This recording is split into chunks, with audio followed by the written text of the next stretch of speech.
On behalf of Institute of Directors, it's definitely my pleasure and an honor to welcome each one of you to the 23rd Annual World Congress on Environment Management and Climate Change. What a beautiful morning this definitely is. My name is Afshan and I'm extremely delighted to welcome each one of you and to tell you that I'll be your host for this lovely day. Well, as we get started, on behalf of Institute of Directors, it's my pleasure and honor to welcome each one of you, our very esteemed and distinguished IOD members, IOD fellows, associates, our distinguished guests, and the entire India global family of IOD. Well, let's give a big hand to each one of you, ladies and gentlemen. Thank you so much for being right here. This IOD Global Convention gives us special joy as we feel privileged to welcome you all and meet you all in person after 2 long years, as we all know what we have suffered due to the pandemic. Well, we are delighted to be witnessing and to be meeting each one of you in person, and there cannot be anything more delightful than this. Further to this 2-day conference will debate some of the topical global issues and trends in the environment management and climate change, and hear about innovative practical insights from our well-performing organizations. While this year's theme is focusing on promoting climate-resilient economic growth through effective leadership and broad strategy. Well, ladies and gentlemen, the famed annual Golden Peacock Awards for Occupational Health and Safety, Environment Management, Energy Efficiency and Eco-Innovation for the year 2022 will also be presented this lovely evening. IOD has a strong legacy of bringing together eminent and illustrious leaders, distinguished and esteemed thinkers, renowned experts and policymakers across governments, businesses and civil society. While this is to enlighten and illuminate us regarding the most crucial challenges being faced by businesses across all verticals. I'm very sure that you all are excited to get started with today's theme, which is again to mention promoting climate-resilient economic growth through effective leadership and broad strategy. On that note, for many years through its conferences and publications, IOD has championed corporate governance and sustainability in India as well as globally. While today, the company's brand value is very closely associated with the ambitious carbon reduction targets and net zero pledges, which have also now become the topmost priority on every board agenda. While on that note, once again, ladies and gentlemen, a very, very big thank you to each one of you, our partners, our supporters, for this overwhelming support and for this very, very special program. Well, it would be incomplete if I do not thank our platinum partner, Bangalore International Airport Limited, our gold partners, Dynamatic Technologies Limited, Karnataka Department of Tourism, Government of Karnataka, Mysore Sales International Limited, the Netto Technical Training Foundation. Well, also, I take the privilege of thanking our silver partner, HPCL Mittal Energy Limited, our bronze partners, Karnataka Skill Development Corporation, the Karnataka State Highways Improvement Project, the Karnataka State Warehousing Corporation, Hindustan Petroleum Corporation Limited, Bengaluru Metropolitan Transport Corporation, the Bruhat Bengaluru Mahanagra Palike, Environmental Management and Policy Research Institute, Kanti Sweets, Hutti Gold Mines Company Limited, Karnataka Vidyut Karkhane Limited. A big round of applause for all our sponsors and also our associate sponsor, GAIL India Limited and Alliance University. On that note, ladies and gentlemen, we proceed to our lamp lighting. It's always said and believed that every good thing needs to start with the lighting of a lamp, but we would just start with the lighting of lamp a little later.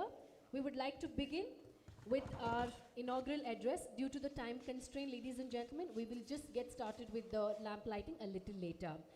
Well, what a wonderful honor it is to get started with the inaugural address by none other than Ms. Leena Nandan, IAS Secretary, Ministry of Environment, Forest and Climate Change, Government of India, who's spearheading India's climate governance mission.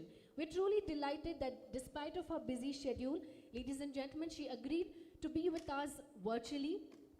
Ms. Nandan is an IAS officer of the 1987 batch. While she's a graduate in English Honours from Patna Women's College and has done her Masters in Development Management from the Asian Institute of Management. Well, she has served Uttar Pradesh in various capacities. We're truly delighted and extremely honored to have her with us today. So I request Ms. Nandan to please join us now. Thank you, and a very good morning to all the delegates and participants of this conference on climate resilient economic growth. This is a very opportune time to talk about how India and how the world has to move towards fulfilling the economic aspirations of billions of people across the planet, while keeping at the center of all its planning and all its execution the need to address climate change challenges. And ladies and gentlemen, the time when India has yet again updated its NDC commitments.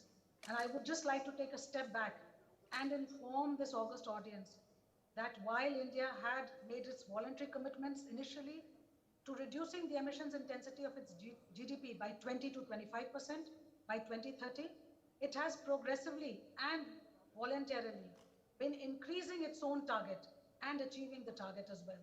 So in 2015, this target was enhanced to 33 to 35%, and in COP26 last year, we have again updated it, and our commitment is to reduce the emission intensity of the GDP by 45% by 2030.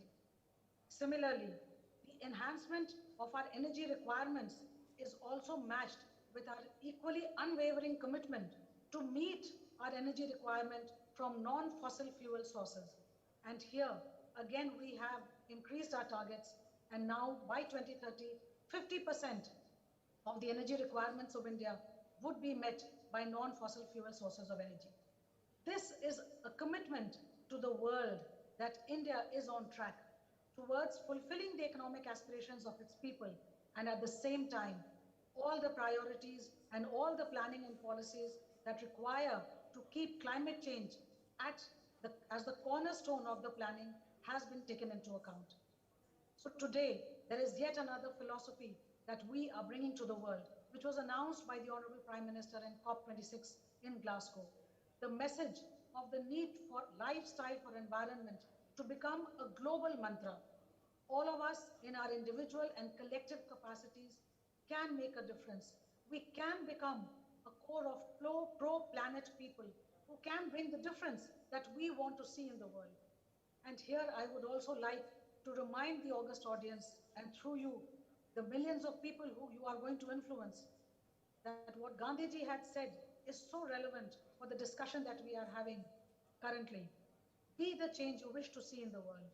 So today, if the world is talking about the need to cap global warming, to address the huge implications of climate change, we, in our individual capacities, have the ability, and we need to make the commitment towards becoming a part of this whole effort to combat climate change. And that is why the call to action under lifestyle for environment, or life in short, is a call to action which we feel needs to resonate not only in the country but globally. Because we can make a difference. As consumers, we can make a difference in the choices that we exercise, in the standards that we insist on for consumer products or institutional products. And we can make a choice in the lives we lead, in the choice of transport that we take, in the water that we consume, just to give a few examples, in the choice of energy efficient appliances that we utilize.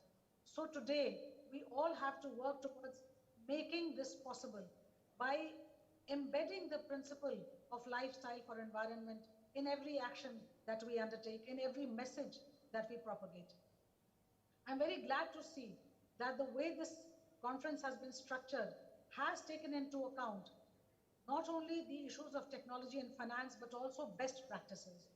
And in fact, unless we move to an approach of I and you, innovate and upscale, which means bring in best practices, but also popularize them and mainstream them, so that while we are acknowledging good efforts done by a plethora of people in a variety of areas that are connected with climate change, we need to acknowledge and felicitate the proponents, but we also need to not leave these as one-off examples and models, but try and build in these practices in a much bigger way, in the way we carry out our economic activities.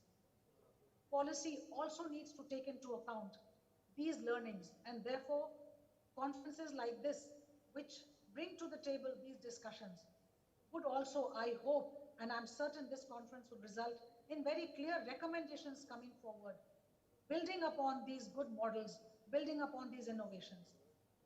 The other thing that I feel is equally important for us to discuss is how do we bridge the gap between information and implementation.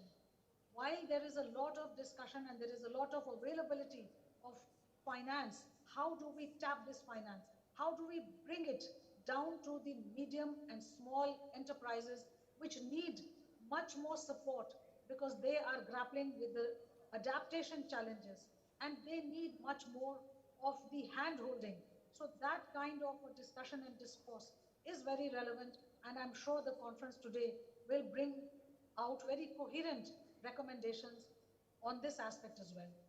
When we talk about mitigation, similarly, the question that we address ourselves to is where is the technology and how is this technology being brought to those who need the technology? Again, there is a gap even between the information about the technology availability and its applicability. How do we bridge this information gap? How do we increase and improve access to this technology and finance, not just on a large scale, but at every level that we need to intervene in? I think that is another issue that merits a lot of discussion and debate, and I'm certain that today's conference would also give pointers that are extremely relevant in this direction.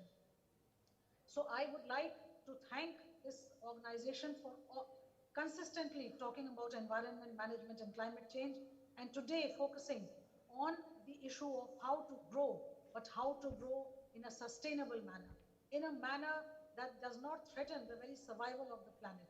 And we all can make a difference. That is the need of the hour, that we have to be committed towards it. It is not an esoteric issue that we are addressing. It is not something that is confined to just the policymakers or some large industry players. It is an issue that all of us need to take into mind, take into our activities, be it a municipal organization, be it a transport department, or any hotel industry, waste management, waste recycling. All these have to fit into our regular activities.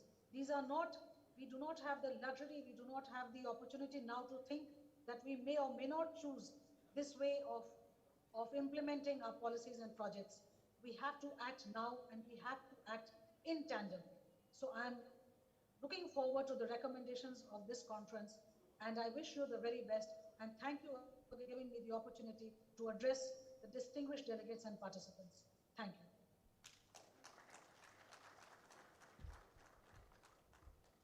Thank you so much, Ms. Nandan, for your valuable time. Well, we truly thank you.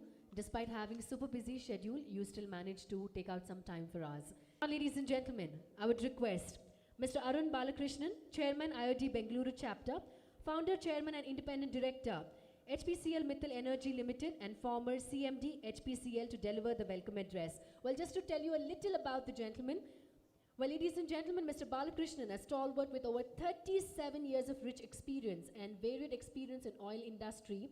Currently, he is the Chairman and Independent Director on the board of Pipeline Infrastructure Limited. He is also a Director on the boards of Mahanagar Gas Limited, HPCL Mittal Energy Limited, NCDEX E-Markets Limited, Linde India Limited, HPCL Mittal Pipelines Limited, Wellness Diabeta Care Private Limited, Shipping Corporation of India Limited, and Rashtriya E-Market Services Private Limited. It truly is an honor to hear from him. I request everyone to let's give a big round of applause and let's get started with the welcome address. A hearty warm welcome to you, sir.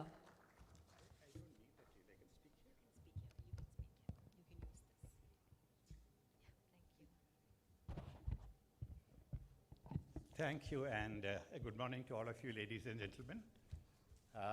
We had a very interesting start today with the Secretary, Environment, Forests, and Climate Change. The very designation of the Secretary itself clearly indicates the importance the government has for climate change and the environment.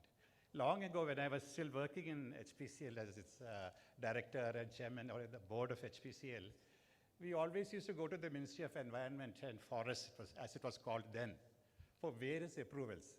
And the difference between then, something like 10 years ago, and now, is that the very ministry itself, the nomenclature has changed from the Ministry of Environment and Forests to that of Environment, Forests, and Climate Change. And I think that clearly indicates the intention of the government, as has been clearly stated by the Secretary herself, that the kind of importance that the government and the country is giving to climate change. Okay. Let me also welcome each and every one of you who are seated here, and if at all anybody is dialed in online to listen to what we have to say, that I would like to welcome you on behalf of our National Chairman, Justice Venkatachalaya, the former Chief Justice of India, who is also a National Chairman, and also our President, Lieutenant General Jaswant Ahluwalia, who has been leading IOD in the last over 10, 15 years now in a very, very effective manner. I myself have been associated with IOD for the last probably 7, 8 years. And prior to that, I've known IOD very well because as HPC, the company where I worked in, we have been receiving multiple awards from IOD, and it's always a pleasure. I still have some of them preserved in my house, though I left the oil industry many years ago.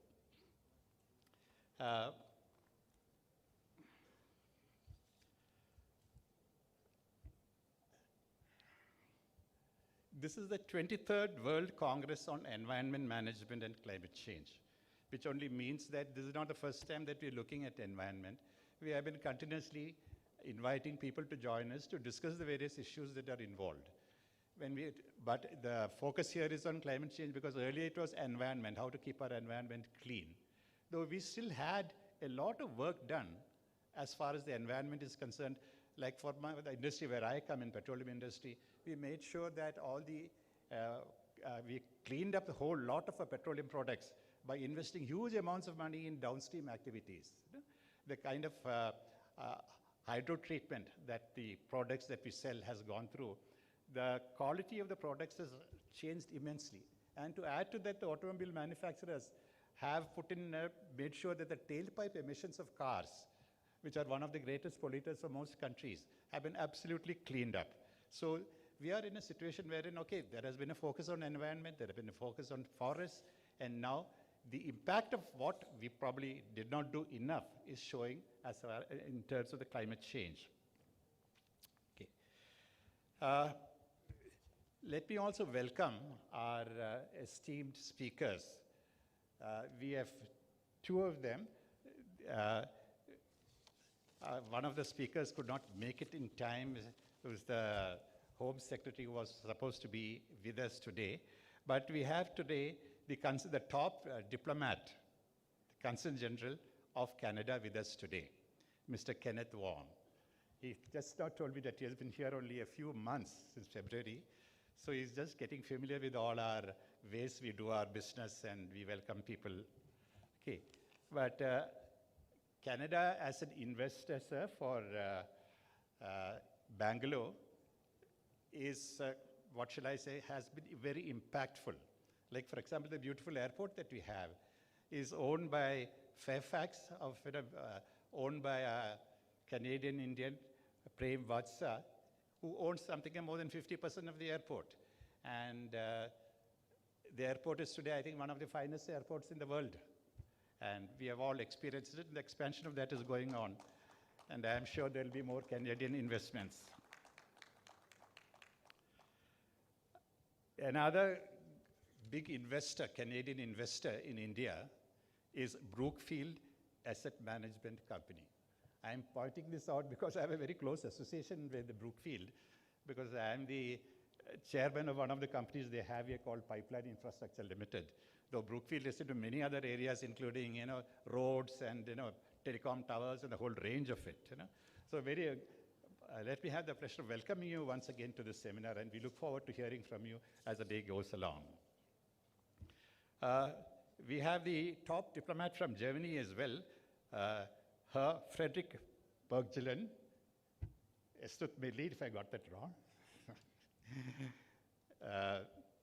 Good morning, Herr Berggelen. German companies have also been in Bangalore for years together. I think one of the earliest investors in Bangalore, big time, apart from the public, Bangalore was known only for its public sector companies earlier, HMT, HAL, ITI, and things like that. But one of the, in the private sector and the MNC, one of the first companies to invest in India was a German company called Bosch. I think they have been around in India for almost 100 years, I think. That's what I read recently somewhere. And so we are very thankful to German companies to invest in India.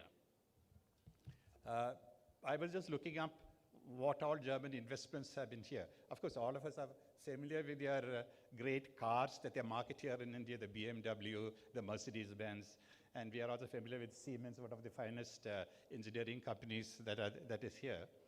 And in addition to that, there is a company where I am associated with and which I am very proud of. You must have heard about this company called Linde. Linde is one of the world's biggest manufacturer of industrial, health, and various other types of gases. If you may recall that in 2020 and 2021, when COVID was at its peak, it was Linde that supplied almost 50% of the oxygen that was required for the nation. And so we are very thankful to you for that because they went all out. And I'm happy also to tell you that I'm sitting on the board of that company, so I know intricately what has happened there during that time, the kind of effort that went in to get oxygen from wherever possible to make sure that the Indian medical system did not suffer at all. Moving on. This seminar cannot have come at a better time than now. Now, if you put on the TV, what do you see? So the river Rhine in Germany is drying up. Various rivers in various parts of the world are drying up because of the drought and lack of rain. There have been forest fires across the world. It's so sad to see those beautiful houses getting burnt by this. And if you want to look at climate change, you don't have to go anywhere, just switch on your TV. And while on one hand we have fire, on the other hand we have floods across. Houses have been washed away, rivers causing huge damages.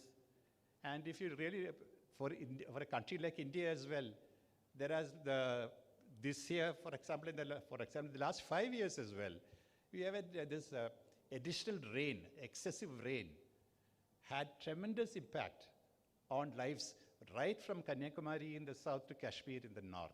And we have seen it all on TV. So the impact of climate change, I think we don't have to emphasize too much. Now the question is that, look, who is responsible for all this? Okay. It's easy to point fingers at the car company or the oil company and things like that. But in my opinion, each one of us is responsible for this climate change which is happening. Why? Because in anything that we do, energy is required. And the cheapest and best form of energy that we can have is the fossil fuel. So why blame fossil fuel is the question. Because the main molecule in the fossil fuel is carbon. Okay? So then carbon is the biggest culprit as far as climate change is concerned. Carbon is in carbon dioxide, which is a greenhouse gas that works to trap heat close to the earth. It helps the earth hold the energy it receives from the sun.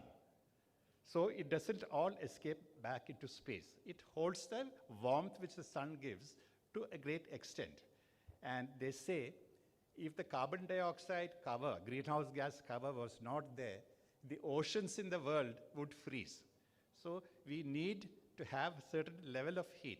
But I think what is happening is that with the excessive use of fossil fuel, I think we are crossing that limit and causing all the damage that we see. How does carbon dioxide affect the climate? It absorbs less heat per molecule than the greenhouse gases like methane or nitrous oxide, but it's more abundant. And it stays in the atmosphere much longer. Increases in atmospheric carbon dioxide are responsible for about 2/3 of the total energy imbalance that is causing the Earth's temperature to change for the worse. We at the Institute of Directors have been advising corporate boards across the country to take necessary action in this regard. What can be debated today is what policymakers and independent directors of boards can do to save Mother Earth. Through technology, by ensuring adequate capital allocation to low energy technologies, and maybe wielding the stick at those who are reluctant to change. We have some great speakers today, policymakers and CEOs from both big and small companies. From the corporate world, we have my old friend Prabdas from HMEL, who's ever so conscious of the environment in whatever his company does. I say so with confidence because I have seen it firsthand. And we also have the owners of two young companies, I think, who have done great work in solving, with homemade innovative technologies, the environmental problem we have at hand. Mr. Shekhar of Alpha Mears and a young gentleman, Safil Sani, who's hardly in his 20s, of a company called Transmu, who have been doing great work in this regard. These two are just a sample of the great work which young entrepreneurs are doing in this country. So we thought we'll give you a taste of these kind of things that is happening. All this, thank you, all this talk about fire and floods reminds me of a poem by Robert Frost. It's called Fire and Ice. Okay, I'll just say, some say the world will end in fire, some say in ice. From what I have tasted of desire, I hold with those who favor fire. But if it had to perish twice, I think I know enough of hate to say that for destruction, ice is also great and would suffice. So ladies and gentlemen, let me conclude by once again welcoming the dignitaries, the key two speakers who are seated here, from Canada and Germany, with a warmth and affection from IOD, and hoping that we keep at bay both fire and ice in whatever we do. Thank you, ladies and gentlemen.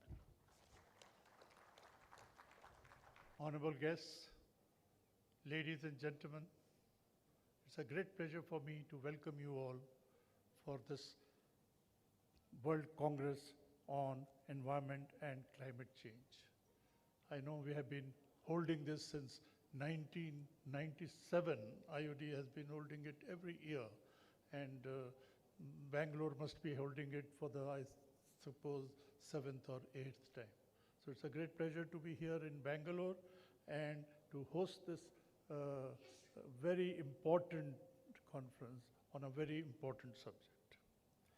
So the theme for today, as has already been announced, is promoting climate resilient economic growth through effective leadership and board strategy.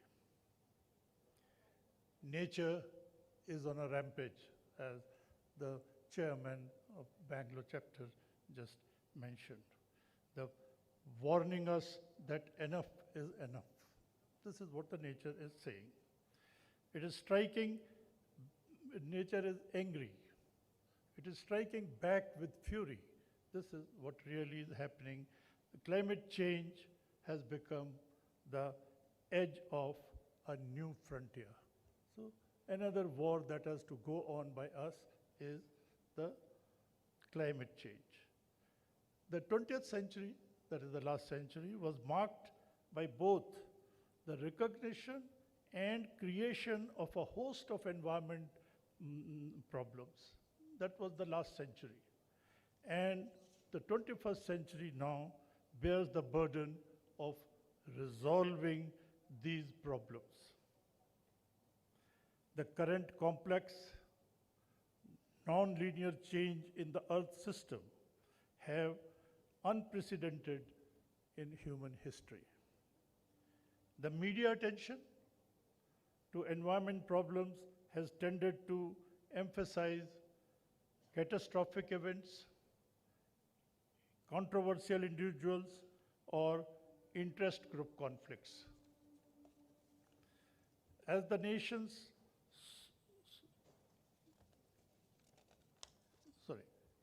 while media and vested interests are sensationalizing the climate change, that to advantage their respective agenda, there is little action to prepare the world to combat the impending catastrophe. On the face of it, India's per capita carbon footprint looks benign. Its per capita gas emission is a quarter of the global average. Still, 10 of the most polluted cities in the world are in India. A coordinated global effort is needed to address climate change the biggest issue of our time. India is also, as you know, striving to be the US 5 trillion economy by the next 5 years with green, renewable energy, disaster-resilient infrastructure, and planned eco-restoration systems. A country of multiple vulnerabilities, India is fully aware that the world's window of opportunity to tackle climate change is rapidly closing, and we need to act fast. Greta Thunberg, a 16-year-old girl from Sweden, shook the world from the slumber at the World Climate Change Convention in New York. She pointed, "You have destroyed our childhood." The climate-driven disturbances are having profound impacts.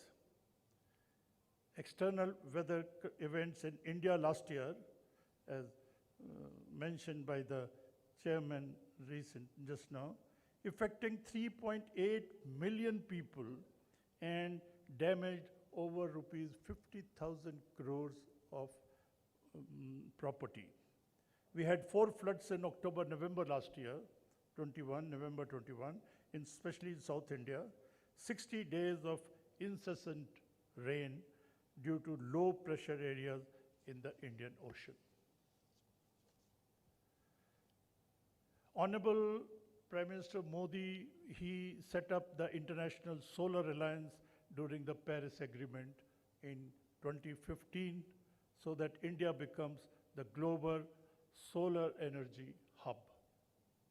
Now, he is committed to achieve net carbon zero state by 2070. And also, he has set up a coalition for disaster resilient infrastructure. So that way, India is really moving fast and forward as far as climate change is concerned. India has taken a lead role in development of also hydrogen economy. In the last 7 years, India has invested more than $70 billion in renewable energy area, including hydrogen. The renewable hydrogen production activities can become a major contributor to country's economy. Indian government is communicating its, as the secretary brought out right at the inaugural, that Indian government is communicating its 50 updated nationally determined contributions, NDCs, to the COP27, which is being held in Egypt in November 2022. These include, she mentioned, greater than 50% of electrical power by renewable energy and reduction of emission intensity by 45% compared to 2005 levels.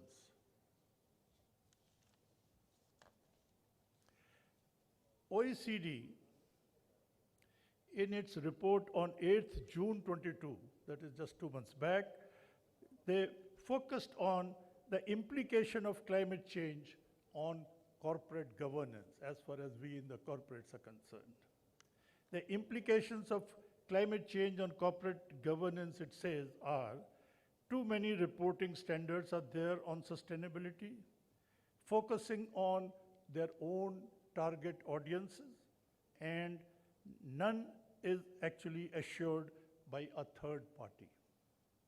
So you cannot be very sure of them.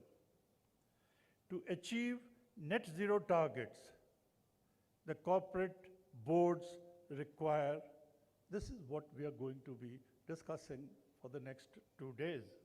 Focus on climate-related concerns, the board to focus on climate-related concerns, integrate them in their best strategy and business strategy and ESG. Also, have climate competent directors with sensitivity for climate issues. Set up a climate change committee to get broad oversight of climate-related risks and opportunities and trace publicly disclose goals and performance by the corporate. We need to link executive compensation for ESG performance. So these are the various things on which at the board level we are considering. So I'm sure we'll go into greater depth during the next 2 days. The Indian government also, for its own jobs, has set up 7 sector-specific groups involving stakeholder ministries to prepare long-term GHG emission strategy for the country's roadmap to meet net zero by 2070. It will cover adaptation and mitigation areas, energy supply, transport, agriculture, industrial waste, buildings, besides carbon capture technologies, R&D, and finance. I'm sure the convention will end with a proper roadmap for the corporate boards for their net zero targets at the corporate levels. IOD will continue to support them in this. Good morning, friends and colleagues. I'm very glad to have the opportunity to speak to you this morning. I'd like to thank Lieutenant General Ahluwalia and President of the Institute of Directors of India, Mr. Arun Balakrishnan, for the opportunity to be part of this prestigious global Congress. Chairman Balakrishnan, thank you for sharing some of your observations from the media and referring to Robert Frost's poem. You talked about the fire element. I'm going to talk about the ice element and share some of my share a personal anecdote with you that didn't make it to the news, but that I experienced and really touched me to my soul. So being from Canada, born and raised in Winnipeg, one of the colder climate cities in the country, I've had the opportunity to experience firsthand the manifestation of climate change. In 2016, I was the liaison officer aboard Canada's heavy icebreaker, the Louis S. St. Laurent. Our task was to collect scientific data to support Canada's delineation of its Arctic continental shelf. So during this 47-day mission, the ice conditions didn't pose much of a challenge. It was not as thick as we expected, and so we had an easy go at it. When we did arrive at the North Pole, it was another cloudy day, and the ice was so broken up that it took us a while before we found ice solid enough for us to disembark, which is the tradition when you get to the North Pole. So this wasn't the Louis' first time at the North Pole. It had been there in 2015, 2014 for our surveys, and also back in 1994. 2 veteran crew members that were on the ship on all 3 of those missions told me that in 1994, there were far more blue sky days than cloudy ones, and the ice was far thicker and covered the water as far as the ice could see. Warmer temperatures meant that the ice melted during the summers and didn't freeze as thick in the winter. The thinner ice melted quickly, and that meant that the Arctic ice cap in summer had many open water areas. This open water caused fog and cloudiness, and this cycle will continue. And while there will always be ice in the winter, it gets to minus 30, minus 40, minus 50 degrees in the winter, there will always be ice in the winter. Some models suggest that there may be short periods in the summer where the Arctic Ocean may be completely ice-free. That's both frightening and exhilarating at the same time, because it will open up opportunities for shipping and those sort of things, but for these sailors in a career lifetime to see this drastic change is really quite incredible and suggests that we all need to do something. So the theme of the Congress, promoting climate-resilient economic growth, closely aligns with the Government of Canada's commitment towards taking strong action to fight climate change while accelerating our path to 100% net zero electricity future. By focusing on innovation and green jobs and by working with like-minded countries like India, Canada will build a more resilient, sustainable, and competitive economy. Canada's efforts on climate change at home are guided by its Strengthened Climate Plan, called A Healthy Environment and a Healthy Economy. It's the federal plan to ensure that Canada meets and exceeds its current 2030 greenhouse gas reduction targets under the Paris Agreement. It's a centerpiece of our government's efforts to support economic recovery, create jobs, and position Canada for long-term competitiveness. Canada's Strengthened Climate Plan builds on important accomplishments and ongoing work under the Pan-Canadian Framework on Clean Growth and Climate Change, and includes significant and new federal regulatory measures and programming measures.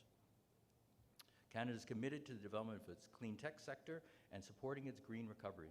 In addition to the Strengthening Climate Plan, Federal Budget 2021 announced $17.6 billion in additional investment towards a green recovery that will build a clean economy and help protect against climate change. This builds on the Government of Canada's previous investments of over $2.3 billion to promote clean tech research, development, demonstration, and adoption, and support the growth of clean technology companies. Since 2015, the Government of Canada has invested over $100 billion in climate action and clean growth. The Government of Canada is committed to advance efforts to ensure that Canada is a world leader in clean technology. So the Trade Commissioner Service, which I'm a member of, and incidentally, I'm acting Consul General and head of the Trade Commissioner Service here in Bangalore. So thank you for the quick promotion. But Benoit Prefontaine will be back later on next month and resume his duties as Consul General. So the Trade Commissioner Service is helping companies sell their products and services outside Canada. Promoting clean technologies is a key priority for the Trade Commissioner Services, who leverages its global network of trade commissioners in over 160 cities worldwide to advance our interests bilaterally with our countries, our host countries. Canada's commitment to clean tech makes it an attractive destination for investment, and Canada has a demonstrated history in investment abroad and continues to offer one of the most open, welcoming, and transparent investment environments for global investors. Canada's strengths in the clean tech sector that align well with environment management and climate change priorities in India. And Canada's leading clean technologies include solutions in renewable energy, water and wastewater, energy storage and efficiency, smart grid, hydrogen, carbon capture, utilization and storage, and waste to value. These subsectors are important areas for building collaboration with our key partner countries like India. So before I close, let me give you a broad perspective of the strong Canada-India bilateral relationship. Canada's economic partnership with India is now valued at $100 billion. Two-way trade now stands at $9 billion, and two-way services exceed $6.7 billion. Two-way foreign direct investment is now at $5 billion, and our portfolio investment, which Chairman Balakrishnan touched upon, is now approaching $70 billion from our account through public sources. India is a major market in the Indo-Pacific region and an important partner of Canada's progressive trade agenda. And Canada and India have enjoyed a long-standing relationship rooted in the shared values of democracy, peaceful pluralism, and the rule of law. With important people-to-people linkages, we have a growing community of over 1.4 million Canadians of Indian origin. So to conclude, Canada is a strong innovator and producer of clean technology and climate solutions and is ready to meet the world's needs. Canadian companies are well positioned to address global challenges and have the capacity to export their products and services while helping other countries and their economies address their commitments toward the 2030 Agenda for Sustainable Development and net zero emissions targets. The Canadian Trade Commissioner Services in India has 8 offices in key Indian cities across the country with a team of over 50 trade officers to support our shared climate goals and between Canada and India. So I wish us Godspeed in achieving those objectives that we've set for down the road. Thank you all.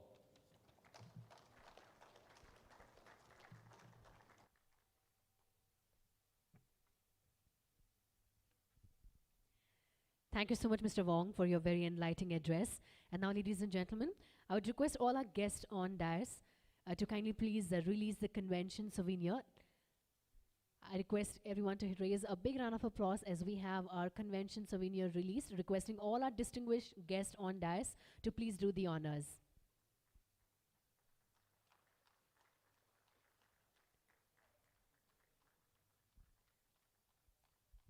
Well, ladies and gentlemen, as we do this, I would like to let you know that this has important activity reports, various initiatives, and profiles of our partners and supporters. Well, let's capture a picture-perfect moment and let's make this Wonderful day, extremely special with a big white smile.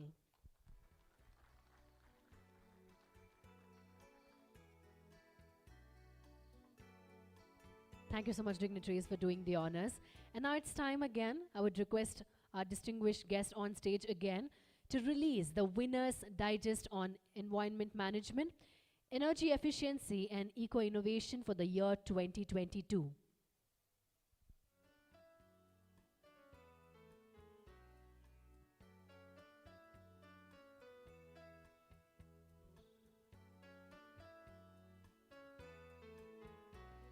Well, ladies and gentlemen, this is a complete compile of the success stories and initiatives of the winners of the Golden Peacock Awards for the year 2022, covering case studies of environment management, energy efficiency, and eco-innovation. Well, this not only helps in brand building opportunity for a winner, but also helps in educating and raising the standards of other organizations. Well, definitely a picture perfect moment for the same.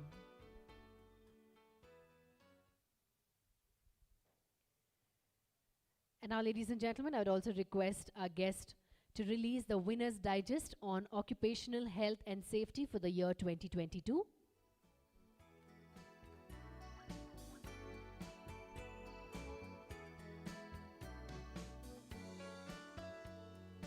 Well, this is a truly compile of the success stories and initiatives of the winners of the Golden Peacock Awards for the year 2022, covering case studies of occupational health and safety.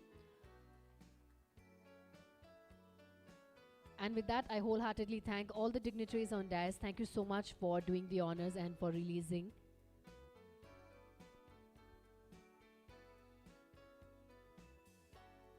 Moving forward, it's now time for the plenary session, starting with the keynote session, Promoting Climate, Resilient Economic Growth Through Effective Leadership and Board Strategy.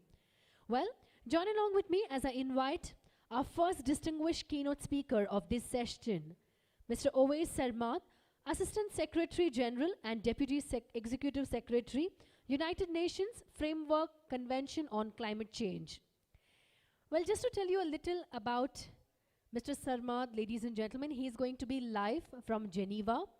Mr. Sarmad supports the Executive Secretary in managing the UNFCCC Secretariat and its staff, advising on a range of issues relating to the strategic problems, operation, planning and the development of the organization. Well, previously he served as Chief of Staff to the Director General at the International Organization of Migration in Geneva. Mr. Sarmad worked in several management and policy capacities in IOM over a period of 27 years. Well, prior to IOM, he worked in private and public sectors in London, where he qualified as a Chartered Management Accountant and Chartered Global Management Accountant. Well, it's an extreme honor for us to have Mr. Sarmad with us. Requesting you all to give a big hand and let's hear from Mr. Sarmad. A very good afternoon, namaste, and thank you very much to the Institute of Directors for inviting me. And I see a number of familiar faces, especially Mr. C.K. Mishra. How are you, sir? Namaste to you and to everybody who is online. And I wish I could be there in person, but unfortunately, due to other commitments, I couldn't be there. And just a small correction, I'm based in Bonn in Germany. That's where our headquarters is, not in Geneva as was introduced. But again, it's a really great pleasure, and I've been participating in Institute of Directors events in the last few years. So it's an extremely important platform and very powerful participants here who are at the forefront of making important changes in the economy and society in India and beyond. So I really thank all of you for inviting me to share my perspective on the upcoming climate conference, COP27, which is 2 months from now, and the role of business towards a climate resilient economic transformation. Distinguished participants, we meet at a moment of incredible urgency. Despite our current global challenges, climate change remains the most significant, alarming, and rapidly escalating crisis facing humanity. With extreme weather events such as the recent heat scorching India, China, and parts of Northern Hemisphere, the severe drought in the Sahel or flooding in South Africa, the climate crisis is here now and getting worse. This is why the 2020s, this decade, needs to be a decade of action. Long-term plans are vital, but if global leaders, public and private, do not make progress and establish clear plans and climate action in the next 2 years, plans for 2050 and beyond will be irrelevant. All leaders, many of you here, in all sectors must move rapidly than they are to make the necessary transformational changes to get back on the 1.5 degrees Celsius trajectory previewed by the Paris Agreement. We need decisions now. Let me briefly zoom into the nexus of Paris Agreement and sustainable business models. In aiming for greenhouse gas emission reductions of 45% by 2030 and reaching net zero by 2050, the treaty poses a profound challenge to dominant economic models as we have become used to them. At its heart, the Paris Agreement demands a step change in the fundamental economic production and consumption, calling for progress that is inclusive and just for all people, that can be sustained across generations and that protects our planet. Our carbon-intensive models of production and economic growth, very, very bad habits that we have acquired since the Industrial Revolution, are the causes of the current climate crisis. And science is very, very clear about it. It is crucial that we reverse the over-reliance on carbon-intensive energy sources for current business models. Globally, the population is growing and living longer and continuing to meet its aspirations for a better life, including in countries like India, is putting even greater strain on biophysical systems and societies. Decoupling the benefits of economic activity on the one hand and costs on the other hand at all levels is essential. Human well-being and economic activity should not need to correlate with the amount of resources used and the amount of environmental impact that occurred by it. The solution to the problems created by the carbon-intensive growth model are low-carbon development pathways.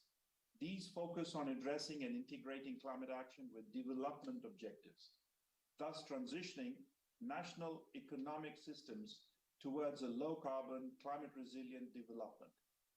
This transition, however, cannot wait and will not happen by itself. It requires commitment, action, monitoring, follow-up from all stakeholders. Many businesses understand this very clearly, and the writing is on the wall, and they are gradually changing their models from the traditional focus on profit to the 3P focus: people, planet, profit, putting people's interest in the forefront. There is a growing understanding among investors and stakeholders that urgent action is needed through divesting from carbon-intensive assets and aligning investments with the goals of Paris Agreement. Many global investors have pledged to align their investment portfolios to the 1.5 degree scenario in line with the Paris Agreement. And we in the UN Climate Change Secretariat Initiative have launched several initiatives. One of that is the Glasgow Financial Alliance for Net Zero, a forum of 450 and more leading financial institutions to accelerate the transition to net zero. And that involves trillions and trillions of dollars. Businesses, cities, and regions are pledging to halve their emissions by 2030 and achieve net zero carbon emissions by 2050 at the latest. The Race to Zero campaign, with more than 10,000 members from around 110 countries, is also an example. And also there is a climate action pathways, which provide a roadmap to help countries and non-party stakeholders, many private sector institutions, to identify actions needed by end of 2022, 2025, 2030, and 2040 for achieving the 1.5 degree resilient world in 2050. I would like to highlight two important levers to deliver the required action of the financial sector towards 1.5 resilient world: the internalization of negative externalities. We need to correct pricing so that the true cost of negative externalities are reflected in balance sheets. the lengthening of our investment horizon to avoid the harms of short-termism. Now, let me very briefly talk to you about COP27. And COP27, which will happen in 2 months' time in Sharm el-Sheikh in Egypt, is going to be an extremely important milestone. Following the progress made at last COP in Glasgow, COP26, international efforts entered a critical new phase. That is to do with the implementation of the Paris Agreement at the national level. The Ukraine crisis is disrupting global energy markets, including clean energy investments. The conflict is also leading to a global food crisis and is threatening to draw away finance from developing countries to green their economies and build resilience to climate change. These factors will add layers of complexity to the negotiations leading up to the COP27 in Sharm el-Sheikh. Clearly, the world in which COP27 will be discussed will be very different from last year. From our perspective, COP27 will have three vital elements. It is the implementation COP. The first COP where nations must show how they will, through legislation, policies, and programs, throughout all jurisdictions and sectors, begin putting Paris Agreement to work in their home countries. Second, urgency. COP27 must maintain a sense of urgency, ensuring that parties and public understand that nations are nowhere close to reducing emissions necessary to achieve the goal of 1.5 degrees again. And the final is COP27 will be about supporting all segments of the society, including non-party observers, to drive significantly more climate action. So therefore, success in 2 months' time at that conference will require accountability.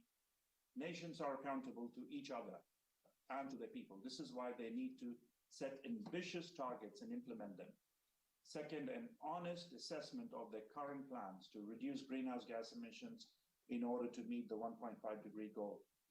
Third, strengthening partnership on all levels.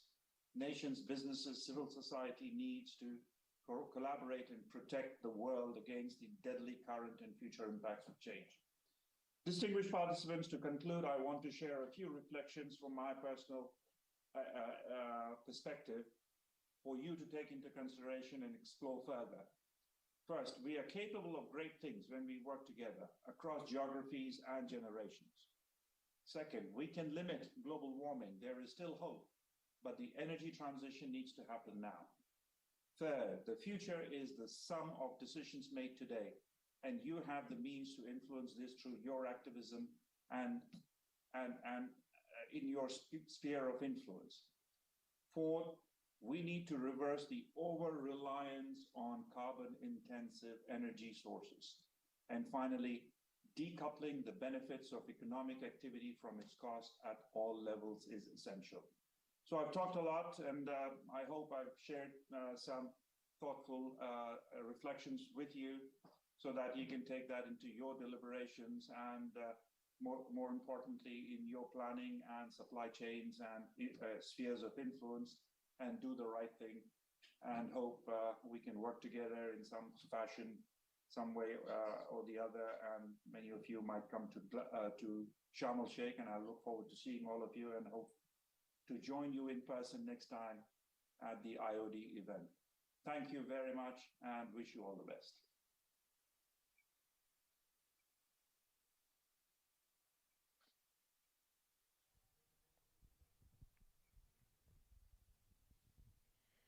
Thank you so much, Mr. Sarmad. On that note, I would also request you to please remain with us for the Q&A session immediately after the next keynote address. On that note, ladies and gentlemen, I would now like to invite C.K. Mishra, IAS, former Secretary, Ministry of Environment, Forest and Climate Change, Government of India. Mr. Mishra was an officer of the Indian Administrative Service in the 1983 batch. As Union Secretary, he had led India's negotiations at important forums such as United Nations Framework Convention on Climate Change to assess progress in dealing with climate change, Montreal Protocol on substances that deplete the ozone layer, and various other multilateral events. He had led the government initiative for air pollution mitigation in Delhi and indeed all pollution control strategies for the country. We are extremely glad and delighted to have Mr. Mishra. I would request for him to take forward the session. Thank you so much. Thank you, IOD, for organizing this, and thank you for having me over. It's a matter of indeed a great pleasure for me, not just to be connected to all of you, but also to my great friend, Owais, who literally carries the burden of this entire climate change problem on his broad shoulders and never gives up. He's one person in the UNFCCC who just doesn't talk but makes sure that he walks the talk. So it's great to have him here. What I'm going to say may not be music to his ears or to UNFCCC's ears, but these are things which we see from the other side, from the ground, and I think we must put across so that there is a final decision at the global level on these issues. I'm no expert, but I see things happening, and I'm deeply troubled. I'm deeply troubled by what is happening and equally troubled by what is not happening. What is happening is that we have the danger of climate change right on the horizons, right in front of us. And what is not happening is that we are responding, but not adequately enough.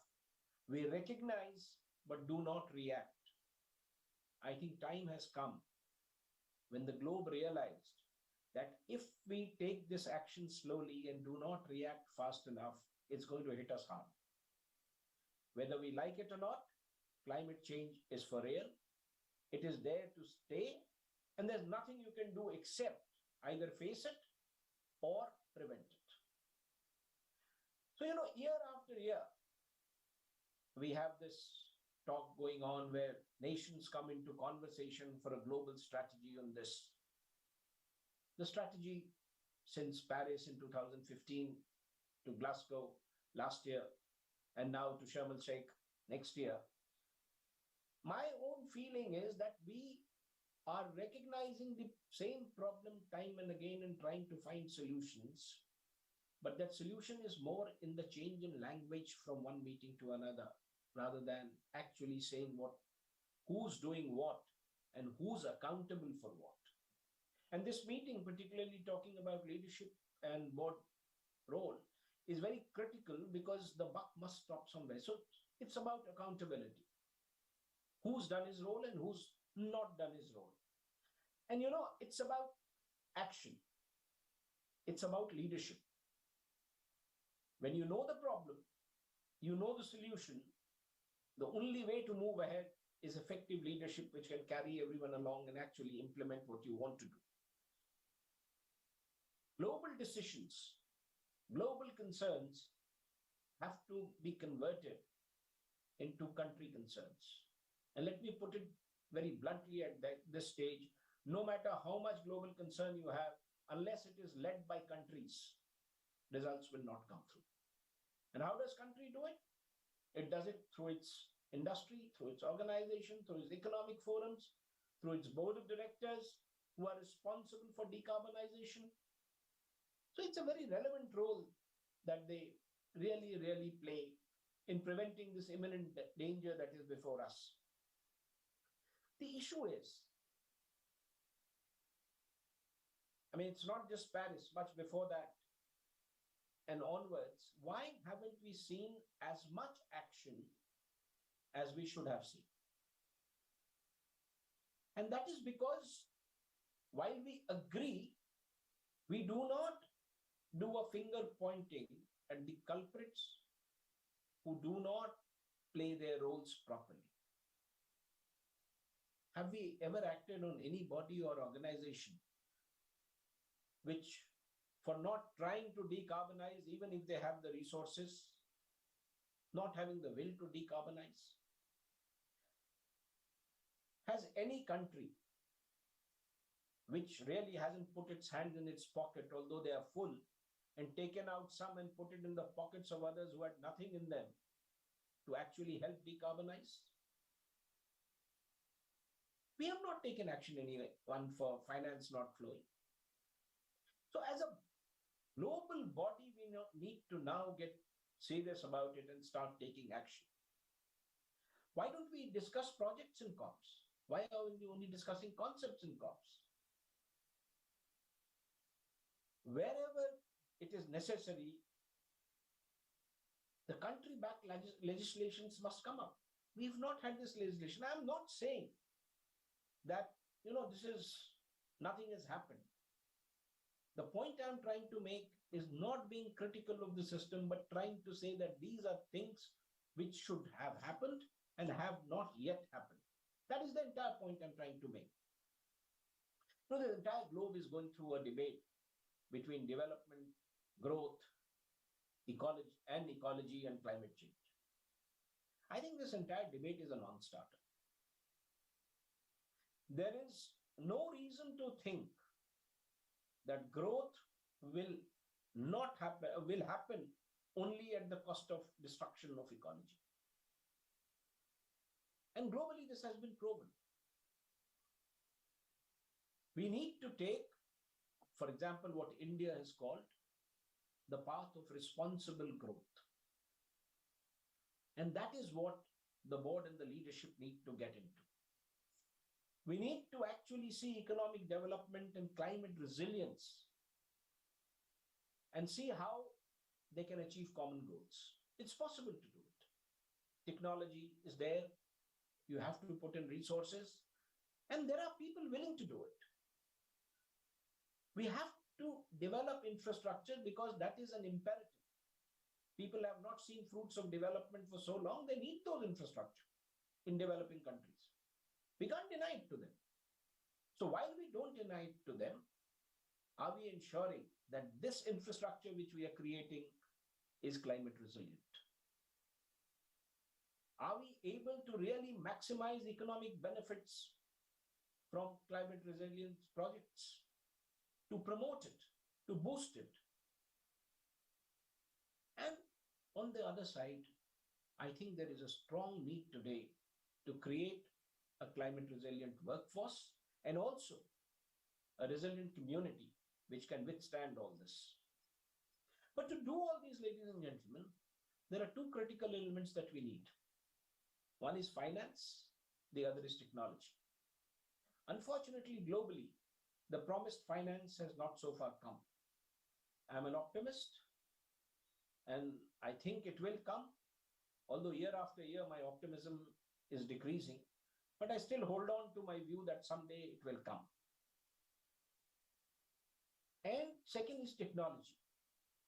Unless globally the barriers to transfer of technology are broken, it will be difficult for decarbonization to happen, and it will be difficult to control greenhouse gas emission. Let's take an example, since largely the audience here is Indian.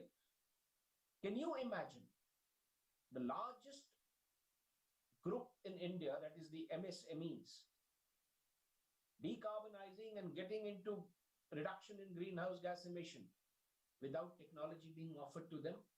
And do you think they can afford the cost of technology? Perhaps no. So as long as these things don't happen, we'll just keep debating this. We need to have projects which really push this down to the last level. And apart from finance and technology today, I think we need to add a third leg, that somebody needs to take responsibility.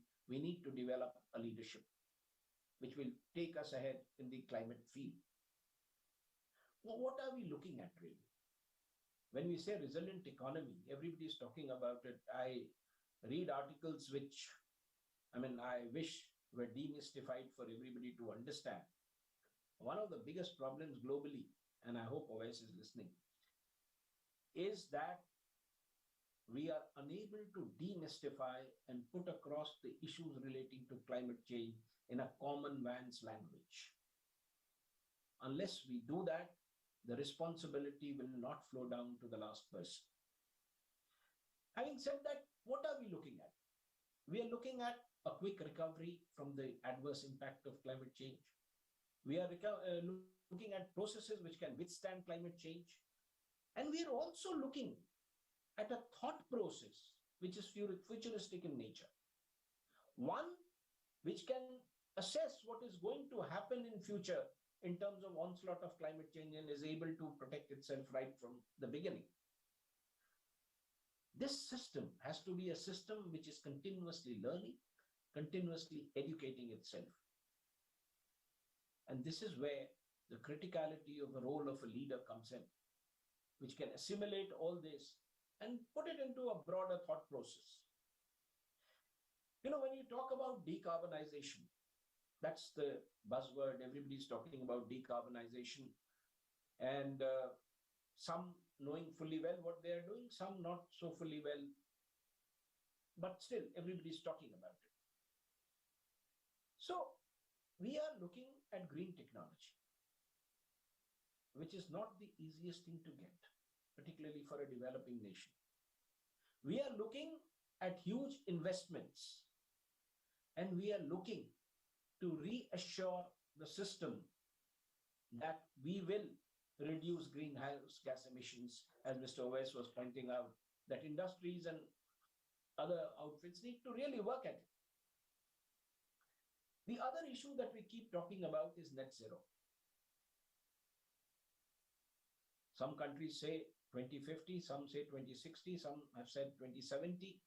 Irrespective of all this, if you really are moving towards a net zero situation globally, you need today to have a solid plan for the years to come till 2050. Incidentally, this 2050 is just about 20 years late because it was supposed to happen in 2030. And never mind. At least today we must have a project, a plan backed by finance and technology which can take us to a net zero. If you start preparing for it in 2035 or 2040, you will not reach there. So we need to really mobilize all private and public finances to move towards net zero. It's not just one kind of, all public and private finances need to be mobilized in this direction.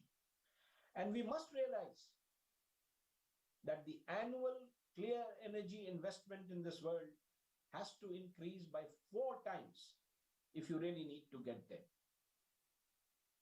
So the task you're looking at is not simple. 4 times the expense in energy transition itself is a huge task. And we are at a position where status quo will no longer do.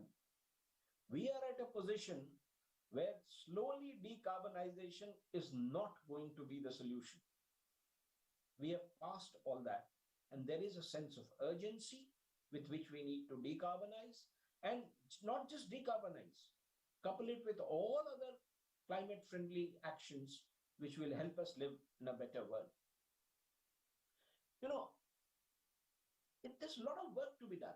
If you're looking really at a resilient economy, you are actually looking at lending and funding patterns which must drastically change, fundamentally change. You are looking at debt structures which must undergo a complete change. You are looking at a newer sense of responsibility and understanding in lending institutions and financial institutions. Today, many of them do not understand what green is. We keep talking about green and sustainable finance, but the fact that the taxonomy has to be very clear about what is green, and investment must go only to the green, is something that everybody, including the financial institutions, must have. And whether they like it or not, the financial institutions and lending institutions have to move towards a greater risk now. If brown is to convert it to green, the risk has to increase. And that acceptance, unless it comes, you will not really be successful. Newer instruments of financing must come in, both in debt as well as equity. What is important is that institutions like this must do 2 things. 1, take up ownership, and 2, provide stewardship. And side by side, we need to work very seriously on strengthening communities. A resilient economy is of no use if your communities are not strengthened, if they can't withstand the onslaught. Look at the coastal areas, look at agriculture, several other aspects where you need to really pump up the communities to be on their own. You know, if you look at climate change holistically, there are two action points which we need to remember.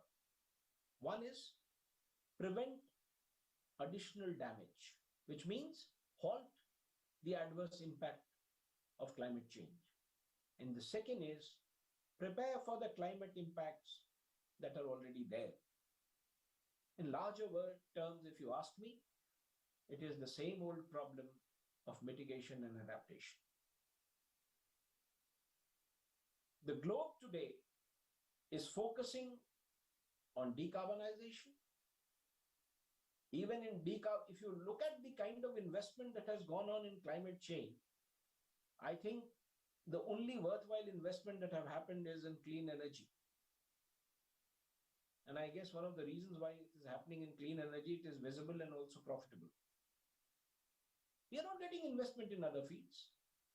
Is energy transition the only answer to the entire climate change in the world? I think these issues need to be taken up very seriously. And we need to have a global discourse on this. Now, how do you do this? One of the aspects that I feel we need to really look at very seriously is adaptation. Two issues. One is adaptation, where we need to focus because we know what is coming will come. What we can prevent, we should prevent. So herein comes the role of leadership and board strategy. One question that I would ask before I end is, whose business is it to do the right things in climate change? If you ask anyone this question, except him, it is everybody's business. Now, anything that becomes everybody's business can have no strategy. And that is precisely what we are doing today. Meetings after meetings, the common thread is, it is everybody's responsibility. Every individual must join in. Every individual must contribute to, stopping ill effects of climate change. They must. It's fact. But what is your role? As leaders of industry, as leaders of community, let us define our roles. Let us stick to those objectives.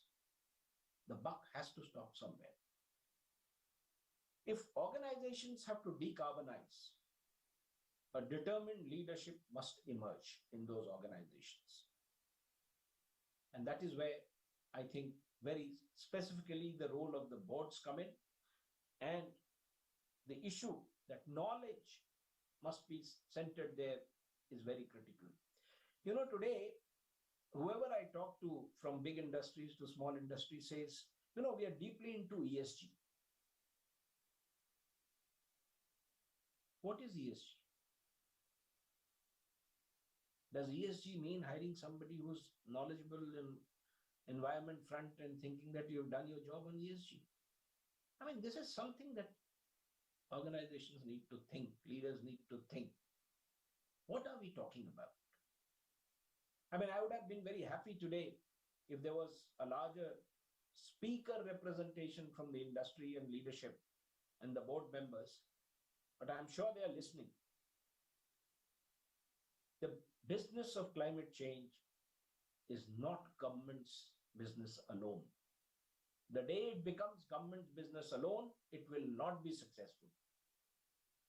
So I think the idea is to let boards, let leaderships, let stewardships decide what their role is and stick to that. If we can do even that, we would have provided a great comfort to people around us and perhaps countered some of the ill effects of climate change. I hope I have been able to express my views. Thank you very much once again for having me over. And I do hope that IOD will continue with this discussion, and some conclusions need to get drawn. Thank you very much, ladies and gentlemen.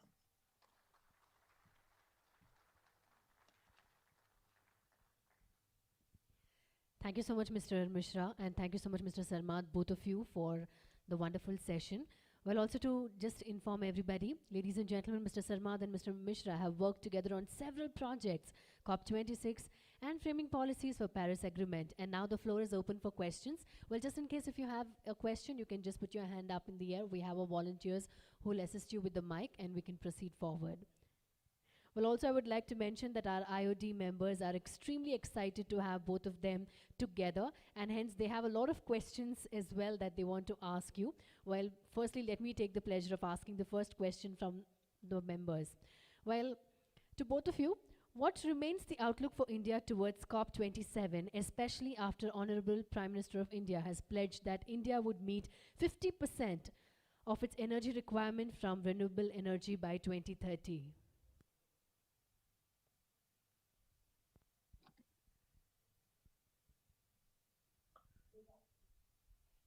Okay, so let me come in. Umesh, you can go first, please. No, sir, Mr. Saab, please go ahead. Please, please. Okay, my point is very simple. India had made certain commitments in Paris in 2015, known as the National Determined Contribution, NDCs. At Glasgow, India's added the Panchamrit, as it is known, as the 5 pillars of what we would like to do. I would not just want ambitions to go up. When India goes to Sharm el-Sheikh, I think we need to go with the plan that will take us through that ambition that we have showed at Glasgow. That is the critical factor. It's no good saying that we will, outbeat everybody else. We are all competing with ourselves, with nobody else. Thanks. Please, Vice. Thank you very much. And let me start by saying it's always a pleasure to listen to Mr. Mishra, and I fully agree with many of the things that he said. Especially, I'd like to focus on a couple of things before responding to the question, that we absolutely need to demystify the terminology, the taxonomy, the narrative of climate change, and I'm culpable about that as well, and we are trying very hard. It's not an easy thing, but we need to do that. But in more simplistic term, when we talk about decarbonization, green economy, moving to a just transition, and all of that, those are heavy words that have come into the climate narrative.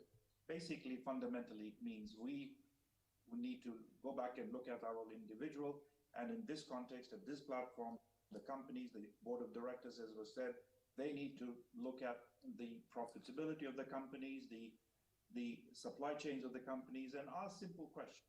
Are we being responsible in use of resources, whatever those resources are?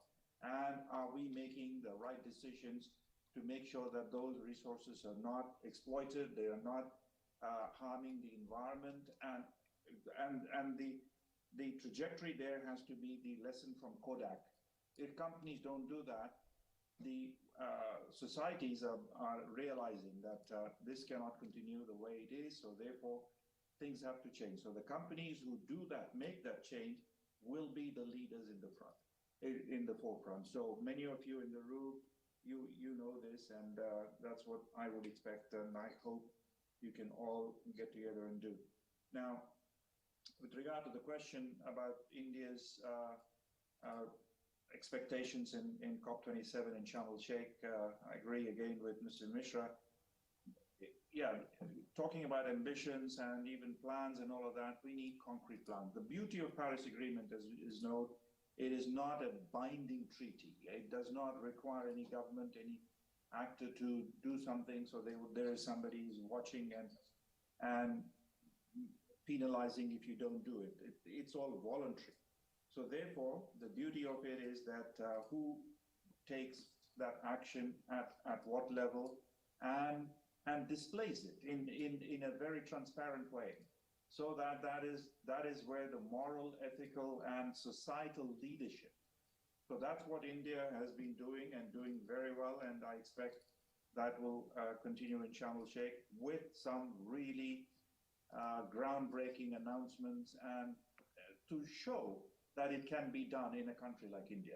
And I think India has the potential, India has the wherewithal, India has everything that is needed to be that leader.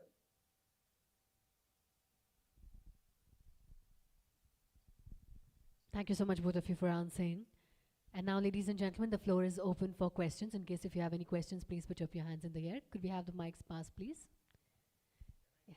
Please go ahead. Hello. You could just introduce yourself and you can tell whom are you addressing the question to. I am Raghunathan, advocate from Bangalore and an ex-finance professional. My question is addressed to both the panelists on the point that how do we ensure climate finance is possible in a highly capital-starved nations like India or other developing countries. Related to that is also that what kind of a legal framework we should have. For example, India already has a ESG framework. Since I'm on the board of a stock exchange, I'm familiar with that. But that's only for 1,000 companies. Given the alarming situation that has been pictured by you, how do we ensure this climate finance and the legal and the enforcement framework is universal in its application? Well, if I can go first, I think that this is a good question. Finance comes down to the basics of anything that we do. It's about creating the awareness, creating the possibilities, and that can, ESG is one thing, as you said, it also requires a lot of demystifying, but other companies have the information, as I mentioned, to simplify what is needed in terms of use of those resources. Are we using it in a responsible way? And what are the and looking at the impact of it and changing what can be changed in an expedited way, and displaying it and showcasing it. And that's, again, in our organization, we have plenty of platforms where any company, any actor can come forward and showcase what they're doing, and there is a possibility of learning from other parts of the world and other sectors of the society. So that is something that we need to do. But finance comes down to basics of many things, and the finance literacy in relation to climate change is also something that we must make sure it happens.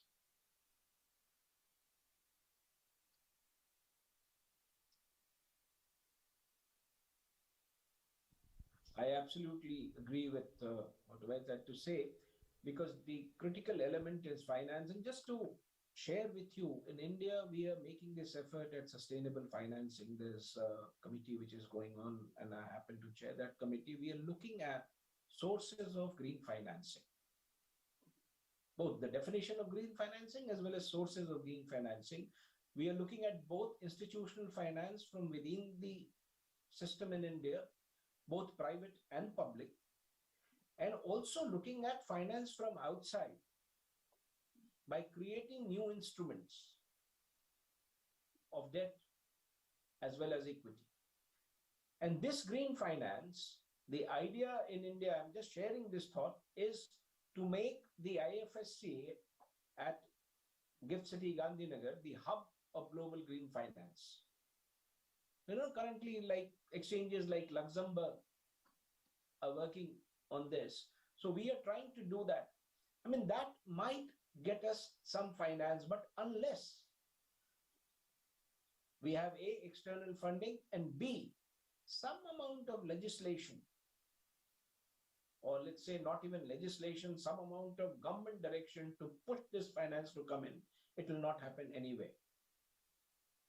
So the work on this is on, but let me tell you that finance is the most difficult thing. The global promise, I don't think is going to happen. So each country, including India, must look within itself and try and raise as much resources as it can to put into the green financing. Thank you. Any more questions? Hello. Yes. Good afternoon. I am Manish Gupta from L&T Energy, Larsen & Toubro. Just to inform this August gathering that L&T has taken the first step in terms of production of green hydrogen. We have just inaugurated a plant which produces 45 kgs of hydrogen for our captive requirement. So L&T as a company has taken that first step. Last week only we inaugurated our plant at Hazira. So my question to both the learned gentlemen says, as far as my understanding or our general understanding goes, it appears that this climate change per se, there is a big divide between the leaders of the first world and the second world in terms of owning this and in terms of understanding. What I feel personally, that first world leaders, including ex-US president, they think it is not their problem. This problem has to be more understood, more worked up by the leaders of second world and the countries of second world, which inherently they are not in a position because of the technology and the finance, as Mr. Mishra told. So what needs to be done going forward in terms of making that understanding more cohesive between the countries so that we are able to achieve the targets what we have set for ourselves for 2050, 40 or whatever be the timelines. Thank you.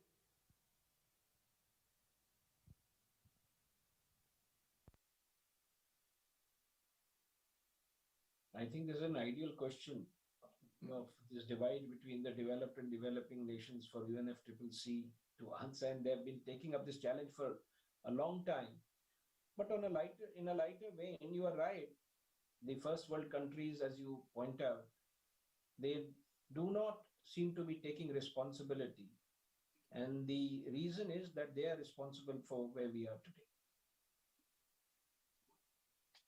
Yeah, no, you're absolutely right. I think this is a struggle and a divide that we have been dealing with for some time now, especially climate change, and that appears in everything else, in trade and disarmament, and this is the developed versus developing country perspectives, and UN is the platform. We try to bring everyone together and find workable solutions to that issue. I, for one, fully agree that their responsibilities have to be assigned where they belong, and there has to be also accountability in terms of what that responsibility means with regard to sharing of resources or providing technology, providing finance. That is not happening as much as it should, but it has started. That is, we have to recognize that.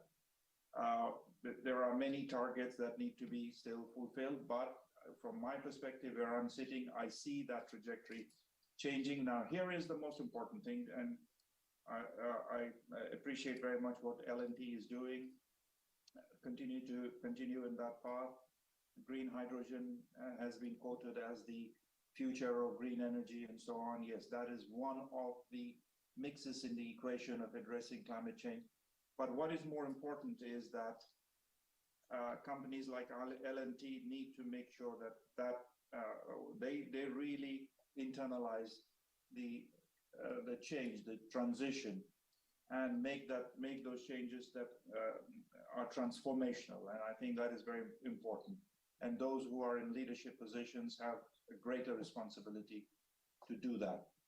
And once again, back to the COPs and in Sharm el-Sheikh, we are expecting that divide between rich and poor, developing versus developed countries will hopefully be further narrowed.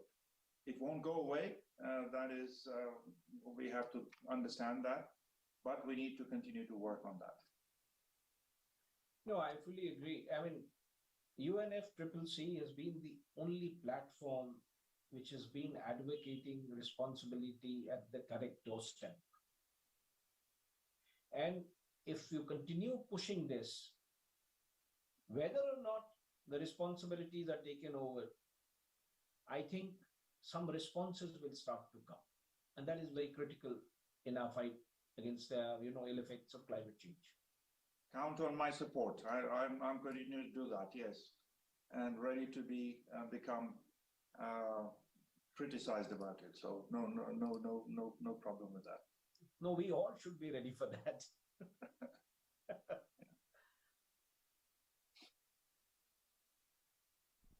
Hello. Good afternoon. My name is Raghava Rachuri. I am an IT and banking professional. My question is actually got two parts. The thing is that one of the major challenges that we are facing in the adoption of these measures is that how do you make it attractive and incentivize for the various state players to adopt the measures for controlling the climate change? So what are the attraction for them? What are the incentives that we are going to make them adopt these measures? And the second part is that how do you make it binding on them? Having given them incentives or whatever is the thing, how do you make it attractive, you know? So unless there is a proverbial carrot and stick policy, my feeling is that may not be working. So what are your reflections and thought process on these issues? Very briefly, from my perspective, and I think this is a good question, we need to do that, and this is addressed to the audience here in this event, is in terms of business models. I remember at the time when mobile phones were being launched, if you went to any shop or supermarket in India, you bought cooking oil, you were given a free mobile phone or a free SIM card. So that was something that, what has cooking oil to do with the SIM card or a mobile phone? At that time, I think those companies wanted as many people to get on the network and start using that technology. So I think that we need to look at those kind of creative ways of looking at things. So, and another example is that in the tobacco industry now, more and more, if you want to go and buy a cigarette, you see very strong, very defining narrative there, or pictures of the harm of tobacco. So simple things and strategies like that for every product should be done. And I think many companies, some youth activists, and listen to what they're having to say, and they can be very good advocates and change agents, and give you some ideas on how those attractions and incentivizations can be worked on in different sectors of businesses. I would just like to add a small thing. While I agree that we need to have a system of incentives and disincentives in this entire process of trying to decarbonize and trying to reduce GHG emissions, I have a thought on a different level, I mean, not to be answered, but I just want to share with everyone. Are we not really seeing the reality that we still need organization and governments to incentivize us or to push us into doing things? The danger is with us. I think we need to recognize, and every organization needs to move. Yes, they may not have a smooth journey. The job of organizations and government should be to make that journey smooth.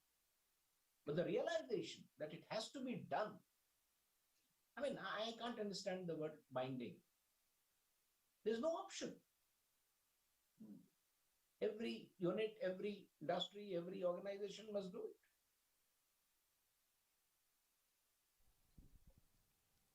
Any more questions? Please.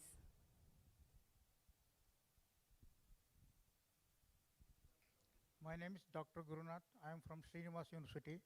With high respect to everybody in the organization as well as the dais, I like to have only one qualification. The role of banking industry is very important as on today's concern. The pollution made by the two-wheelers and four-wheelers is very much in the society and the climate. For that, I believe even the role of banking industry is very important to see the world. It's very dangerous. For example, KEB Electricity Board is giving concession rate of charges for the meter running, those who use solar powers. Similarly, banks should motivate people to go for electrical vehicles, four-wheelers or two-wheelers, where we're giving some sort of concession in the form of GST or in the form of interest rate, something like that. The environmental problem is a national problem, global issue and everything. Unless we involve the bank industry and all the related people, it is something possible. For example, SEBI also should be involved here. Some kind of modification, so many things are required for the formation of everything. And Ministry of Finance, all the three people should be involved together in this issue. There it needs some sort of what called compromise and sacrifice issue for the global issue as well as Indian issue for safe breath of human being as well as commercial industries also. Thank you very much, sir.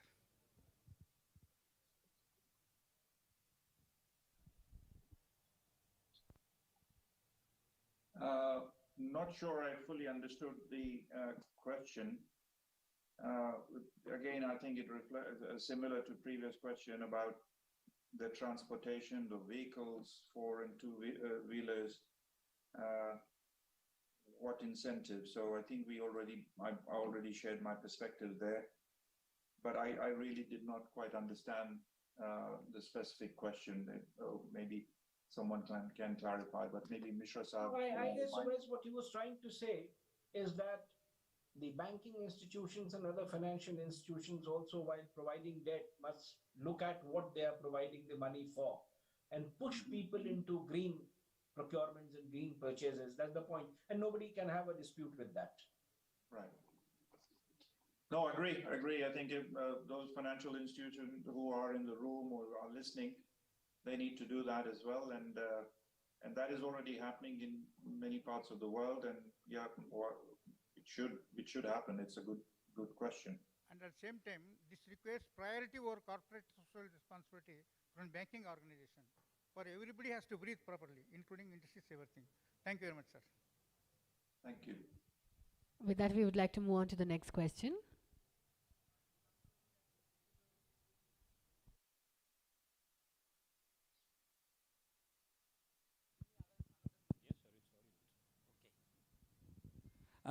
I am Santosh Chandra Ray from GAIL India Limited. Namaskar, Samad sir, Misra sir, and August gathering.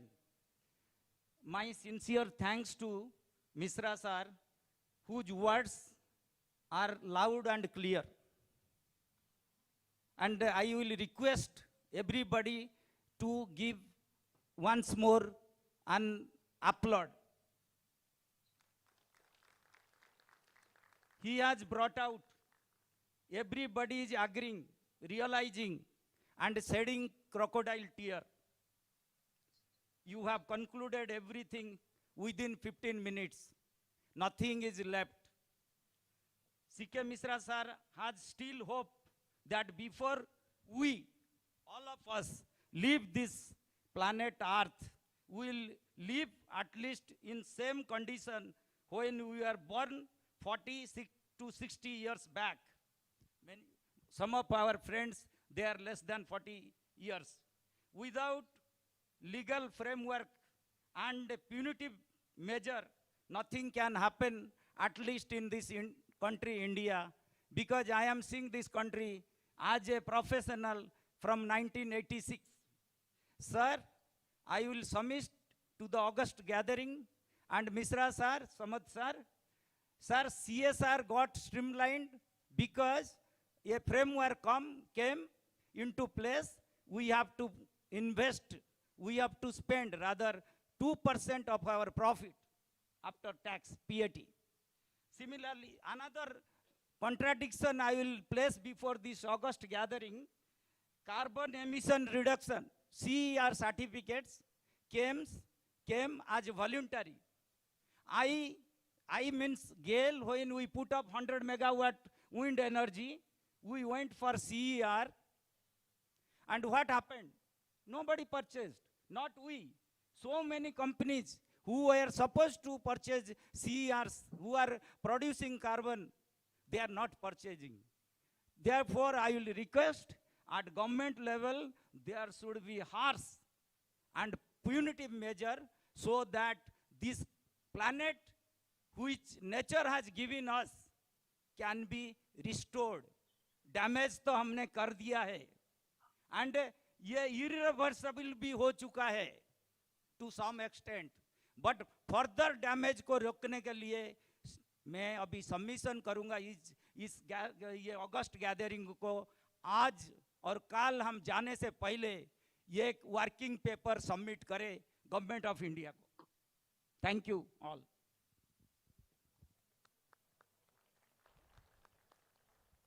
Fully agree with what has been said, and I always use this paradigm that we have not inherited the environment, the resources that we use today in this generation.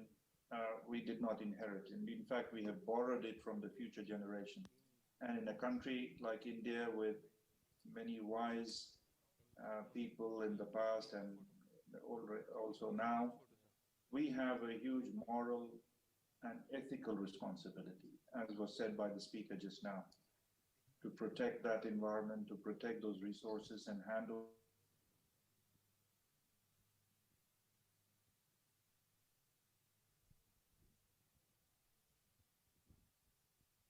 we have talked about it. It's what we do after we go out from this gathering and take action. So let's do what we can in our capacities. So thank you. Absolutely, I fully agree. And one thing that I would like to say is that our generation has failed our next generation as far as climate is concerned. Now, at least, let us make up and make sure that the generation thereafter does not have to suffer the climate problem. That should be the commitment. And let's be optimists. I mean, I think it's doable. If not doable, at least triable. Yes, indeed. So to the Master of Ceremonies, unfortunately, I have to leave with all due respect. And once again, it's been a great pleasure to join this gathering. Mishra Saab, I hope to see you soon sometime.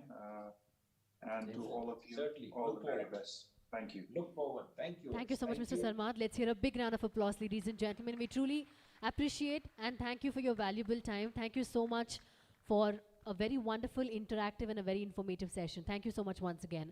Well, if I can please request Mr. Mishra to stay back for a few more minutes. We have one more question. The Hi. last question. Yes, thank you so much. This is Adarsh Emmanuel from Primark.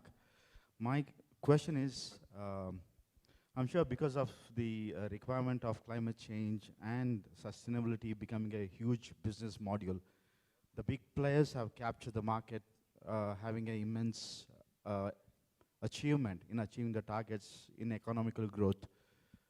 What do you think the target should be for helping the SMEs and small short-term business to achieve these climate targets and also help them to achieve their economical standards?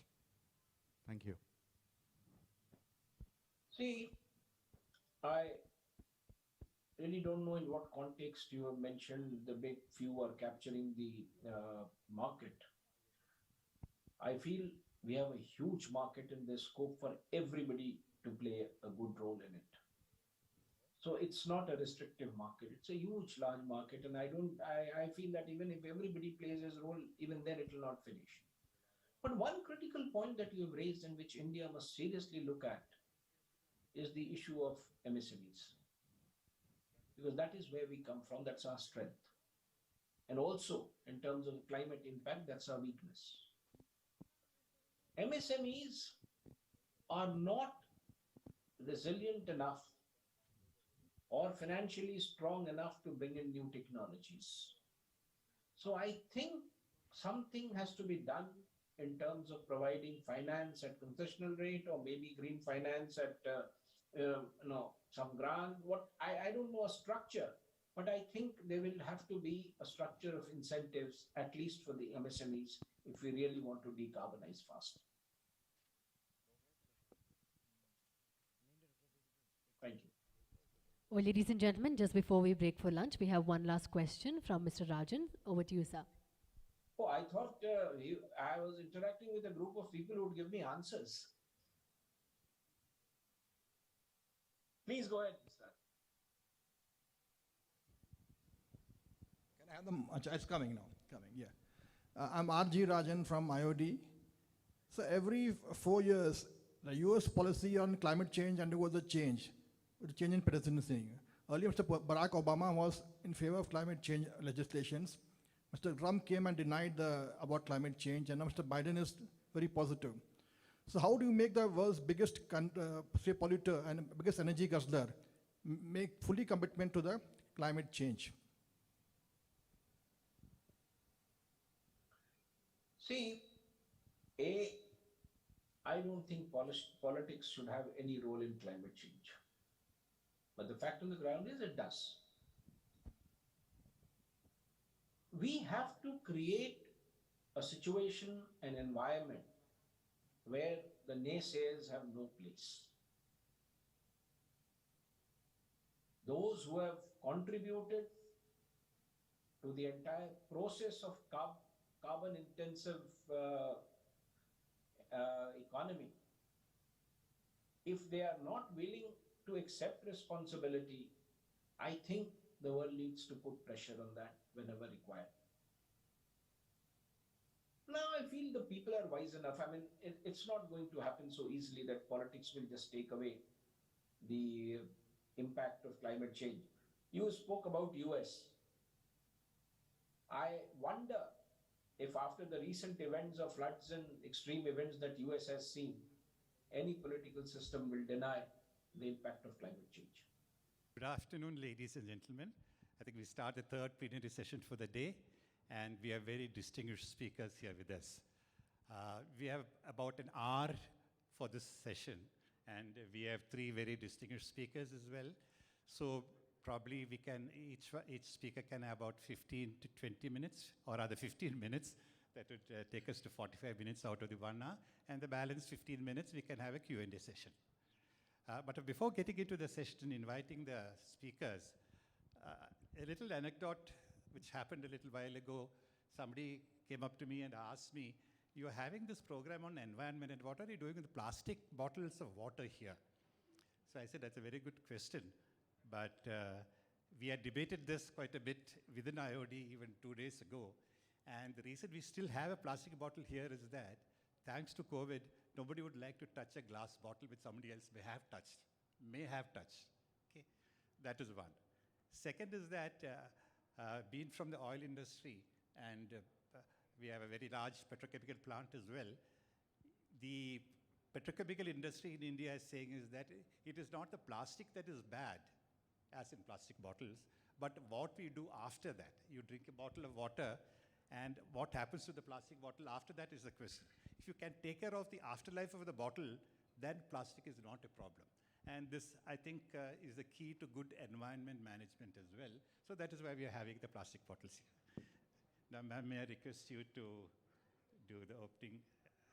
Oh, yeah. A very good afternoon to all of you. At the outset, let me congratulate IOD for taking up this very, very critical and timely subject called environment management and climate change. A big cheers, 3 cheers for IOD and for all the participants who happen to be here. Obviously shows your commitment to the cause. I, as Planning Secretary, handle the Sustainable Development Goals, which are initiated by the United Nations. I'm sure all of you are aware of the 17 goals for sustainable development. It only emphasizes that if the humanity at large has to be peaceful and prosperous, then the planet's sustainability has to be ensured. And that is the responsibility of all of us collectively as well as individually. 193, Mukund, can you please put up the PPT? 193 countries are signatories to the Sustainable Development Goals, wherein climate change is one, life above water, that's on land, life underwater, pollution, all those aspects are very, very distinctly and in a detailed manner they have been handled, indicators have been given, and every government, whether at the state or the center, is monitoring it by every year, every month kind of reports, I'm sure all of you are aware of. So where we stand as per the Niti Aayog's SDG India Index, I would like to present some of the statistics before you, particularly for Karnataka. We have almost 34% of solid waste which is not being processed. So we just spoke about plastics being recycled. So we have still 1/3 of our waste which is not being processed and which is giving a huge threat to the environmental well-being. Secondly, if we look at the 100% source segregation, which is not happening, there is a long way to go. Unless each one of us is responsible enough towards this cause, it will never happen. And our deadline is 2030. By 2030, all the countries are committed to ensure that there is the minimal possible pollution and challenges which are leading to climate change as of now. Similarly, we see that the plastic waste generated per 1,000 population, that has to be reduced. Per capita fossil fuel consumption has to be reduced, and we see that Bangalore is one of the leaders in e-vehicles, numbers going up and usage going up. Then we have the area covered under afforestation. In Karnataka, one very serious measure of desertification, as they say, 4 lakh hectares have become uncultivable waste for whatever reasons. And we are not able to put them under forest back again, and that is itself a very big challenge to the climate as a whole. Government of Karnataka has been making lot of programs and policies to ensure that the afforestation, and actually we are number 1 as far as the country is concerned in afforestation. Yet there is a big task yet to be achieved.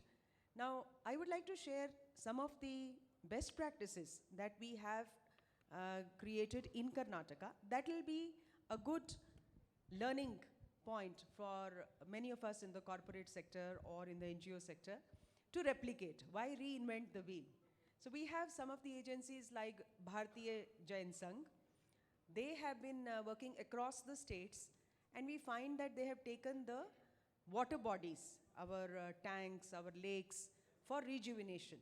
So with a very, very small cost, for example, what you can see here in Yadgir district, which is one of the aspiration district declared by Honorable Prime Minister, that is most backward district in the state, just at a cost of 75 lakhs, they were able to increase the storage capacity of that tank by 6,815 lakh liters in just 1 year. That means it leads to all the bore wells getting recharged, it leads to a lot of agricultural productivity being enhanced, and so on and so forth. Like that, we have mapped using the GIS portal almost 14,000 such lakes, and many of them we are taking up under Jal Jeevan Mission, again a ministry-sponsored thing. However, what is the interaction that we and corporates can have is with the help of NGOs like this, wherein they are going to charge only for the diesel cost. They are providing the machineries, again under CSR. So government is paying the diesel cost for running those dredgers and JCBs, and the rest, the silt which is removed from the tank is taken away by the farmers, which leads to again higher fertility of the soil, and it's a win-win scenario. So those corporates who would be interested in taking up this, not just corporates, we've collaborated with a lot of educational institutions with almost 5 lakh NSS volunteers which are there registered in our state, both from schools and colleges. So they're all involved in this. Ultimately, it's not just one time of desiltation, but keeping that sustainability in mind, we have to ensure that it doesn't again silt up. For that, there has to be an afforestation in the catchment area. So we use our volunteers for catchment area afforestation activities. Again, our forest department, horticulture department, they provide saplings free of cost. All that the citizens have to do is look after those plants and ensure that they are sustained and survived. The next slide is about another corporate, that is HP. They have done a similar lake rejuvenation project. In Bangalore alone, we all know, every day we read in the papers also that there are a lot of lakes which are today, full of weeds, and also as a result, everybody is throwing all kinds of garbage also. So these are our, as we say, lungs and breathing spaces, and clean, environmentally very, very crucial natural resources. I think each one of us can participate in ensuring that we keep the lakes clean, and then it can become a good source of entertainment as well, which is again very important for the healthy mind and body. Another and the last success story that I'd like to share is from Selco. Selco, I'm sure you all would have heard of in the solar sector.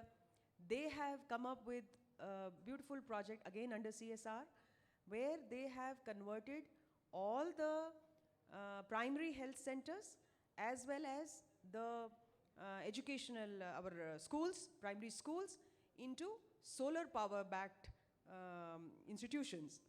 As a result, they have energy 24/7, clean energy, and they're able to provide smart classes and so on and so forth. Otherwise, electricity, as you know, in rural, remote areas is not a certainty. And sometimes schools do not even have money to pay the electricity charges, and it gets disconnected also. So these are some of the very good experiments we have done with the help of the NGOs. Another very nice experiment, I mean not experiment, I would say case study, would be on livelihood.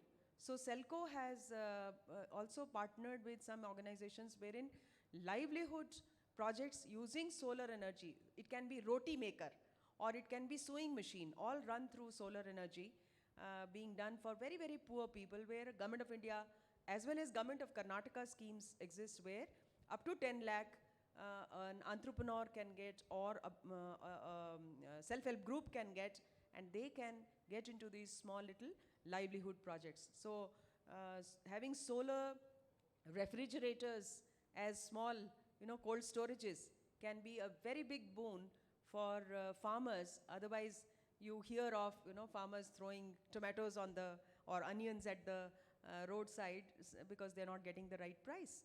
So there are lots and lots of projects where all of us can collaborate, not just for spreading awareness, but also taking concrete steps to ensure that the burden which we are today facing in terms of challenges to the climate are reduced to a large extent. I would request people to visit our planning department website or Karnataka Remote Sensing Application Center website, where all the natural resources that we have across the state have been mapped with the GIS coordinates.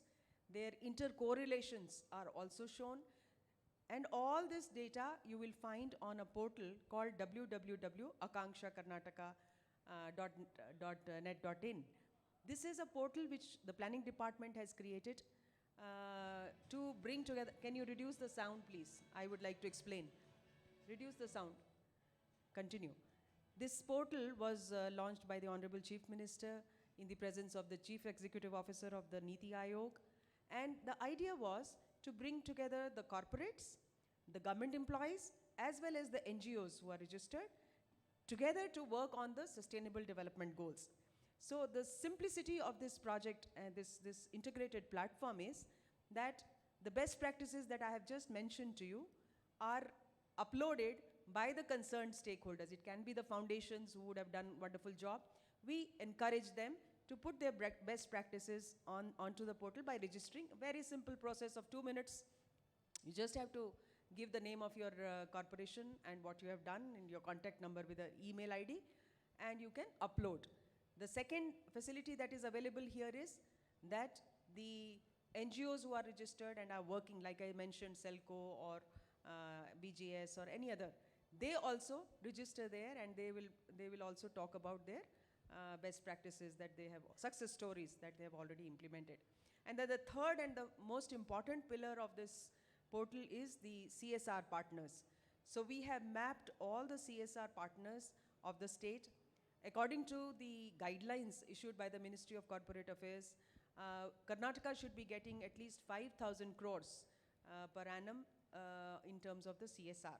So we have got majority, almost 4,000 crores we have got. Another 1,000 crore is yet to materialize. So we always solicit our CSR partners to visit and register on this portal, Akanksha portal, pick the projects of their choice, and this portal provides you an online facility for getting an online MOU done with the required government official. Almost 15,000 government officials are on board, and about 5,000 NGOs which are on board. You can select your own areas of choice, of contribution, of participation or partnership, and you will get an MOU, you will get the contact details, you will get all the data that you want. Not only that, once the project is frozen, you will get the update on what that project has led to in terms of SDG outcomes. So I'm sure it's a great opportunity for all of us to connect through Akanksha portal for days to come, and today I thank for this opportunity being given to me to connect to all of you, and look forward to a good, healthy win-win participation for forever, in fact, through the portal. Thank you. Thank you very much, Dr. Shalini Rajneesh. Before I invite the next speaker, I just want to quote from my memory some statistics about who are bigger culprits as far as greenhouse gases are concerned. I remember reading, I have not checked the veracity, but I remember reading that up to 20 to 25% of greenhouse gases come from agriculture and related fertilizer manufacture. Okay?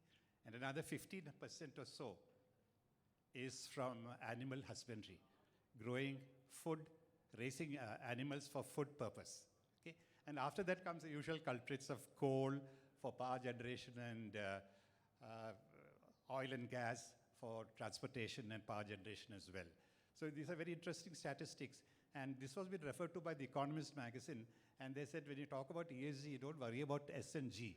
Just keep looking at the carbon emissions. That itself will save the world. With a little words, I think may I invite Dr. Prasad to be the next speaker. You would like to know this? Okay, thank you.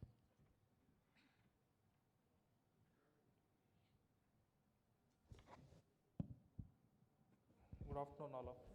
I thank Institute of Directors to give this opportunity to speak in this august presence of various dignitaries. I also welcome our ACS planning, Dr. Shalini ma'am, and other senior colleagues and junior colleagues. Handling transport and tourism sector in government of Karnataka poses a definite challenge of climate change. The various developments that are taking place in the transportation sector has to be adapted to mitigate this challenge. As you all know, as per the UN estimates, the global observations peg that around 25% of the carbon emissions are from the transportation sector. But without transportation, nothing can move. And you all know, Karnataka and particularly Bengaluru has a robust set of networks, airways, railways, and everything. But at the same time, we have the problem of this carbon dioxide emission also. And most of the emissions are dependent because of the dependence on the fossil fuels. So to move towards for the greater sustainability and to use the alternate fuels, that is EV vehicles, government of Karnataka has set its ambitious target, and slowly we are inducting EV vehicles and encouraging EV vehicles. The EV policy, Karnataka is the first state to declare the EV policy way back in 2017. Similarly, public transportation is also given a lot of importance to reduce the dependence on the private vehicles. As you all know, the growth of vehicles in Bangalore and in particular Karnataka also is growing at such a pace that the traffic congestion is becoming one of the major problems in the city. Hence, to reduce this transport-based carbon dioxide emissions and to mitigate the climate change, sustainable efforts have to be particularly done so that this will not pose a global problem. Various efforts have been done, especially to increase and enhance the public transportation system. Mass transit is being encouraged, public transportation is being subsidized, and fares are kept at such a level that it will be easy and optimized for public to use this public transport. And integrated ward level planning, land use planning is also being incorporated by the Department of Urban Land Transport, so that people resort to the public transport rather than the private transport. Other kinds of disincentivizing model also has been proposed. One is the scrappage policy, that is voluntary vehicle modernization plan that is declared by the government of India, where above 15 years old vehicles are encouraged to scrap so that this will not pose a climate problem, or they will reduce the carbon dioxide emissions. One more important step that has to be taken, or where we are lagging behind, is the use of IT systems in the transportation sector. No doubt we are making steps to it, but intelligent transport system route optimization has to be more used, particularly used, and this has to be given more importance. If you compare the public transportation system in other developed countries, particularly Europe or Southeast Asian countries, where they have a robust network of buses and metro rail system, I hope within next 10 years, Bangalore also will reach to that level where the dependence on the private vehicles will reduce.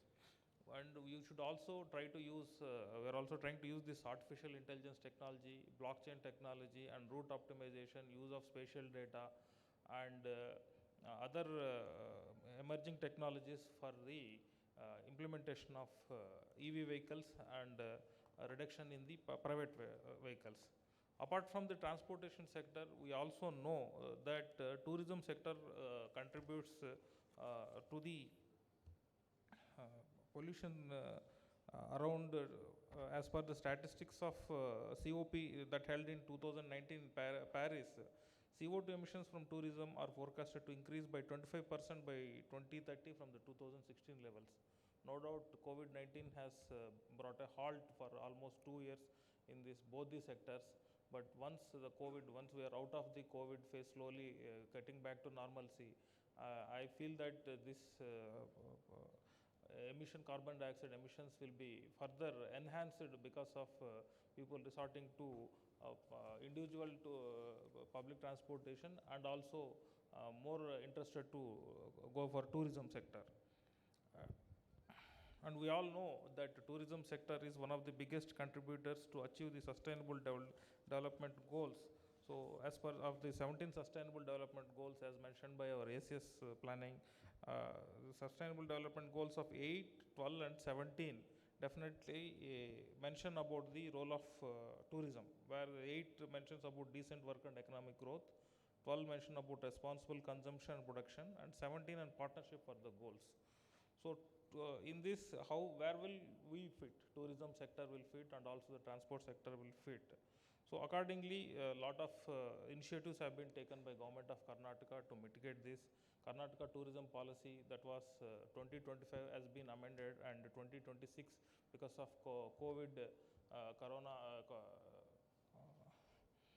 to 2026 has been amended, and prominent themes of the policy has been envisaged, like ensuring tourist comfort, convenience and safety, quality tourist infrastructure and amenities, product development, capacity building, partnerships, collaboration, coordination, sustainable and responsible tourism, technology-driven policy making and planning.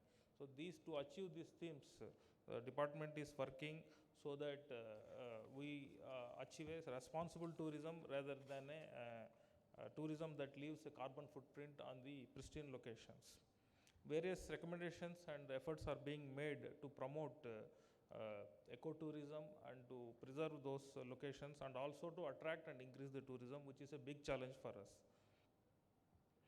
So we are trying to invest in climate resilient infrastructure and improve the reliability of service provision, and increases the asset life, and also see that it becomes financially viable so that it doesn't get affected.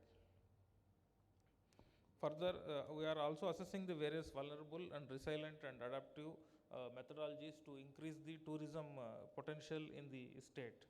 So various small measures like paperless booking, incentivizing for low emission travel, and hotels or resorts that use sustainable modes like recycling or use of green power or low carbon emissions will be encouraged as per the 2026 our tourism policy. And recycling and minimizing travel-based waste is also one of our focus. To create such kind of environment, lot of awareness and education and information has to be disseminated among all the players so that we achieve a sustainable tourism. So if you could just see the 2019 Paris Conference of Paris in 2019 that envisages our Indian goals to reach 500 gigawatt non-fossil energy capacity by 2030 and 50% of its, and in which 50% of energy that comes from the renewable energy by 2030. So in this, to achieve these kind of massive goals, the important sector that has to be focused is definitely transport sector, and apart from that, tourism sector also has to be given a lot of importance, because if you see the figures, around 23 crores is the domestic tourist travelers in the country, in the state, and around 6 lakh foreign tourists to the state in a year before COVID-19. So to maintain and such a huge number of tourists within the state, and also preserve the tourist spots and locations, and to prevent pollutions, massive changes and policy initiatives has to be taken, and already our government is working towards it to achieve a sustainable tourism, and also to achieve the sustainable development goals as envisaged previously. And I assure you that both the departments, we are working in a way so that our goals are also achieved, and also we maintain the environment in a sustainable. So I thank for giving me this opportunity. Thank you very much, Dr. Sharma.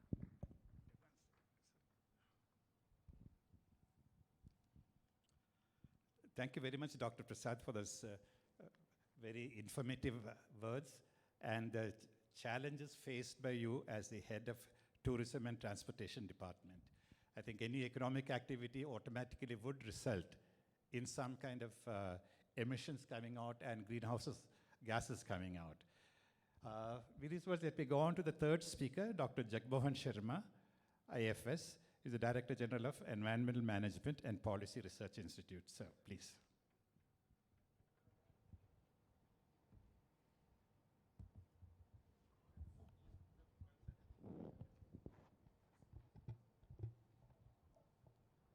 Good afternoon and greetings from EMPRI, Environmental Management and Policy Research Institute. We are a Government of Karnataka research agency. Distinguished delegates, fellow panelists, ladies and gentlemen, through this discourse that I present to you today, I wish to ask three critical questions, answers to which can enable us to strengthen action on the ground. And these questions are, first, is inadequate risk perception a reason for our lethargic response to global warming? Question 2, who has the capacity and responsibility to drive course correction under a changing climate? And third question, what framework for development can we adapt in an environmentally sick world? We'll try to seek answers to these three questions. On the question of threat perception, we understand development has co-produced contemporary environmental crises. Our aspiration for development is pushing us on an unknown trajectory into an uncertain future. We project violating planetary environmental boundaries can potentially trip the Earth systems over actually into the mythical doomsday scenario we know of from stories. However, we lack precise knowledge about the tipping points for Earth systems.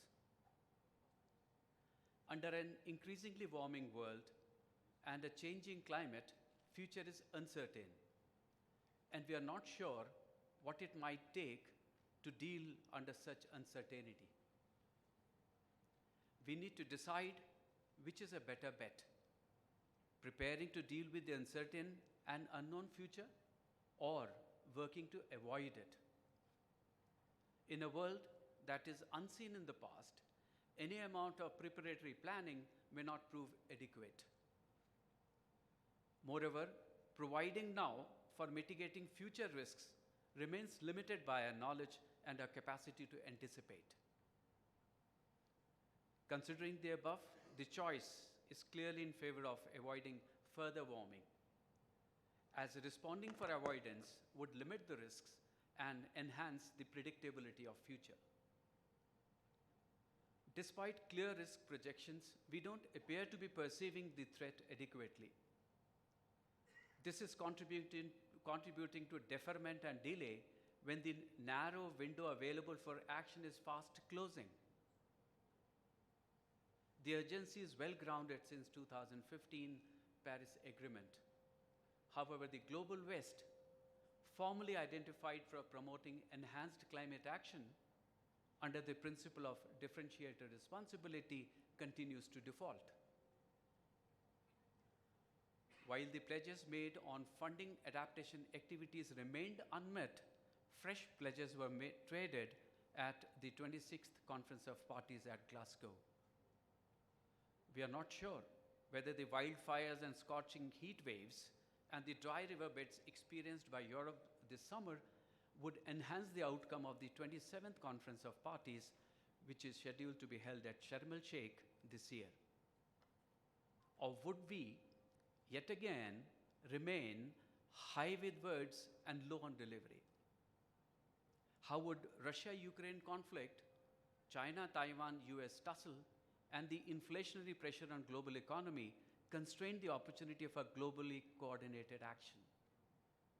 Nonetheless, outside of the governments, I put my bets on private finance and industry, as they can take the lead by undertaking investments in the businesses at scales and in an environmentally compatible and socially acceptable manner. Businesses are the demand creators and trendsetters. Let environmental sustainability be the trend in the boardrooms and civil society. This time round at Sharm el-Sheikh, the global community needs to be more demanding of their governments and business owners for a livable world.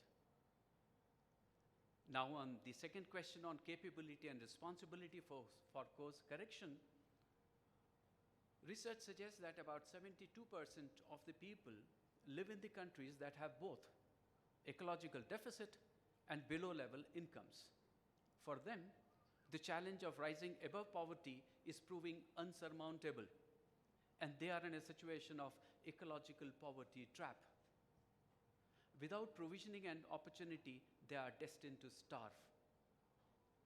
In an unequal world, as underdeveloped societies continue to sustain themselves at the bottom end of the consumption spectrum, the concept of sustainable development loses its universal validity.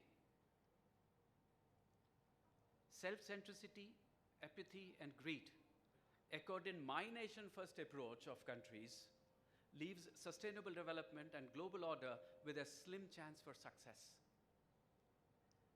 Moreover, the question of responsibility for action is already settled under the United Nations Framework Convention on Climate Change on the principles of differentiated responsibility and respective capability.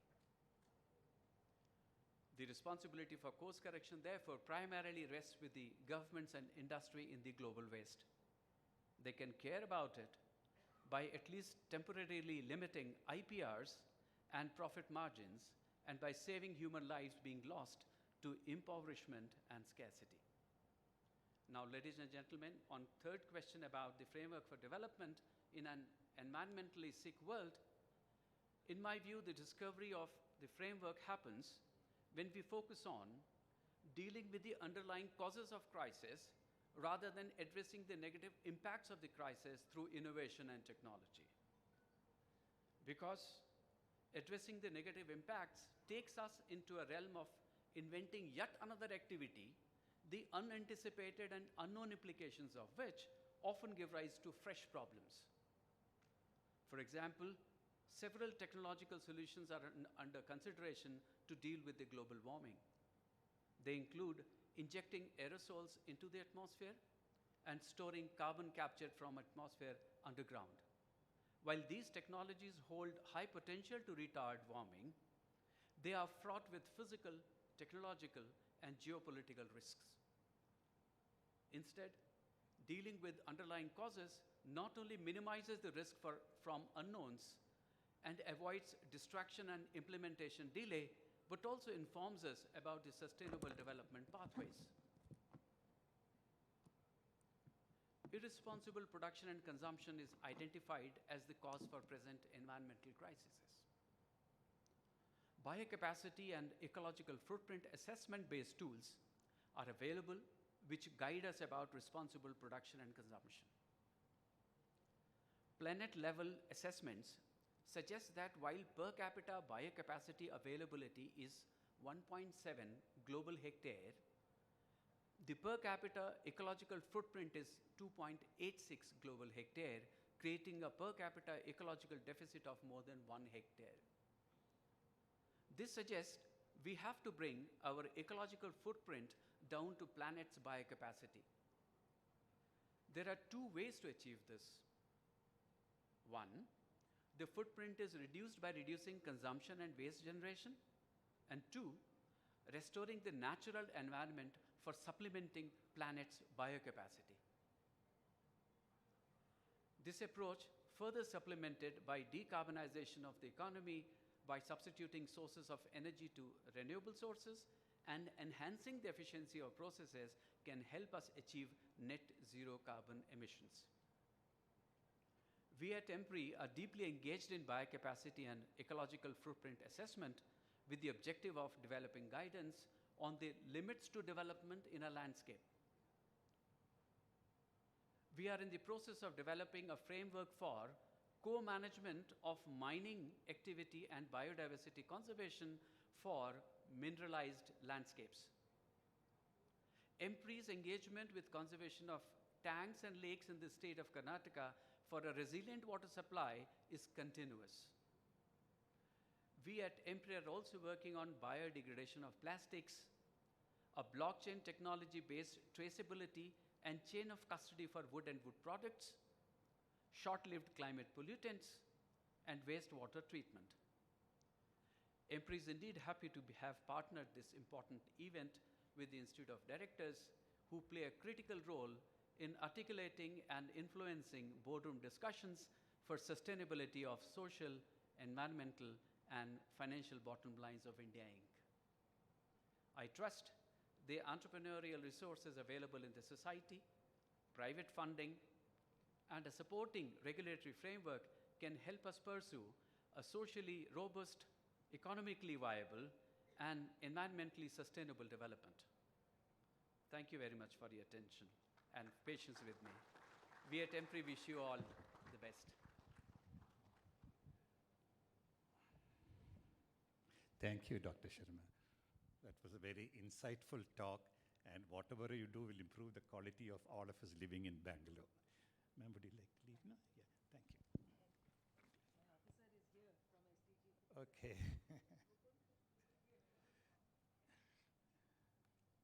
Dr. Shalini Rajneesh had a very urgent commitment and she has to leave and won't be with us for the Q&A session.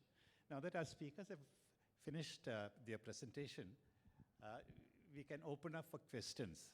And may I, with your permission, to talk about the protocol for the question and answer session? If you have a question to ask, please raise your hand and somebody will come to you with a mic. And when you get the mic, please tell us your name and the organization you represent, if you are representing any organization for that matter. And after that, please ask a question. We would prefer a question rather than too long a comment. So please confine your question to a real question. So with this, we can open up. Can we have the first person? I'll go Yeah. if you like. Yeah, you already have a mic. My question, I'm Raghunathan, advocate in Bengaluru. The question is addressed to Mr. Sharma regarding regulatory framework you touched, being a legal man. Do you think that an objective of this kind, which has a lot of, the stuff is more about being an enlightened corporate citizen, so to say, how do we achieve through the process of legal and regulatory mechanism?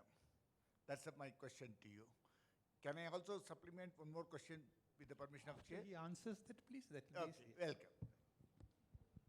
In response, I would just like to recollect to you that recently the say, the bankruptcy code and our effort that the negotiations are honored, and hence any adjudication that is required in that regard, mechanisms are quickly put in place in order that the hurdles, the delays that happen in resolution of matters, it reduces.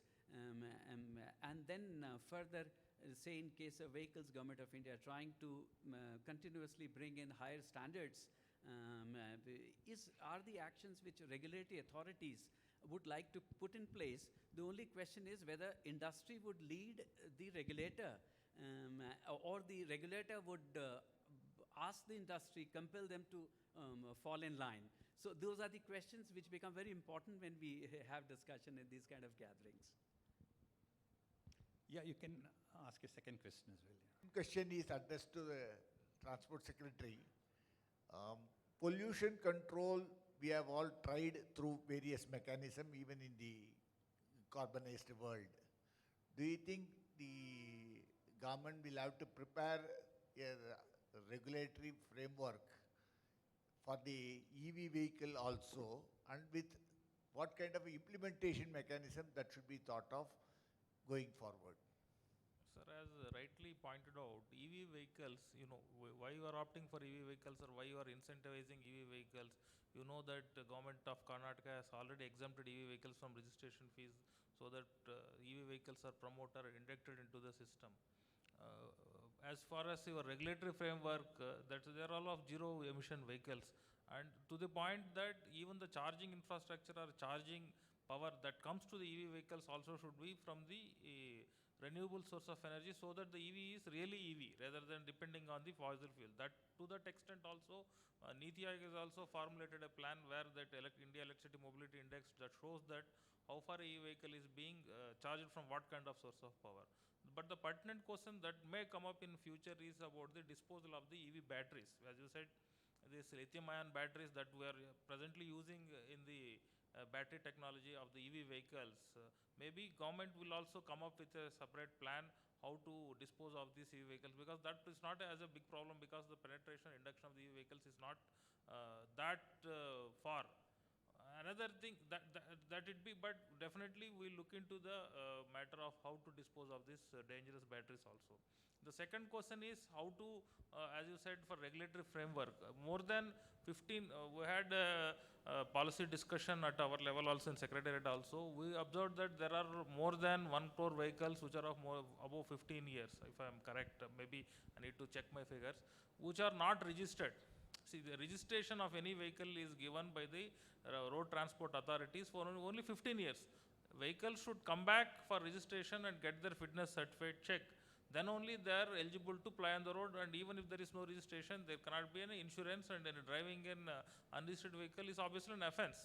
So the citizens should also come forward to see that their vehicles above 15 years should get registered and pollution also get checked.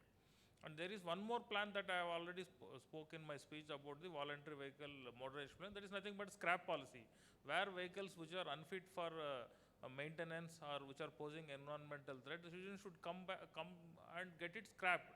So, and very soon government is going to come up with a policy, and we are adopting the Government of India policy where certificate of deposit will be given, and we are thinking how to incentivize and how to motivate the people to come for this scrap policy. So I hope with the induction of the e-vehicle slowly and battery charges coming down in the subsequent years, and encouraging people and incentivizing people for going for scrap of the old vehicles, definitely will have a better vehicular health on the roads in the Bangalore city and in India also. Any other question? So let me ask you a question from my side here.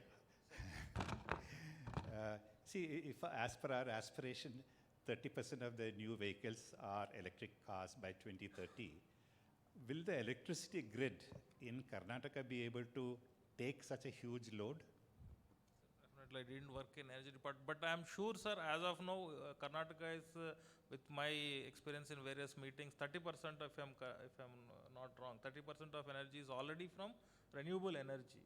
And if not, today we are seeing a lot of our petrol pumps and like that. Similarly, I am sure, and with a lot of incentives and pushing for the greener energy, lot of charging infrastructure has to come up. The charging network has to come up so that people should confidently take their EV vehicles outside. So, and definitely grid will cope up because it's based on industry and on the demand supply basis. So, I mean, another 8 years we'll definitely see a lot of changes as you see. Thank you, sir. Thank you. Yeah, please go ahead. I'm Srinivasan. I'm I can't retired hear you. Can you raise the hand? Who's speaking? IAS officer. Yeah. And my question is addressed to Dr. Prasad. You are mentioning about the EV vehicles future. In that connection, I have a few questions which I would like to place before you for clarification. One is the EV vehicles you are mentioning about the disposal of batteries.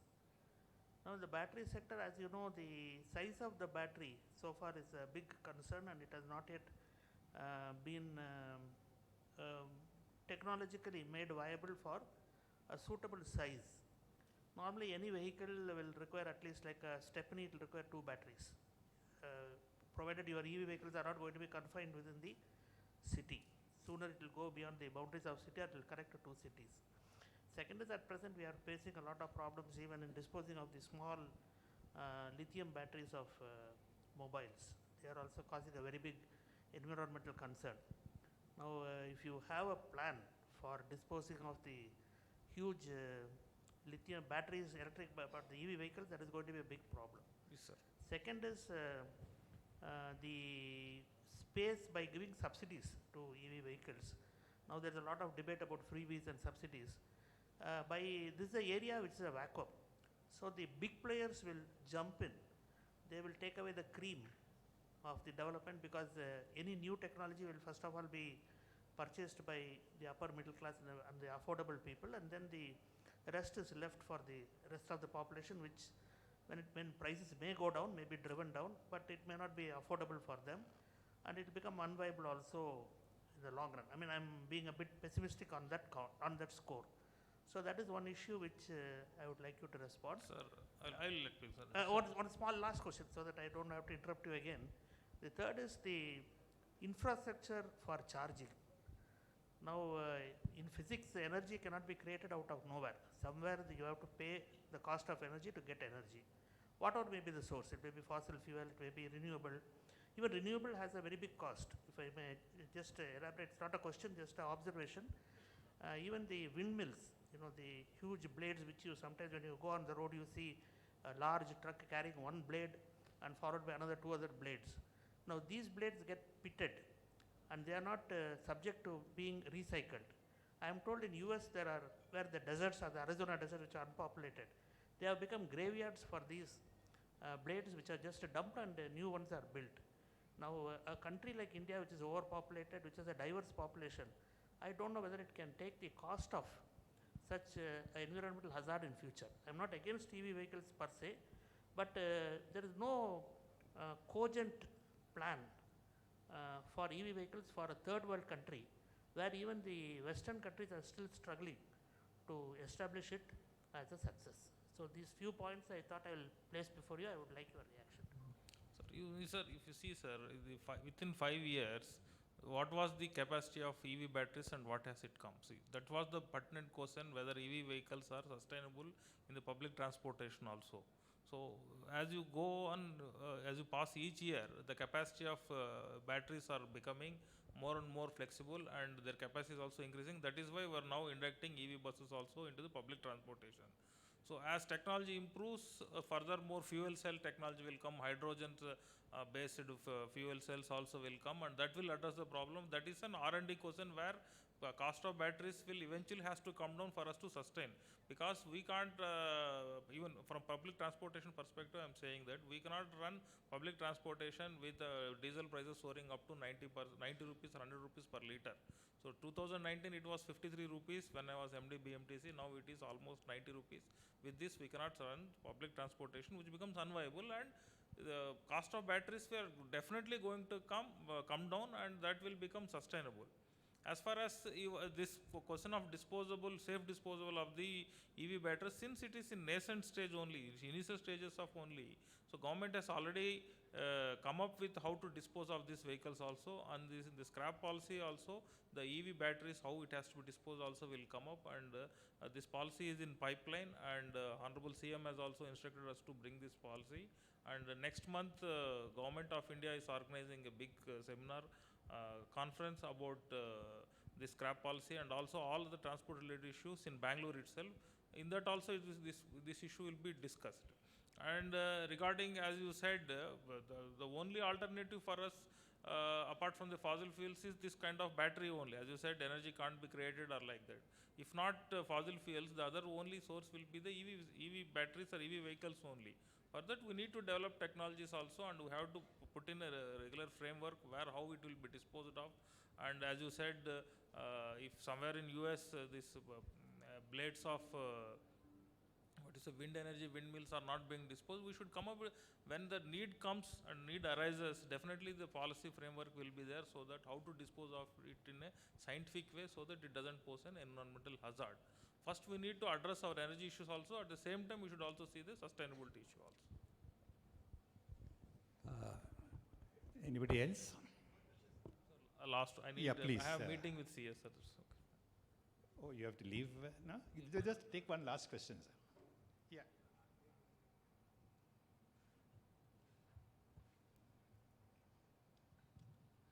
So this is addressed to Mr. Prasad. So this metro transportation is a very good environmentally friendly transport solution, but we find in Karnataka, Bengaluru, there's a lot of delay in these metro implementation projects. So can we have some project management consultant appointed by the government of Karnataka to expedite the projects? Sir, BMRCL doesn't come under transport department, it comes under urban development. So I may not be able to address it properly, but definitely it's working under brisk pace, and Government of India is also monitoring it. So I'm sure very soon we'll have a robust network. Thank you, thank you. If there are no other questions, I can't see any hands being raised. I think let me conclude this plenary session, thanking the speakers, both of you who are here, and also Dr. Shalini, Rajneesh, who had to leave early, and all the members of the audience. Thank you very much for your patient hearing. Thank you so much, dignitaries on dais, for a very wonderful and a valuable session. I would now request Mr. Arun Balakrishnan to kindly please hand over memento as token of appreciation to our distinguished speakers.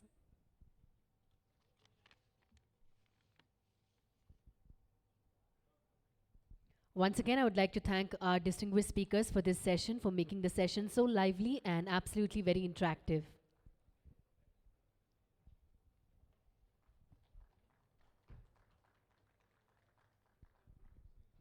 Well, let's capture a wonderful moment, requesting dignitaries on dais to please pose for a picture.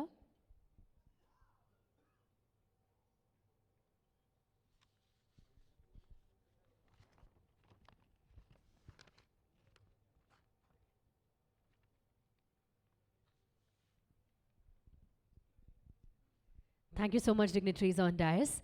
And now, ladies and gentlemen, moving on to the plenary session 4, Environmental Governance for Economic Growth and Financing. Well, ladies and gentlemen, I would like to invite our distinguished speakers for the same. Well, firstly, I would like to inform you all that Dr. S. Selvakumar, IAS, could not be there today due to some personal reasons.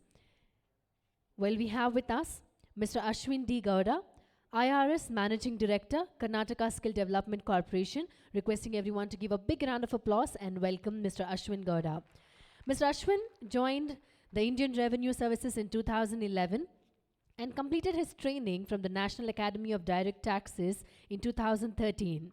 Since then, he has held a number of leadership, including Deputy Secretary to CM in 2018-19. He has also served as Director of Finance of Karnataka Power Transmission Corporation Limited and Deputy Commissioner of Income Tax in Bengaluru. A public administration leader and taxation and business law specialist, he currently leads KSDC as its Managing Director, and we are extremely delighted to have Mr. Ashwin Gowda right here. Thank you so much for your valuable presence. I'd also like to take the pleasure of welcoming on dais Mr. B.V. Sudarshan, Deputy Managing Director, Nettor Technical Training Foundation. Mr. Sudarshan is a senior professional in operations management, lean management, and supply chain management with over 26 years of rich experience in automotive, engineering industries, and multinational companies. He has previously worked with many companies like Bosch, Volvo, and many other to name, both in India, abroad, Germany, USA, as senior position and various different roles. Let's give a big round of applause and let's welcome Sudarshan on dais. I'd also take the pleasure of welcoming Mr. Abhay G. Chebi, Pro-Chancellor, Alliance University.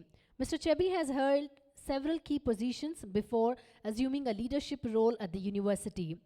The most prominent being his responsibility as a director, admissions. Under his leadership, the university witnessed a steady increase in student intake, both in quality and diversity. During his stint, he also built strong alliances and strategic partnerships with prominent global universities in Germany.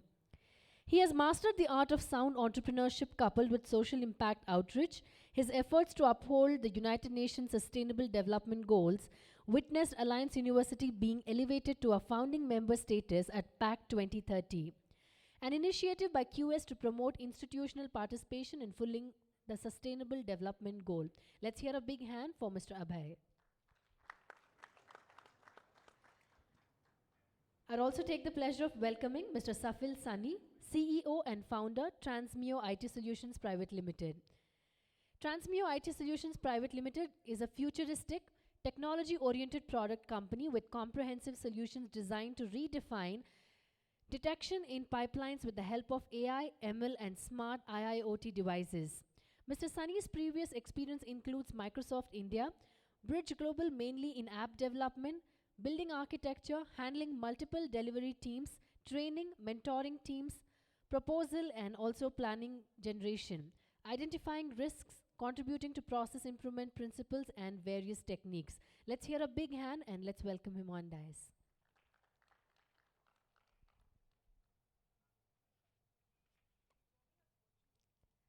He shall be joining us virtually, ladies and gentlemen. And now I'd like to hand over the floor to the session chair and our distinguished speakers. I also request the session chair, Mr. Sudarshan, to kindly please take forward this session and also the Q&A that would be carried forward post this session. So over to you, Mr. Sudarshan.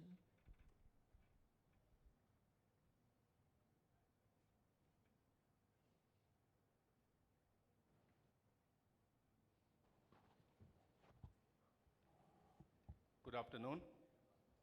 Good afternoon. Can you hear me? Or silent? Second session after lunch. So, distinguished fellow panelists, Ashwin Good, I know him very well, doing a great job in Karnataka, and Abhay and Saini, hopefully he will join on the online, and all the delegates. And first of all, I would like to thank IOD for inviting here to talk on this special subject. Though we are not the specialist in this subject, but we will try to do justice for whatever it meant for, right? Thank you. I just take you to my presentation first, and then I will continue with the other panelists. To start with, I always quote this, even 3 years back when I was in the IOD. We always talk about the environment. When environment comes, I always relate to our own Indian philosophy of Panchabhuta, that is the 5 elements, the earth, water, wind, fire, or light, or space. Our body, as well as the universe, earth, is made up of all these 5 elements. And 70% of water in the earth, and also 70% of water in our body. So we have to take care the Panchabhutas in ourselves and also outside ourselves for us to be a sustainable have a sustainable environment.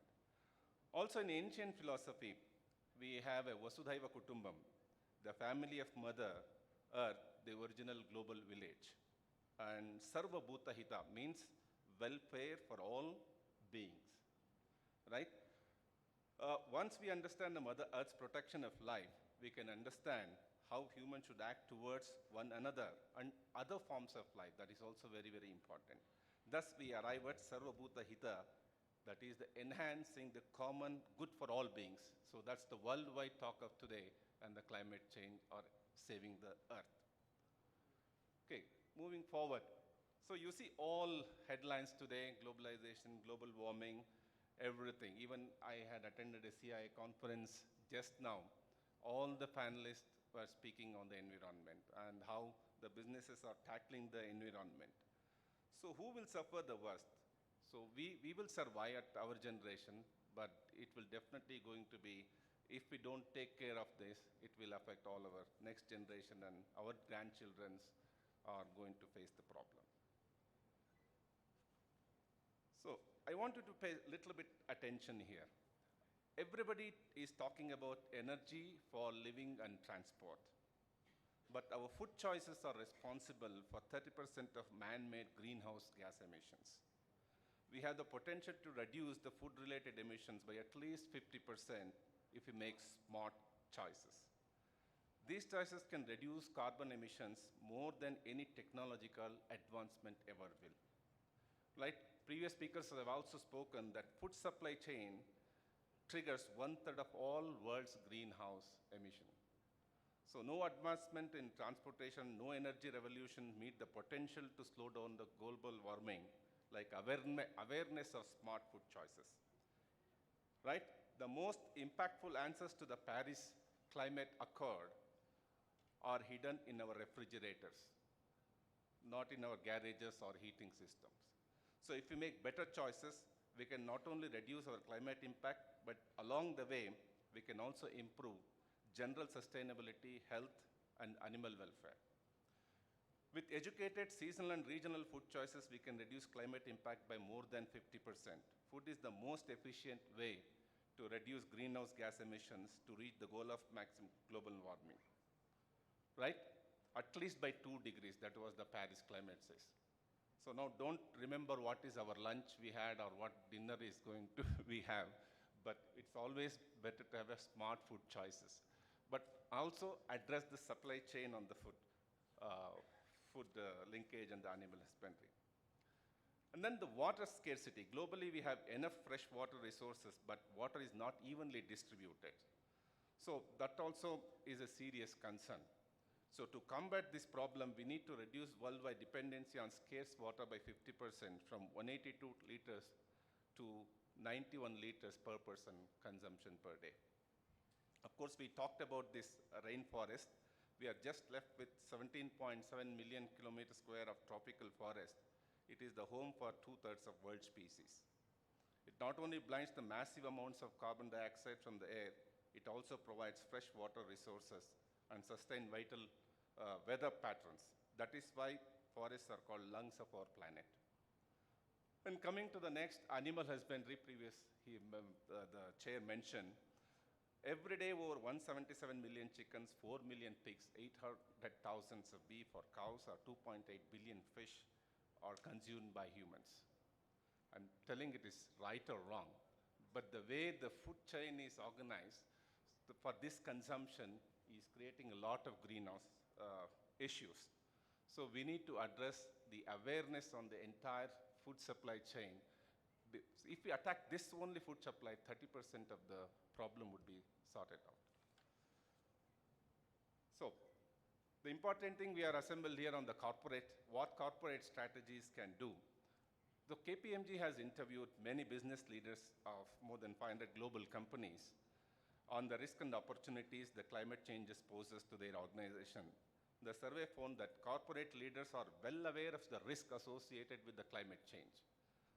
But most leaders felt that they were not yet equipped to deal with the challenges of creating a zero carbon business. Nevertheless, facing internal and external pressure, a majority indicated that they will need to take more aggressive steps towards the decarbonization, recognizing the strategy is not only good for the environment, but also good for the business.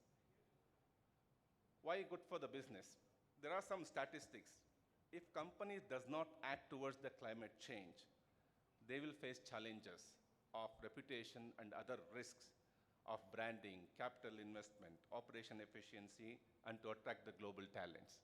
For example, I'll tell you, if now the Apple phone is there, tomorrow some other phone will come and they're environmental friendly, and they say this product is 100% environmental friendly, recyclable, everything they have taken care.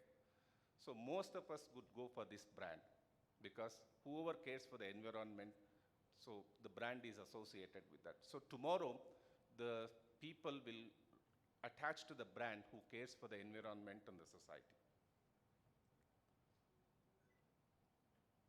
Right, this is one of the example of one of the corporate strategy I have taken, which covers most of the important aspects. This is from the buyer group. It talks about food, it talks about health, carbon footprint, agriculture, environment, and biodiversity.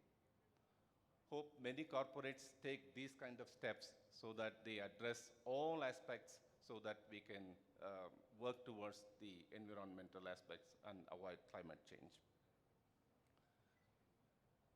One more thing, there are three P's are important apart from the product of a company. That is people, planet, and then the profit. So corporates must rotate wheel around people and planet, then the profit will follow automatically.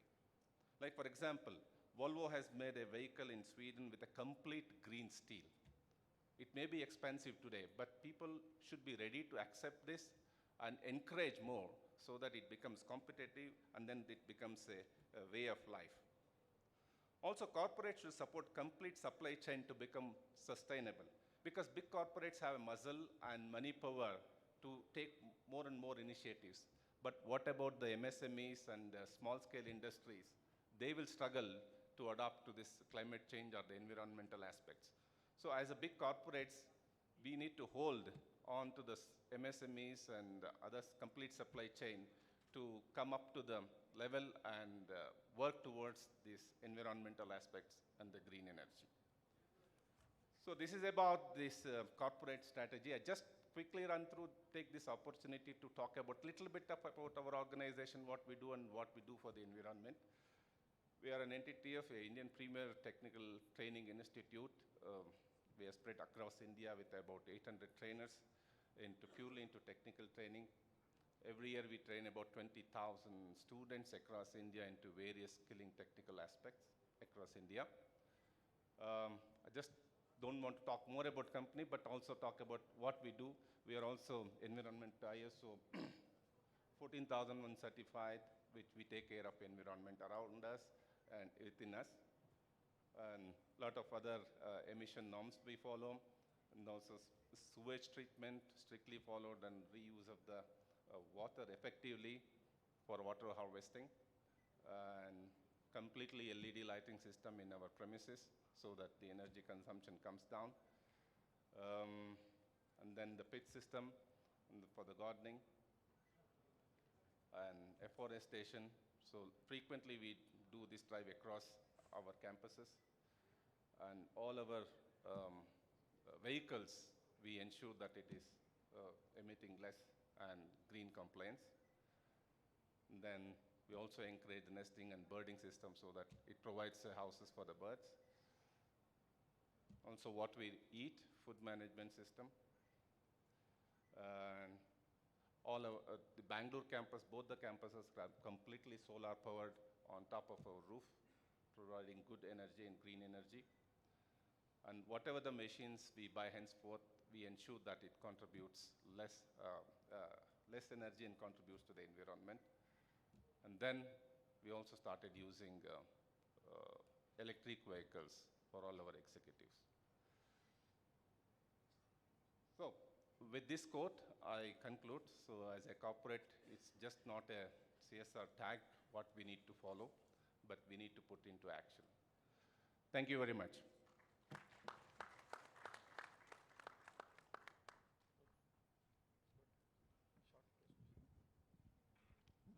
Yeah. Now I have a privilege to introduce our distinguished guest, Mr. Ashwin Gowda, who is doing a tremendous job because we are both from a similar ecosystem, and I'm following it up. and Karnataka is being more vibrant under his leadership and the skill ecosystem. So I'm eager to hear from him on his and views and the Karnataka views on this topic.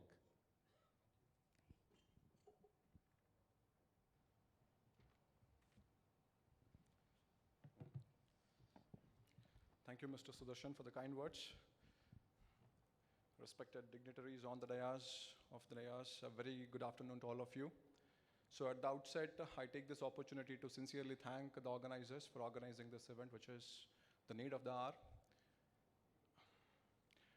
I came here as a replacement for my secretary, so I have not prepared any PPT as such. However, I'll give you a skill orientation to this topic. So because I represent an organization, just before jumping into the topic, I just want to give a brief introduction about my organization. I represent an organization called Karnataka Skill Development Corporation, which is the nodal organization for imparting the short-term skill training to the youth of the state.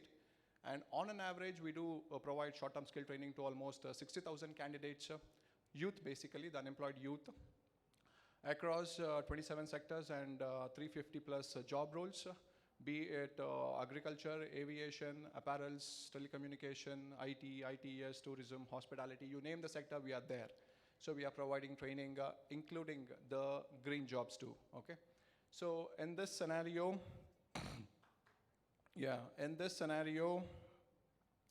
so especially when it comes to the green job sector, we are providing training, especially in job roles like the solar panel installation, and then wastewater technician, STP operator, then waste management, waste segregator, and so on and so forth. In fact, we have converged with various departments of government of Karnataka, especially with especially with the RDPR department. So through this, the Kaushalya Sakhi program, so we have trained almost 60,000 SHG women across the state, especially in handling the waste management and waste segregation, solid waste management, and we have also provided training in the driving training to the women. So that now, especially in the Gram Panchayats, now the entire waste management has been given to the self-help groups. So this is how we are promoting this self-sustainability, especially at the grassroots level. And then with the help of EMPRI, an organization called EMPRI, we are providing this STP, that is sewage treatment plant operator, which has been made mandatory for all the apartment resident welfare associations. So we are providing that too. And then we have come up with an initiative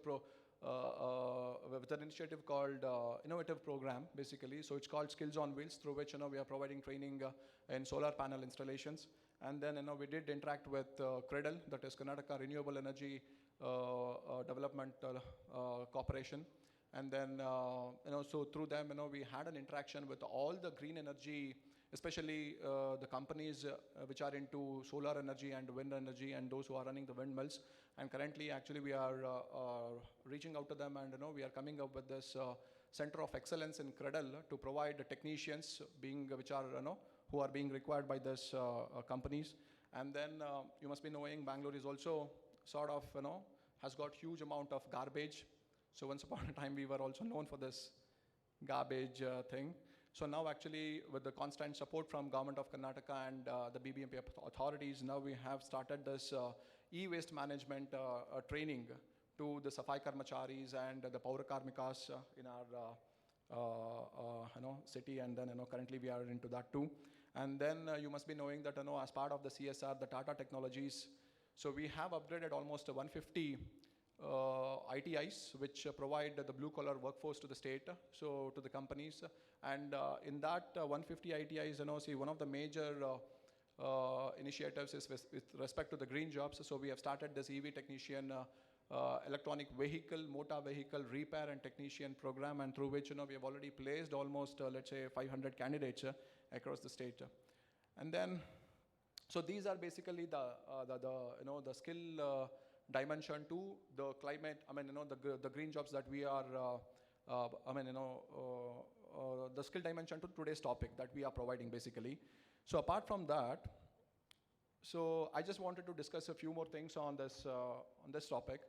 So now it is mandatory for every country, every organization that we, as part of this UNFCCC, we have to reduce the carbon footprint, and companies and countries are coming up with various measures. So I'm pretty sure that the previous speakers must have spoken a lot about the measures which are to be taken up by the companies, especially to bring down this, to bring down the carbon footprint and to act on the climate change. So, but in this scenario, I would like to add my points too. That ESG has been made compulsory. In fact, companies like Infosys are already coming up with the ESG reports, Environment Sustainable Governance reports. So for this, what I suggest is actually, see, everything has to start from home itself. So in this regard, KSDC is always there to support the corporates, especially when it comes to the social and the environmental aspects of this ESG. Say, for example, that especially with respect to energy efficiency, then water consumption, then water reduction, then rainwater harvesting. So, in fact, we are in touch with several state-of-the-art institutions to provide the solutions to the companies. So, I would suggest that in case if you happen to train your employees, especially in these areas, so kindly do contact the KSDC, and we are always there to support the companies, especially in this regards. And then you must be knowing that the companies, the future skills, especially the paperless office, so is one of the ways through which we can reduce this the footprints and other things. I mean, one of the ways through which we can act on the climate change. So future skills play a very important role, especially the digital analytics and artificial intelligence sorts of. So in fact, waste management, we have brought this AI-based waste management. So in fact, we are working with BBMP, especially in this regard. So I would suggest that if any company is interested in providing these type of training to their employees, you are most welcome, and kindly do approach the KSDC, and we are always ready to help you out. So with this, I mean, just a point, since you are all from the corporate sector. In fact, we talk a lot about all this, but as I said in the beginning, it has to start from within. See, many of the companies have got glass outdoors.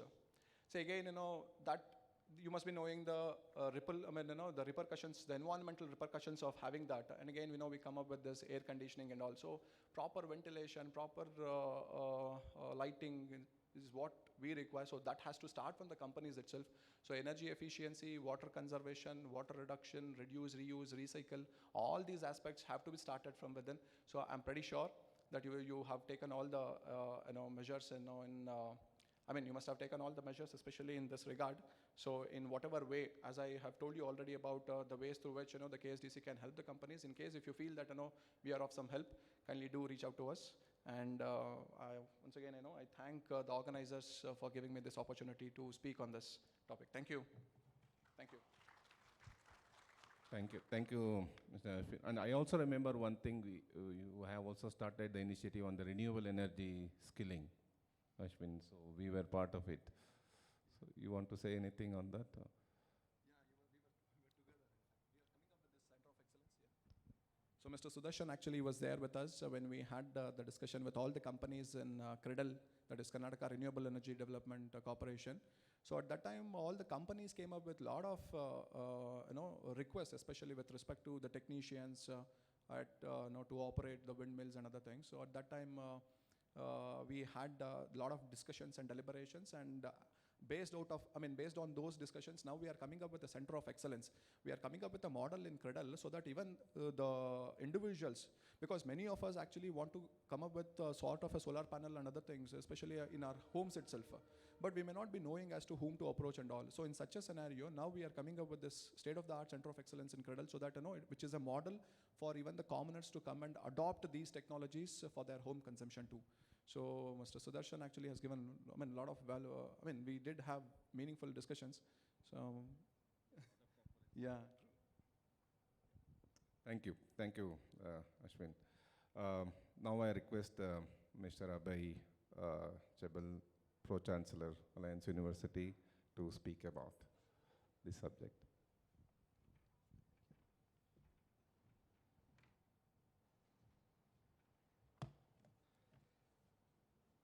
Thank you so much, Mr. Sudarshan.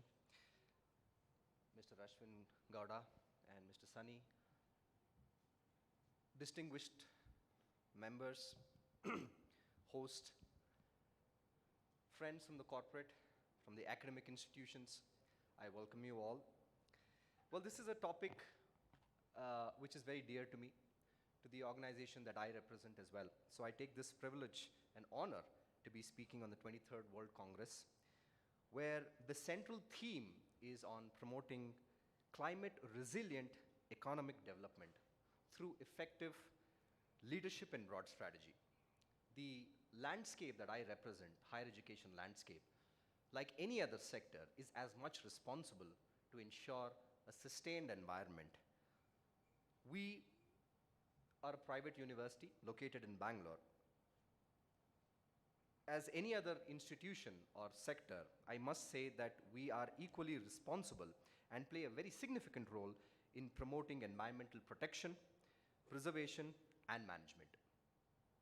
This may be through collaboration with the industry or research on very pressing issues and topics to come out with path-breaking solutions, to not just have the right tools, but also to have pledge and action in areas which include sanitation, enhancing the green cover, banning of plastics, as you can see, reducing carbon emission, and also preserving soil and lakes.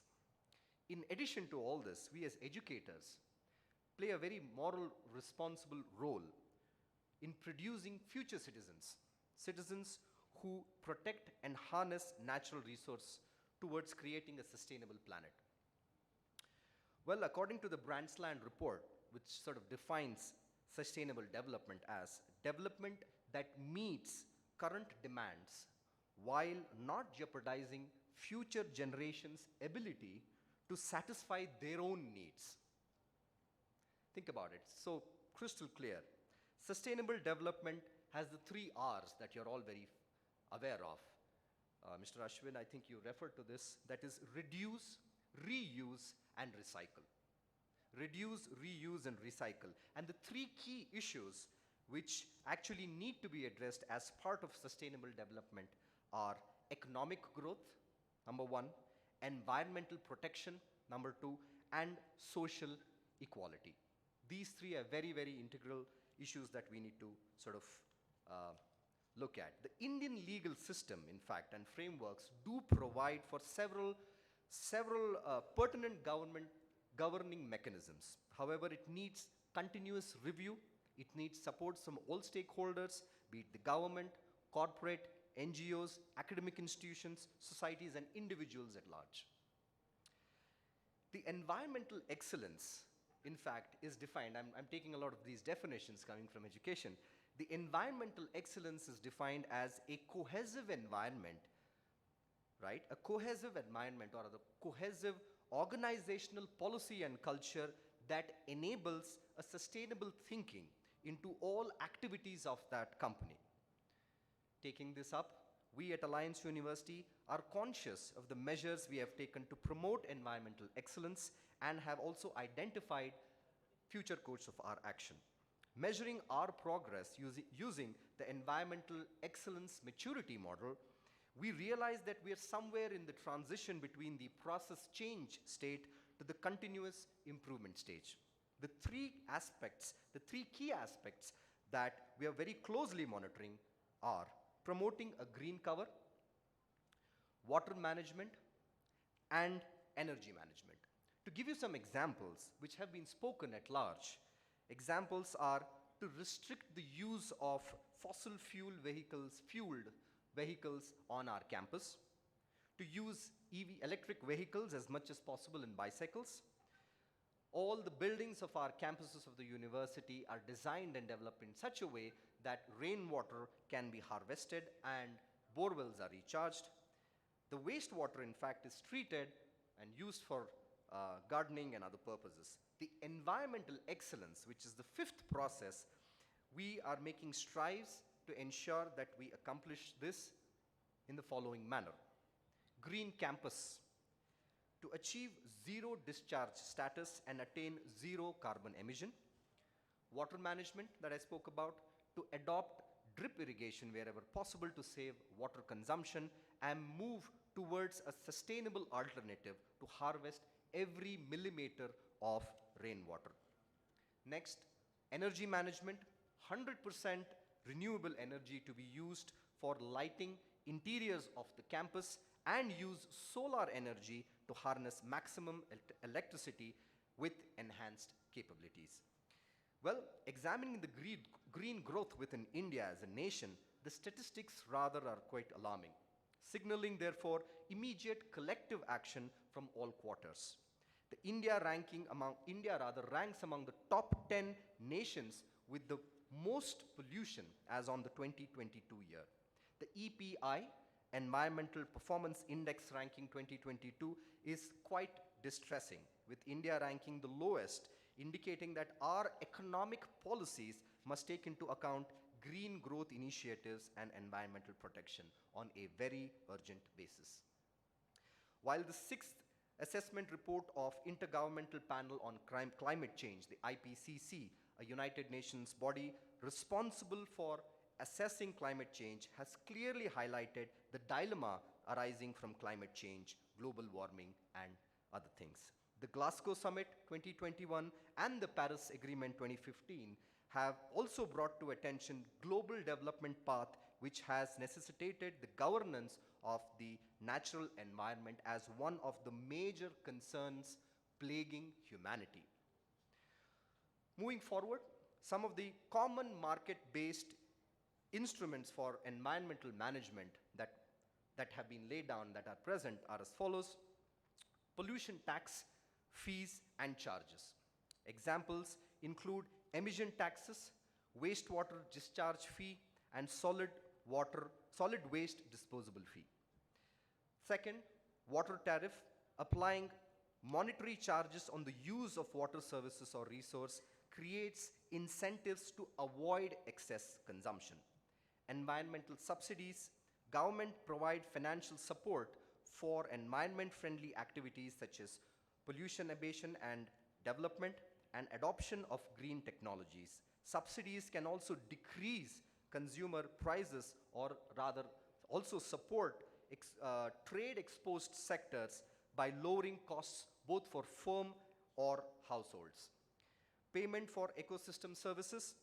This scheme captures the economic value of ecosystem services such as food and water supply, etc., and creates incentives for producers and consumers to pay for environmental conservation. Finally, removal of harmful subsidies, taking away the harmful subsidies such as the fossil fuels, etc. Diverting attention to the landscape that I represent, higher education space. In fact, significant impact on higher education institutions have been witnessed. Frameworks are in order to measure how educational institutions such as ours are adhering to environment, social, and governance, the ESG issues. Students, parents, corporates, and society at large are taking notes of how institutions are performing on such parameters. And this is one of the most critical factors that will determine how educational sector as a whole will play its role in protecting the environment and promoting research to harness natural resources in the most optimum manner, contributing to the larger ecosystem of environmental protection. And finally, as part of impact investing, we at Alliance are doing what we can. We certainly have a long road to cover. However, with the right intent and best-in-class resources, we are quite confident of contributing to a better future, both economically and environmentally.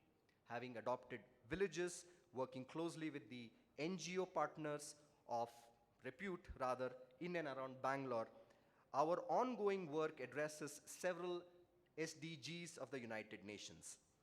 These goals and projects are closely monitored through a dedicated department within the university, and progress of which is measured on a real-time basis. Well, in fact, it's a matter of pride to highlight that Alliance University was also elevated to the status of founding member in the Pact 2030 Pledge, Act, Change and Transform, an initiative by QSIH India, and I had the opportunity to represent the university as being the founding member, one of the founding members during the inaugural which was held earlier this year. Well, in conclusion, I would like to state one of the most meaningful quotes that I came across while I prepared for this interaction. Well, this is by a person, he's an environmentalist. It is by Jim Clyburn. He says, environmental protection does not happen in vacuum. Environmental protection does not happen in vacuum. You cannot separate the impact of the environment from the impact on your own family and communities. May we all work together, leaving behind an environment which is safe, conducive, and capable of beholding the future generations. This is certainly not an obligation, but is our moral responsibility. Thank you so much. Thank you. Right. I'd like for a quick 30-second video of the university. I'd like for you to pay attention to the trees and the greenery around that. Yes, please. Thank you.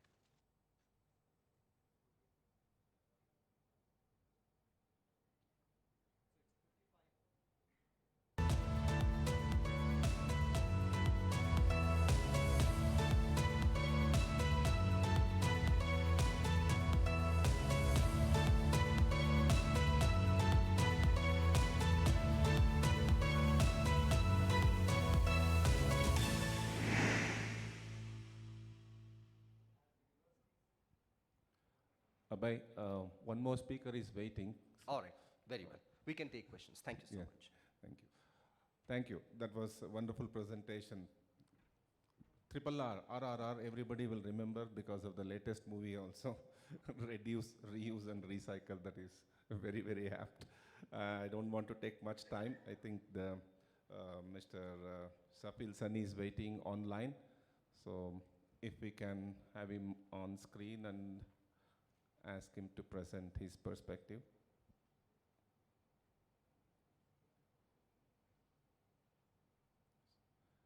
Yeah, Sunny, go ahead. Am I audible? Yes, Is it go clear? ahead. Go ahead. Presentation is also visible, right? Yeah. Presentation, not yet. Okay, I have already It's shared. coming, yeah. Perfect. Great. So, very good afternoon, ladies and gentlemen. I'm Safil Sunny, CEO and founder of TransNeo.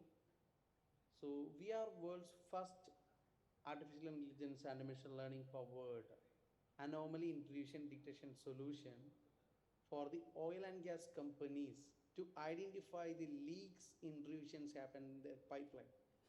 Before I explain about this topic, I'll tell you why I started my organization. During the year 2014 and 2015, I was traveling outside India. I seen an incident. One of the oil pipeline got a puncture and a lot of product came out from that pipeline. It was a theft attempt happened in that pipeline. And the entire product came out. The entire land, that was an agricultural land, and that land went barren. After 4 years also, the land is not recovered.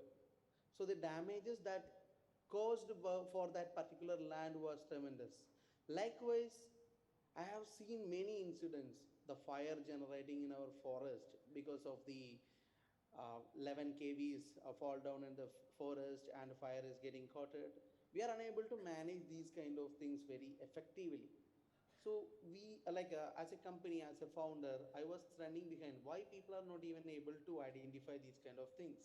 As we know that all the oil companies are Fortune 500 companies instant, and it's very difficult for them to protect their own pipeline, where the biggest inventory, like 40 kilometer or 60 kilometer, 80 kilometers, crude or gas or the product pipelines contain this much amount of product. So if there is a break happen, the entire product has to come out. So how do you protect this? And how do you save this pipelines in an effective manner? Or water pipelines, when you talk about water pipeline, when you talk about border, everyone is use the same principle. They take a car, they fill the fuel, they will do the patrolling, make sure that everything is right place. So they do a lot of passive inspection to protect this.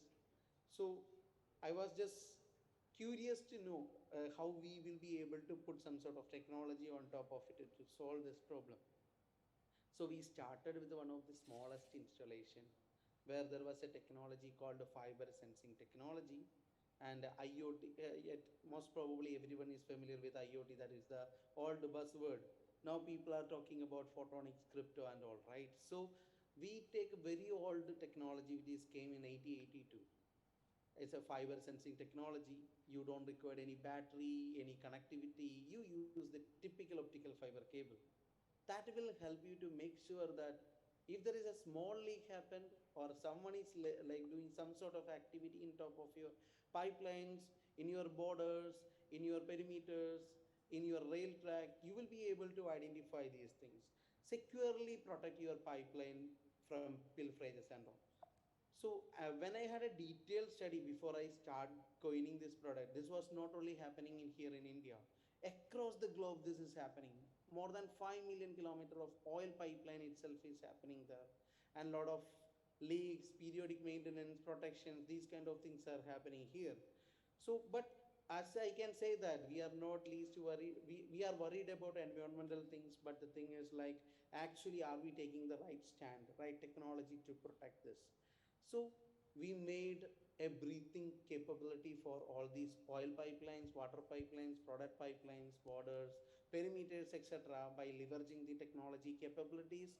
And we are currently catering more than 4,500 kilometers of active installation and protect, like we are the first player in India, made in India, who protecting this oil and gas pipelines and save millions of dollars for them and saving the environmental in a perfect manner. So the same technology, the technology adoption has to be accelerated everywhere, like this. So it comes with the reusability, stability, less maintenance, less power consumption.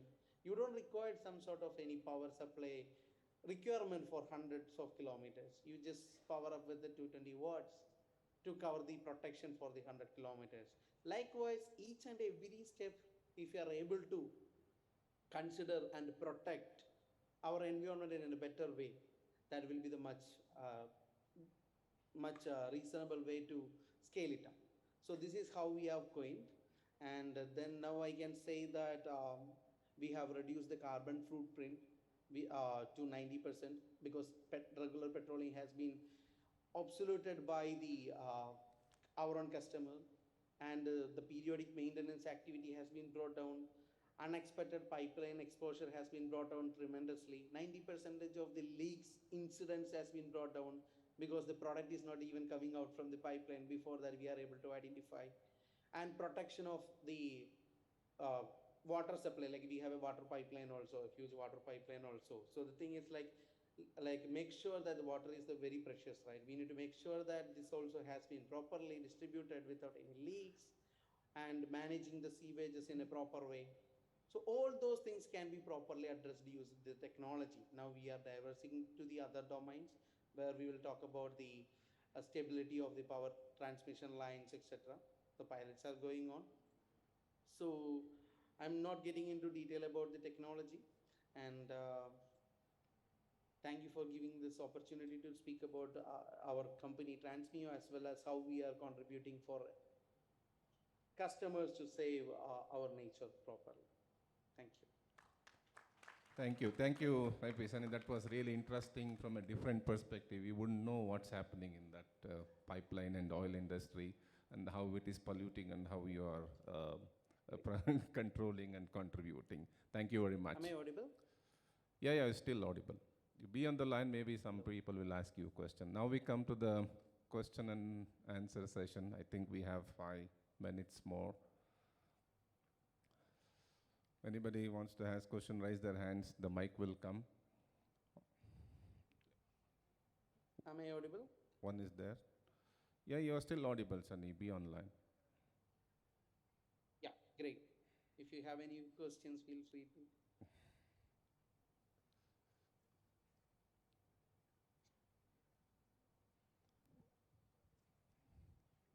Safil, I am Santosh Ray from GAIL India Limited. We don't lay any pipeline without to SCADA. Yes. Then what beyond SCADA you are introducing? Yes, sir. So the thing is, like when you talk about the pipeline safety and security, right? There is an optical fiber cable which is laid for our SCADA communication. Yeah. But what happens if a JCB is operating on top of your pipeline? Easily the pipeline can be brought out, right? And the crack can happen. So using the optical fiber sensing technology, and we convert your entire pipeline right of use area, ROU jurisdiction area, to a sensing area. That will help you to protect your pipeline. If some JCB is working on top of your pipeline, a man is working on top of your pipeline, a heavy vehicle is working on top of your pipeline, a drilling, welding, augering, those kind of things. Precisely, you will be able to identify those. Immediately, you will be able to stop this by sending your patrolling vehicles or patrolling team to that location to make sure that the pilferage or a like lot of urbanization, if you take a look at the Bangalore itself, there are a lot of urbanizations happens, right? What will be So- the additional cost per kilometer?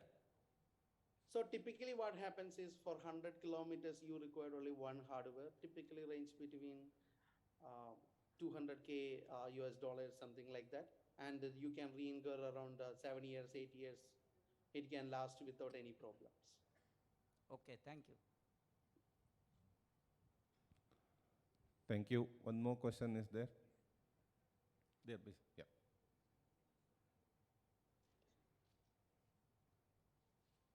This question is to Mr. Sunny only. See, like Yes. pipeline, can you think of developing something for LPG also? See, We I am have- saying, ek minute, LPG for cylinders, I am saying, basically in the household purpose. Now, when the people are using in the household, when some leakage takes place, the person there may not come to know about it. So I am just now leaving a question, a thought to you, if you can look into something like that. Yeah.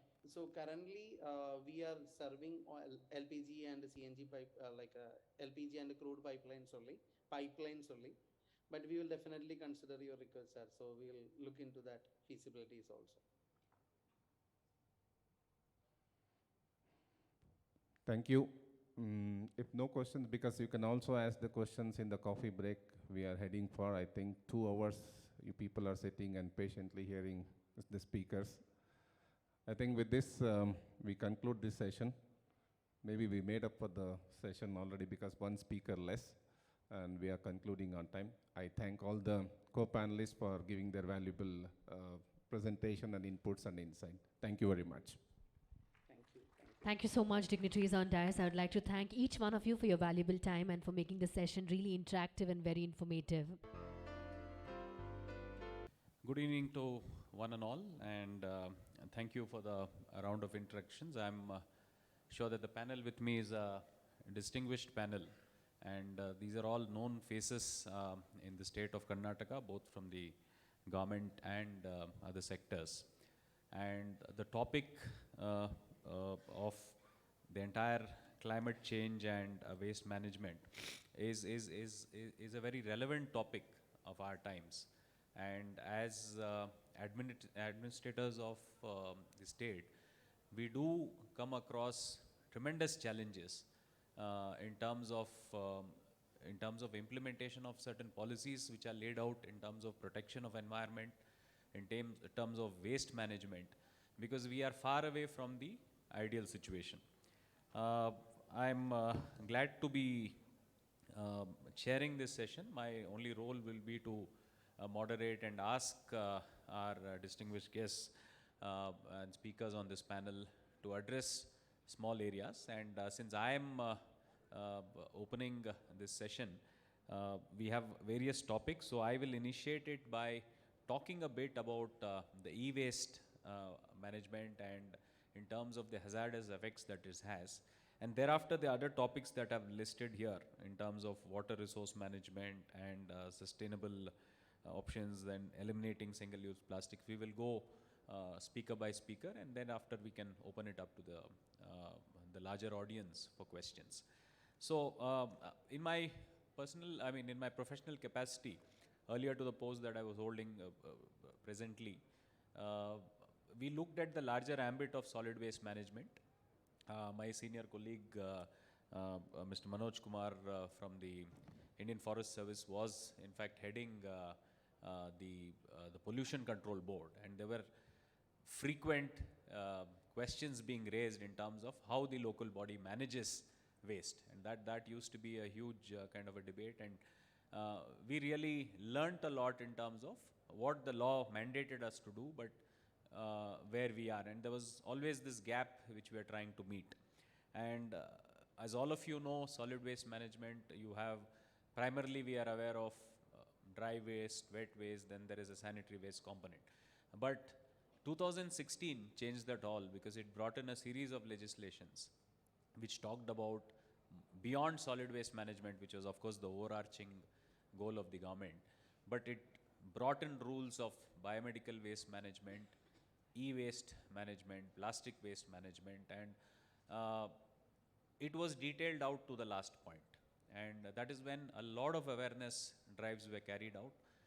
City corporations, rural local bodies, larger governments at large had to invest a lot of money in putting in place collection systems. When it comes to e-waste, even amongst waste management, if you see the knowledge in terms of how to manage e-waste is still a huge gap. And which is why we would need more sessions like this, because most of us are oblivious to kind of e-waste that we generate. I'm sure most of us change our mobile phones by the year, or at least once in 2-3 years, and that keeps adding up. We are, by the way, the largest country in terms of use of smartphones and disposal of smartphones. Any one of you visiting any of the hazardous waste centers would notice that is the primary e-waste that is seen today.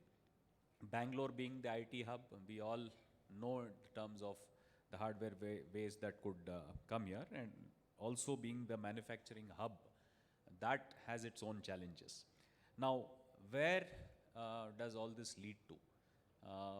The hazardous effects, I think we need to talk more about that.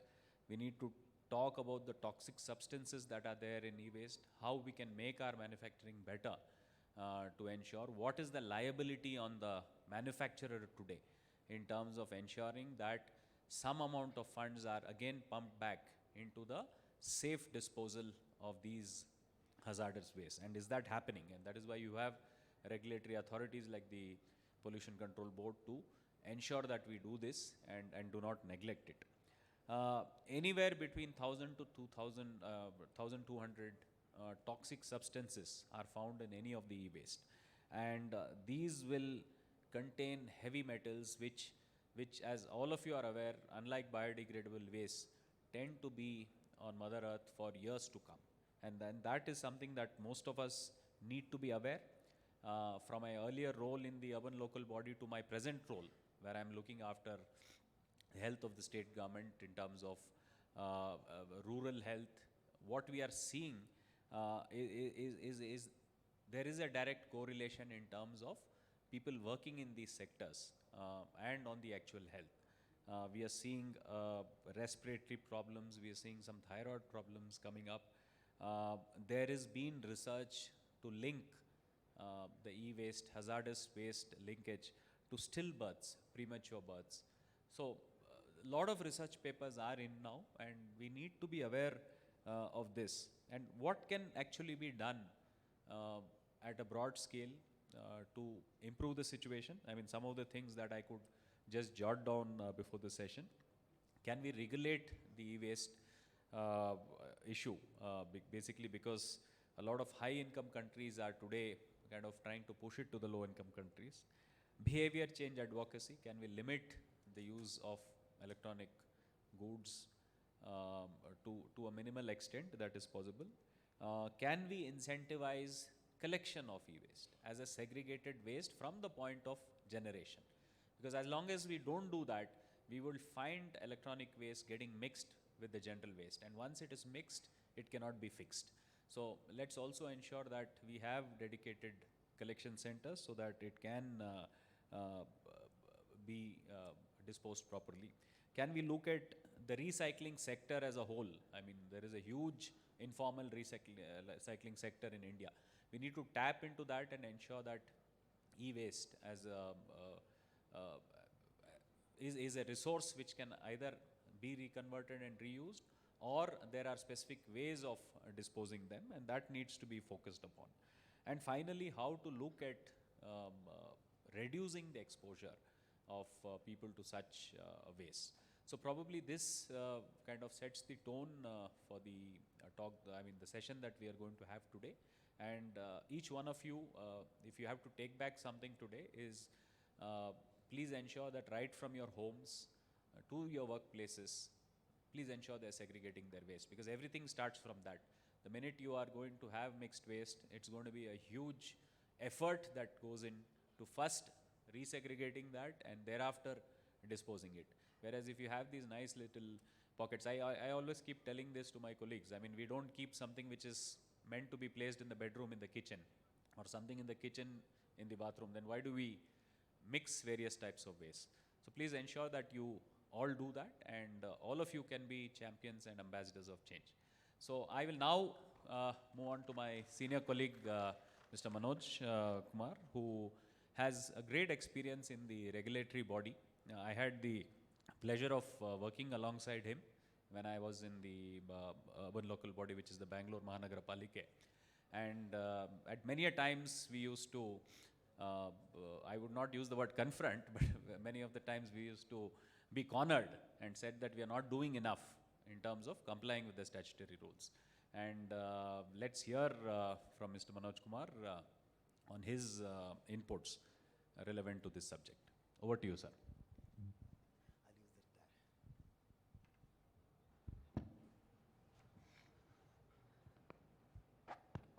Thank you, Randeep.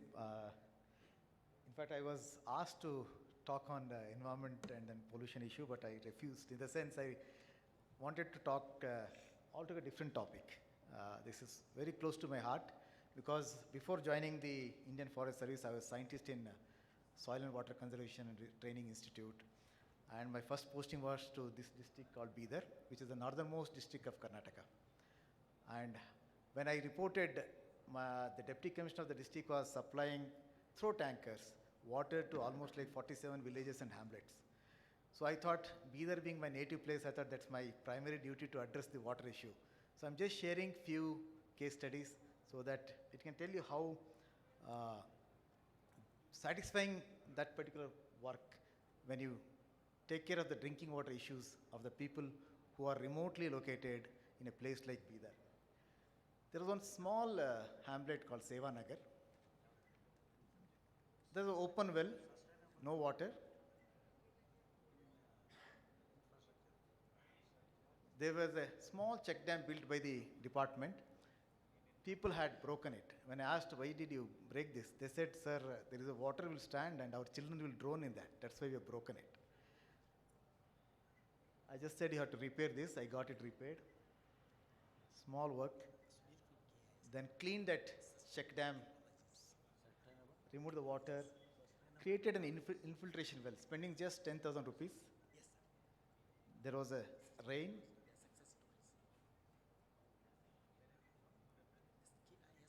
And water in the well. Whole lot of things was done. Borewells were dug, wells were being created, but no water for drinking. Tankers were being supplied, almost like we were spending, then I'm talking about 2003, around 35 paise per liter to supply to the villages. We got the water just with some 10,000 rupees spent on just repairing the structure. There was another Thanda, Bansi Thanda. Our in-charge principal secretary was Bulla Subbarao Sahab. He went, our CEO went. A small child was sitting in the well with a cup and then filling the pot for hours. And then one pot of water she will get in 1 hour, 2 hours. Like this. And there were ladies waiting for hours in front of borewell. After an hour, they'll just make one pump and get one pot of water. Whole day, the ladies would spend in front of the borewell for water. So I just was called and then I went and then studied this entire landscape. I thought there is a potential. That time it was food for work kind of program. I took some 37,000 rupees from the executive officer of Panchayat, constructed these structures. There were 2 borewells defunct, converted them to recharge shafts. There was a go-katta that was meant for the cattle drinking water. I said, I'll repair that. And when you do some good work, the farmer came forward. I said, sir, I needed a particular water to stop just above the well. Then the farmer gave away his land. I said, sir, this is my land, you take. So I constructed one more water hole. Then there was a rain, odd rain, that was not expected in the month of September, October. This was CEO, our Naveen Raj Singh, my good friend, EO of Jilla Panchayat, Taluka Panchayat.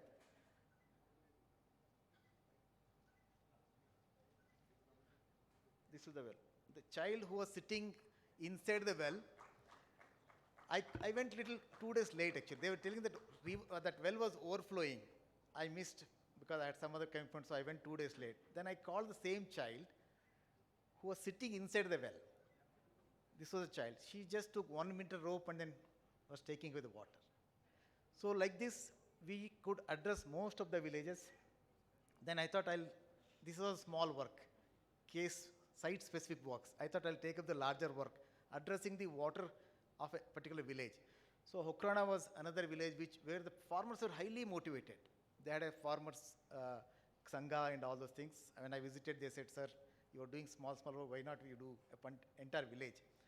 So I started with a farmers group walking across their landscape and then started this kind of structures, staggered trenches. I had some 15 lakh rupees for soil and water conservation budget in my division. So I thought, why not use that entire 15 lakhs at one place and convert that? That was the ridge and this was the valley. And then I used some pits. This is called shoulder trenches with the pit. So that every pit or the planting area should act like a mini watershed. Not even one drop of water should flow out of this landscape was my objective. Constructed continuous contour trenches and then the pits like this. Every pit was 1 cubic meter and then with shoulder trenches so that any water falls, it should directly go to the plant, not anywhere else. Planted some cashew so that the fruits which come out of that plantation should also be, at least somebody should eat. Rather than putting some other plants, I thought I'll put something which is useful to the village. And there were 3 kinds of plants I put. One was agave, that will become over a period of time converted as a live barn. And then Cassia Simia, which is useful as a firewood. And there was a Glycida, which can be used as a green manure. So I thought firewood needs of the villages can also be met. And also the bund, once over a period of time, may get filled. So our trench, when it gets filled, that agave should act as a live bund to prevent the water flow. This is a farm pond which we created in the farmer's land and created some small structures. These were boulder checks.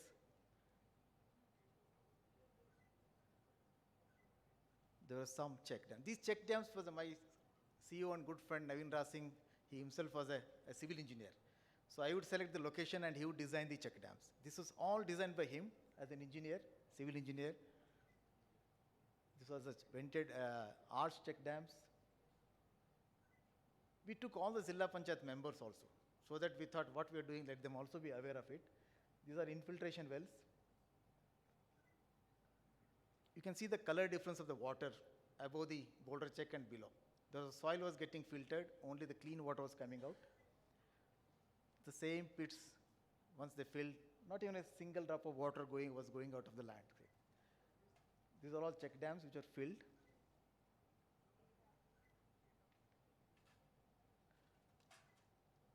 This is the same check dam, arch check dam, where he himself as a civil engineer designed and then he was standing there and seeing the water, full of water.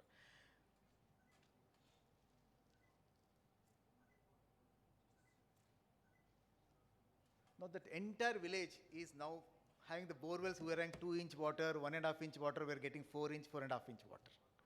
This is the work, and that is one district, be the district.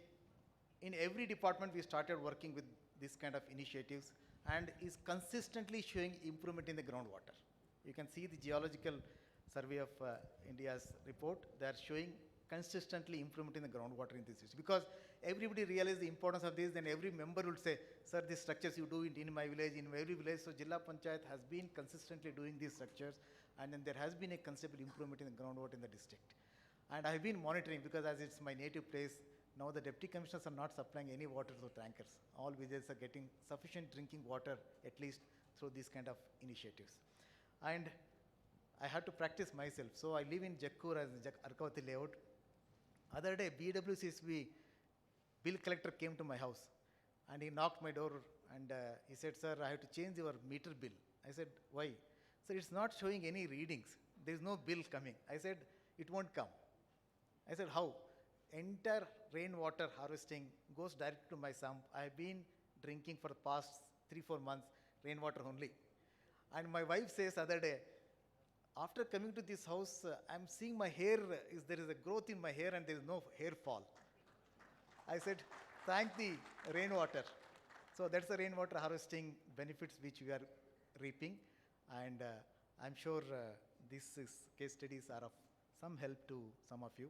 Those who are corporates also can take up this kind of small initiatives in the villages and other things. Because when I was in Pollution Control Board, I always used the CSR funds for this kind of initiatives. And then there was Bharat, BEL also has been quite friendly, and then they have accepted this, and we have initiated such initiatives even in wildlife areas where wild animals were not getting the drinking water. So that through such structures we are done such initiatives even in wildlife areas. Thank you so much. I hope this has some lessons for the today's session. Thank you, sir. That was a very enlightening talk, and it goes to show that we really don't have to do great things at a global scale. Small efforts like this, basic common sense measures, can go a long way in conserving what we already have. And for those of you who do not know North Karnataka, it's one of the most arid places some of the places receive less rain than most of the North Indian states. But to have transformed that place into a zero water deficit kind of a place is a tremendous kind of an achievement, sir, and we congratulate you and your efforts, and I'm sure that it can be taken ahead. Now, since we have about less than 30 minutes in the session and 3 more speakers to go, I'd quickly like to request Dr. Krishna Reddy, who's the Secretary PWD, to now talk about sustainable development in infra projects. As you know that we're taking up a lot of infra projects, but let's not lose sight of the sustainability aspect, and he would throw some light on that.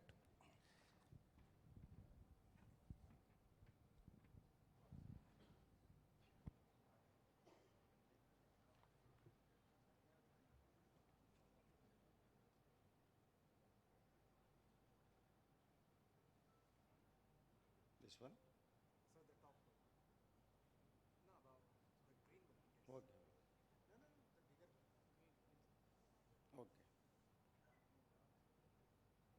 Neen operate. Good evening, one and all. Most of the audience present here are learned, and they are in different capacities of the governance in public sector and private sector also. So they are well aware of the things about the sustainable development in infrastructure field.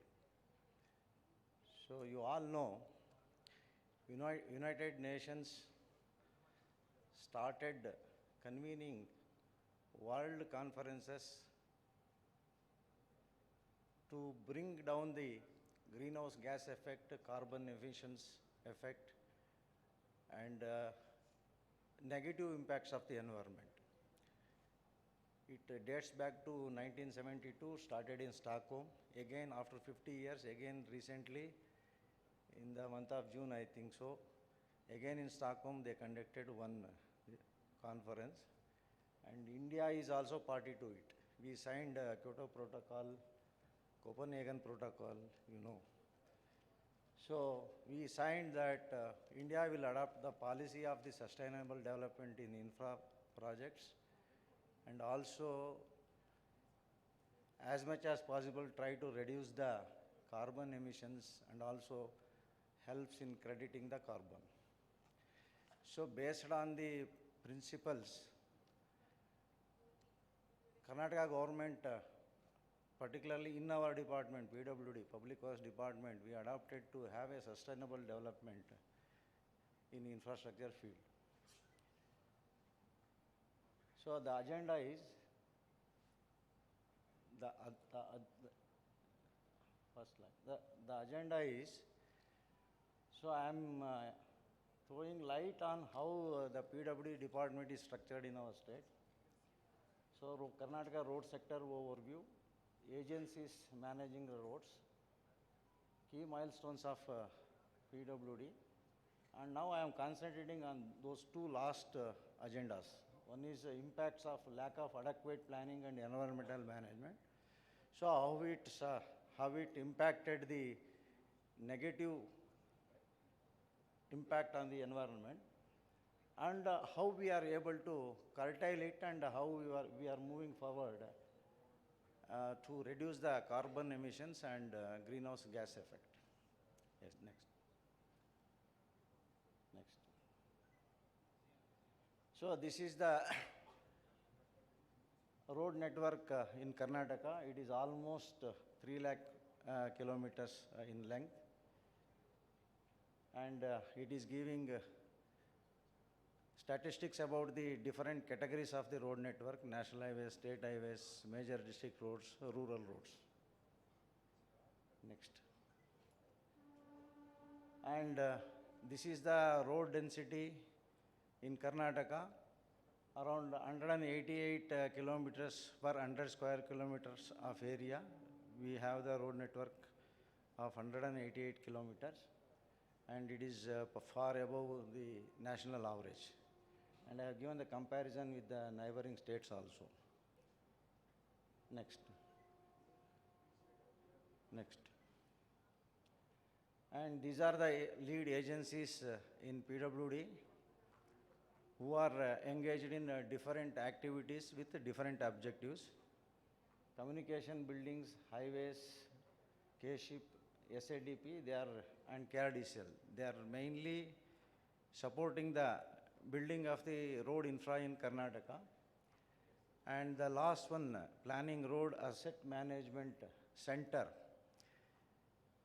is the unit started in 2010 to support all these construction wings to have the sustainable development by adopting the road sector policy of the Karnataka. So all these institutions who are involving in the construction, they are all driven by the data collected in PRAMC. So they have the road condition data, and they have got all the data about the various other supporting activities in road construction. And particularly, we have one road safety cell, so which also supports in construction about the road safety aspect. Next. So this is very important. So I already told we are also, Karnataka also is a front-runner state in achieving the sustainable development, in particularly in road sector. Simply, you cannot do the things without any changes in the policies and changes in the structure of the institutions who are responsible for building the infrastructure. So these are the policy shifts started in 1999, way back 23 years ago. So we started Karnataka Road Development Corporation, Karnataka State Highways Improvement Project, and also we introduced the road sector policy in 2009. So this policy gives us how to procure the contracts, how to manage the contracts, how to do the project management, how to support the sustainable development with various guidelines and policies. And finally, after studying the impacts of the lacunas in the sustainable development, so finally we took a decision to have a separate unit known as PRAMC to have the data of the entire state road network, so that all our decisions will be data driven. So that is the major shift in our policy making aspect. And I would like to throw a light on how this lack of planning and management at the site, maybe at the roadside, maybe at the source site, maybe at the camp, maybe at the machineries where we establish the machineries for construction. See, you could see so haphazardly all these things are arranged. So the first picture shows the inadequate planning. So haphazardly they have created some sheds. So the surface is open with lot of dust and all that.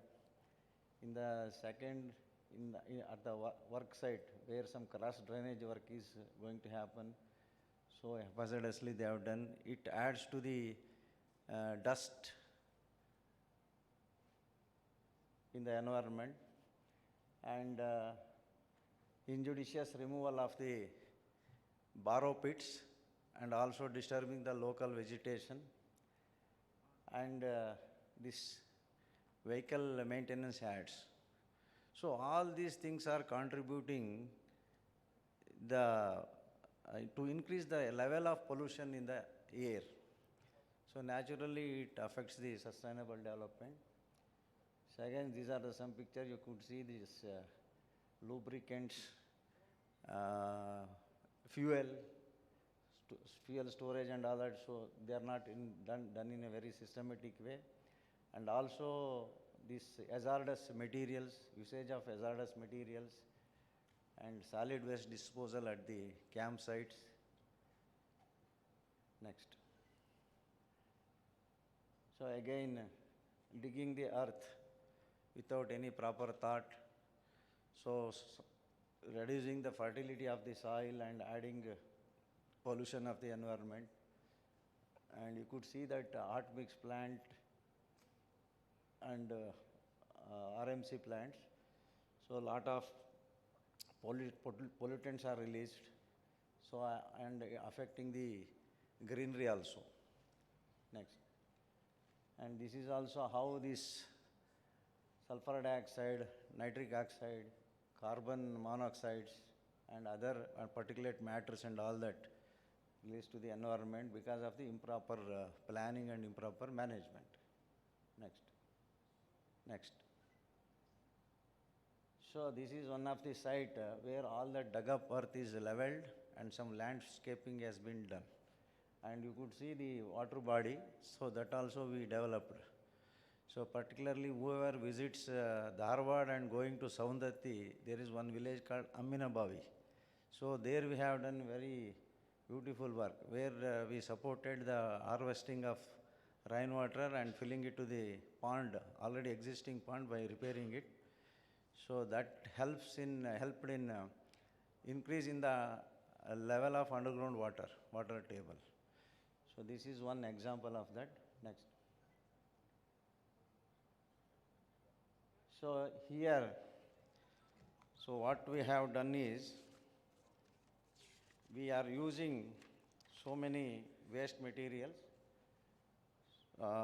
to reduce the negative impact on the environment. For example, so when you travel on the two-lane road, so when you want to divert from the main carriageway, definitely you are taking the shoulders which are with which are earthen shoulders. Then it is increasing the pollution level, dust level. So there we started doing the paved shoulders so that it could reduce the dust level and all that. And also we started planting avenue trees. You know, PCCF is there, he knows better than us. So now we are giving huge money to the forest department, 200 trees per kilometer, and also wherever the extra space is available. For example, whenever the alignment is changed from the existing alignment, whenever the alignment is shifted, whatever that space is available, oxbow bends we call. So there also we are allowing them to do the forestry activities. So we created large number of forest in this way. And also, as already I showed one picture wherein the lake development, so that the water bodies are cleaned and they are useful to the public. And also, next. Could you speed it up a bit, Dr. Reddy? Yeah. Time is less. Okay. Summarize. Rehabilitation of borrow areas, providing recharging pits at the work site, And the most innovative thing is the embankment slope protection. See, whenever you start constructing the embankments, no, you could see the slopes, so which are very large one. Say, normally in engineering practices, we provide 1:2 slopes, that is 1 meter width, 2 meters depth. So we reduce it to 1:1, 1:half by having some protective measurements using geomats, coir mats, and jute mats, and allowing the vetiver grass to grow so that it will protect the embankments, and also it reduces the space used for construction of embankments, and also reducing the quantity of the soil to be used for the embankment, thus savings in fossil fuels, and also reducing the carbon emissions. For any activity, construction activity, you need to use the fossil fuels. So that is also not required much when you adopt this type of techniques. So this we adopted in World Bank projects in Bidar Chincholi Road. So that was highly successful. Next. So this is one area we concentrated on this mitigation of the negative impacts of the environment. I told you already, in Bidar, wildlife survey has been done, nocturnal studies have been, nocturnal animals protection study has been done. See, all these measures we took, you could see these, the pits are dug and they are all protected with the coir mats and also jute mats, so that it is environmental friendly and also helps in ecological balance. So these are the, before doing, these are the pictures taken wherein we could see the death of the nocturnal animals. So that we have protected by introducing the new techniques. This is one section where we allowed the animals to cross, and also they feel that it is all blending with the nature. Next. So this is the total figure of the avenue plantation we have done. So 88,423 numbers of trees were grown by the forest department. We paid for that. Next. So this you could see all these pictures taken after the plantation and after 3-4 years of growth. Next.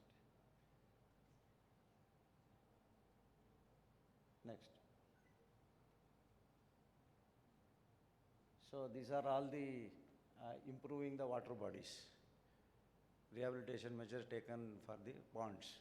Next. So these are all the borrow pit areas. So we developed this landscaping, and also we developed the water bodies. Next. So these are the measures taken to reduce the dust emissions and all that. So the impact has been reduced by adopting these type of measures. Next. So in school premises, we have done some plantation, and also in approach roads. Next. So this is the embankment protection by using coir mats and geogrids. You could see that. And that green is the vetiver grass. So the root system is very deep, and all these roots, it penetrates 8 to 10 feet in the soil, and it allows the soil protection so that even heavy rain occurs also it will not scour. So, and also it blends with the nature. So, and with cost is very less. So that is the one measure we taken, and you could see that geogrids and all that. And this is topsoil, improvement of the topsoil. Whatever the dug up earth is there for soil embankments, again we reclaimed it. So we created this stockpile for the topsoils. This is how, after that, this is how again it has become fertile and very much supporting for agriculture. So these are all the rehabilitated irrigation ponds. So whatever that earth is dug up, so that is utilized for that. Next.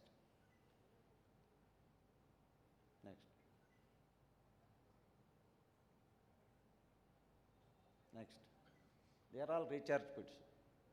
So this is one more measure taken on, see, normally in rural areas, most of the government schools are on the roadside only.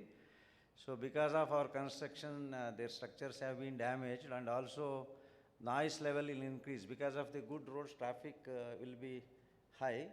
So to reduce the noise level, we built these noise barriers by way of building compound walls. And we are using this solar lighting all along the highways. So that also helps in negative impact. And this you can see the quarry operation. So systematically this is a terraced type of digging the quarries. And systematically we supporting the contracts systematically to place all the storage materials. And this is how the storage materials are kept without any hazardous conditions. And again this servicing. So these are the facilities created at the campsite, so to reduce the pollution level. So this is all for the laborers working there, restrooms, toilets, etc. And so this is capacity building of the stakeholders. So we conducted so many workshops and trained the school children also to involve them with reducing the negative impacts. Next.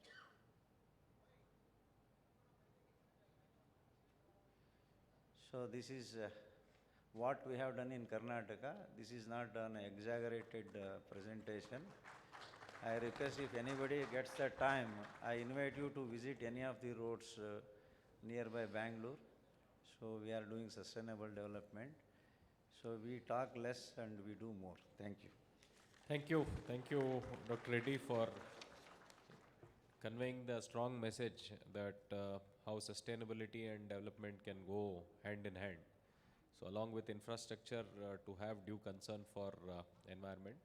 Thanks for that message. Now, since time is short and we have 2 more speakers to go, I'll quickly invite Mr. Sunil from the KS group, who will again talk on sustainable development. I request you to stick to the schedule. Thank you.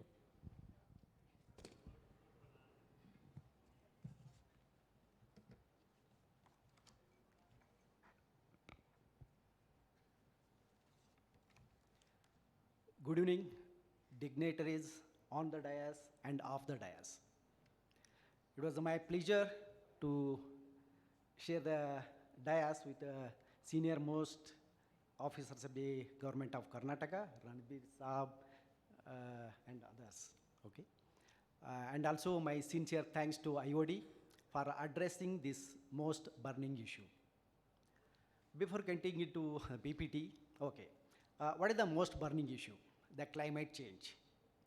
How do you address, how we are addressing the climate change, okay? For example, the 1 ton of organic waste dumped on the dumping site can generate 100 meter cube of biogas. And we know that at least 60% of methane, 60% of the biogas is methane, and the remaining almost 39 to 40% is carbon dioxide. And the methane is almost 21 to 20 times harmful than the carbon dioxide. So when we dump 1 ton of organic waste on a dumping site, so we are polluting our nature by so much amount of methane and so much amount of carbon dioxide. And in many places, we hear that we do composting of the organic waste. Fine, composting is fine, but what about the methane emission and carbon dioxide emission to the environment? Correct? So this is almost burning issue. So, and we all know that the climate change is because of the greenhouse gases emission to the environment. Thank you. Just coming back, I'm from KS Group. Unfortunately, our MD, Mr. K.R. Ranganath, who is stuck up in Singapore, he was supposed to do the presentation, he could not do it. I'm Sunil. director of KS Group. What do we do at KS Group? We do take care of Mother Nature. What we do is, you give us any kind of organic waste, we generate energy out of it, and also we give back a sufficient amount of compost back to you. For example, 1 ton of organic waste, we generate 100 meter cube of biogas, which can be generated, which can be used to burn in the boiler, or can be used to generate the electricity out of it, or can be converted to bio-CNG. And at present, our R&D team is working on the generating biohydrogen out of the biogas. These are the very innovative technologies. We have offices in 14 countries, and we have projects spread over 4 continents. Our projects are operating in at least 20 countries. As in today, we have completed almost 70 projects, and we are fast progressing. Just, I'll get back into my presentation.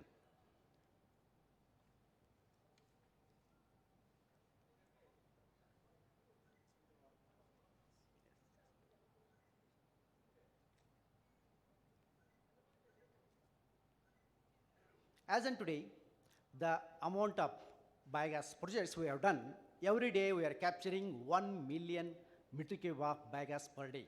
You can imagine the amount of biogas we are capturing and amount of the energy we are generating. These are our core technologies. There is basically water treatment, wastewater treatment. Under water treatment, you know that. So under wastewater treatment, we have the HTP, ETP, and our major strength is the biogas and bio-CNG, and the latest is biohydrogen projects. This is one of the innovative project. So we have done in Amul. So that is for the Banas Dairy in Ahmedabad, Gujarat. So generating around 2,000 meter cube of biogas from the organic waste, that is a cow dung, mixed canteen waste, and the vegetable mandi waste, and generating 2,000 meter cube of biogas and converting it into 800 kgs of bio-CNG.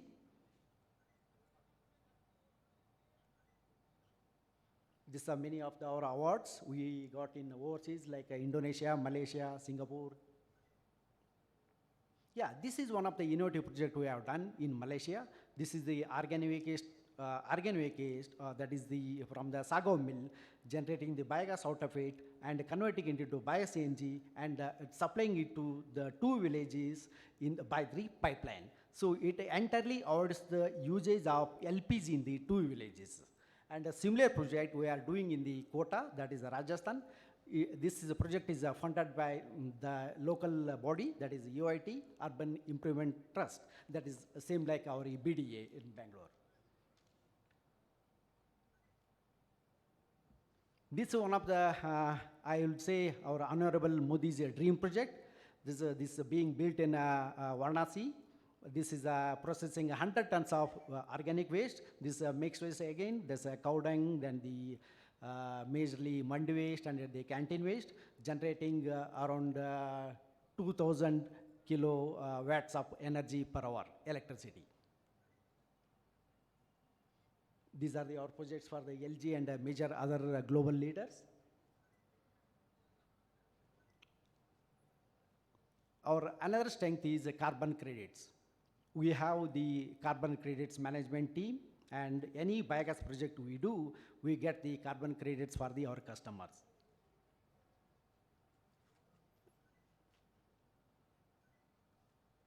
These are the many success stories.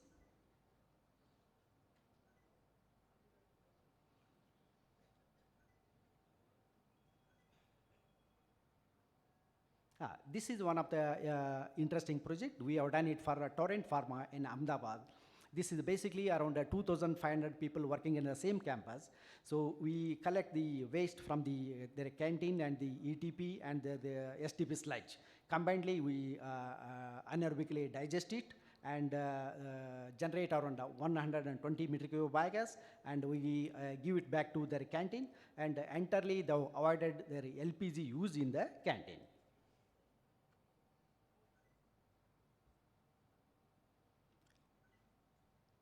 This is one of our flagship project that I said that is built in the Amul.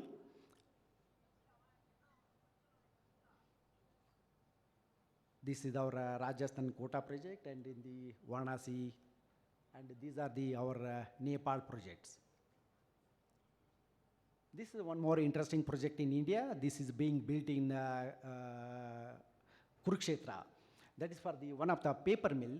From the paper mill effluent, we are digesting it, generating biogas. So per day, we are going to generate around 3 tons of bio-CNG. These are our ongoing projects worldwide.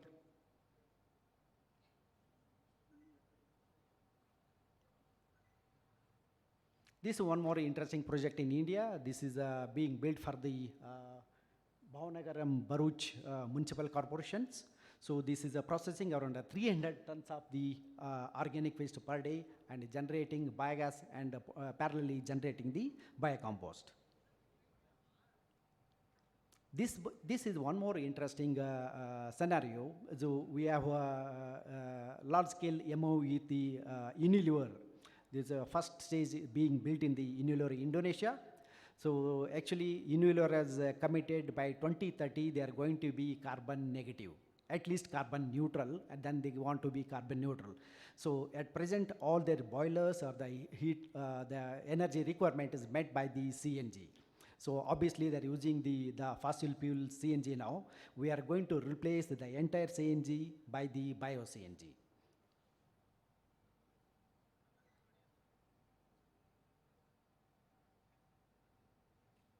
Though bio-CNG is generated in some other plant, then they're transported by the jumbo cascades and supplied to the Unilever oleochemical plant. This is a whole scheme of the project. And these are under the small scale projects, how you can use the bio-CNG. You can use in the vehicles, you can convert your existing diesel generator into dual fuel generators. Also the existing the heavy trucks and buses, you can convert it into dual fuel vehicles. The new area biohydration, we are working on this, and very soon we'll be launching our projects. Thank you so much. Thank you, Mr. Sunil, for all the innovations that you brought about in the waste management sector. It's important that we process our waste, otherwise unprocessed waste can lead to a lot of damage. And it's good to see all the new technologies. Now we'll quickly move to Mr. D.C. Shekhar, who has something to tell us about plastics, and we welcome you on board.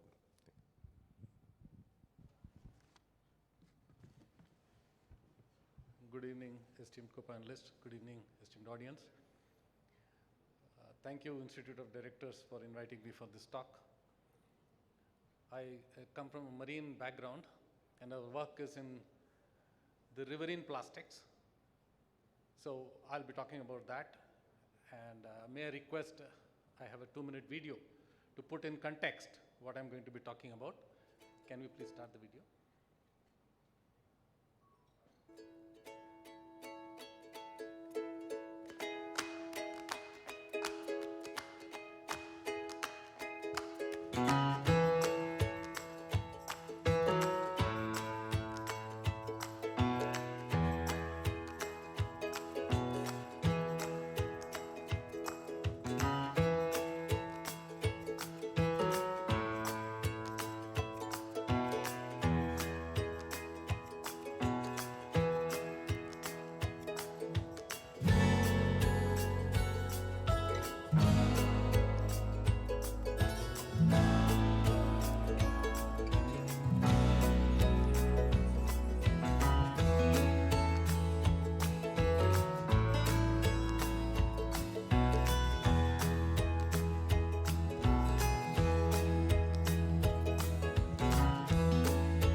all that is designed right here in India, right here in Bangalore by us. I remember, thank you very much. I remember about 6 to 7 years back, I was sitting in one of the meetings and one corporation engineer was telling his colleague, look, when the plastic is on the ground, you can take it. But once it reaches a drain, it goes out of control. You can't do anything about it. I was hearing that, I was quite surprised. I said, okay, when it comes into the water, I know exactly what to do. I worry about how you're going to pick up plastics all over the land. So I said, I have a role to play. This was a few years back. And we said, we'll design something to get a control on these rivers and lakes. What can we do? Some low-hanging fruits was the surface plastics, surface trash. We knew how to deal with that. We put ourselves some targets. The river has a lot of energy, it's flowing waters.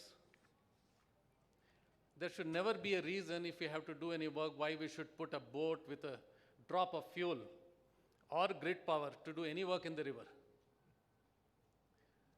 First year, we managed to arrest 22,000 tons of trash, 2,200 tons of plastic from going into the ocean. And it's been there in many locations since then. To this day, to arrest and bring it up to the river bank within reach of the land-based gear, not a drop of fuel has been used. A principle is let the water bring to where you like to collect. Now, lifting of the river bank, we are doing with powered conveyors, excavators, JCBs. That also we are going to change over to turbines, so that lifting off is also done by the renewable energy. We believe if you remove the surface trash and the bottom silt, the flow of the water becomes smooth. Water quality doesn't change. Water quality is as bad as ever. So we developed a silt trap, a passive silt trap. We are going to pilot it very soon. That will make it low cost to trap the silt at a particular location of your choice and remove it mechanically. There are things we can do something about. There are some things else we don't put our head into. I've been often asked, what do you do with all this collected trash and plastics? We don't do anything. We dovetail that into the municipal corporation's waste management facility. Our belief is you don't create small waste management units on the river bank. It's messy. The corporation has got a large facility. A metro perhaps processes 5,000 tons of trash and plastics. They have an economy of scale. They have experts. Give it to them. This 20 tons is not going to be the straw that will break the camel's back. And we have followed that principle. Now, the journey of the plastic, if you say once a plastic falls into a drain, it's a unidimensional journey, long journey from the stream, from the drain to the stream, to the river mouth. Once it enters the river mouth, it's a two-dimensional spread on the surface. Not easy to pick up the macroplastics when it spreads on the sea surface. It can be done, but the financial and the environmental cost doesn't justify. After some time, it breaks down into microplastics and goes down the water column. It's a three-dimensional spread. It's even more, at the moment, with the available technology, we can forget about picking it up from the water column in the sea. So we believe in that old wisdom, shut the taps before you mop the floor. That is the taps, the reverse of the taps. You shut off the plastic that is going into the sea. To give a broad comparison, when we did this Kuam River in Chennai, you must have heard this river, I think about 85 lakhs, $125,000 roughly at that time. That river, we secured the entire river. And I told you the figures, 2,200 in the first year, the plastics only, 22,000 tons of trash and all that. At the same time, there is a young man, very well-known company called the Ocean Cleanup. They went out to clean the ocean. He has got his heart in the right place, perhaps not the technology. And it's about 6 years now, $30 million got spent in the whole exercise. And last month, they managed to pick up 100 tons from the sea. Of course, the learning curve initially is always longer. Now they will do it faster. But the key part is there is no substitute for the large offshore tugs that they use, burning 10 to 12 tons of furnace oil every day. Unless you use ocean energy for that, it is just not justifiable. Long time back, we got the drag forces. Can I take one more minute on this? Yeah. Long time back, we got the drag forces in our designs very right. Nothing very special, but we are surprised. Quite a lot of people around the world did not get it right. They put up some very expensive prototypes, and now they're coming around to the design principle that we did at that time. We are starting some artificial intelligence projects to find the cause and effect. What we are collecting in these places, the trash and the plastics, why it is coming. To connect, one is to quantify the profile it, and the second part is to connect it to the river banks, the socio-economic profile, why this is getting collected. A word about the revenue model. Like carbon credits, you have the plastic credits. It's a very good model, we believe. The people who want to be plastic neutral, normally in the developed world, they have the funds, and that money will chase other parts of the world where there's a big plastics problem, where plastic credits will be generated cheaper. So it's a kind of a market force that will work very good for this. I like to finish with this. We are very optimistic. I'm very optimistic. In 10 years, we can change the face of the seas and the lakes around the country, not ourselves, but a lot of people like us. All you need is the right technology, scalable, cost-effective technology, and there is resources available in this country plenty. Thank you very much. Thank you, Mr. Shekhar. Thanks for the innovative technologies, because we all know what harm plastic can do to the environment. Let's wean out single-use plastics, and it should start with less usage of plastics. Let's go in for more reusable, non-plastic interventions. And of course, if you use and dispose, then technologies like yours are always there to trap that. So thank you. We have had a very interesting panel here, and people who have talked about sustainability and the interventions that are required. I'm sure if there are any questions, you can address to the panelists, since there have been various diverse topics which have been discussed today. Do we have time for questions, or do we move to the next session?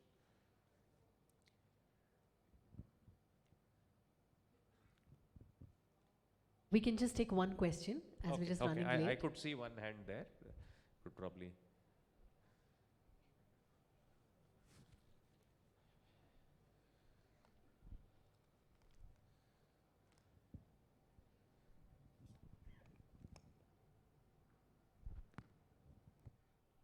This is to Mr. Shekhar. Congratulations, wonderful. The efforts what you have taken is really, really wonderful. Congratulations. In Sagar, there is one Atal Tinkering Lab. Atal Tinkering Lab, which is a central government project. In a school in Sagar, there is one person named Rohit Sagar. He has done a lot of innovation in lake cleaning.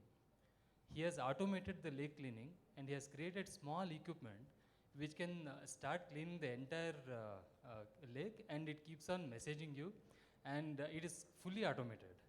Maybe sometime I can connect him with you. His innovation needs some backing. Maybe he can join hands with you in this wonderful project. Sure, I'd like to discuss with him. Thank you. Thank you. So we come to the close of this session, and on behalf of the organizers, I'd like to thank the esteemed panel for having shared their views, and thank you for this opportunity given to present. Thank you. Let's give a big hand, ladies and gentlemen, to all our distinguished speakers. I also take the pleasure of requesting Mr. Srikar MS, IAS Secretary to the Chief Minister Karnataka, to please join me on dais to hand over memento as token of appreciation to all our distinguished speakers and our session chair as well. Let's give a big hand, ladies and gentlemen.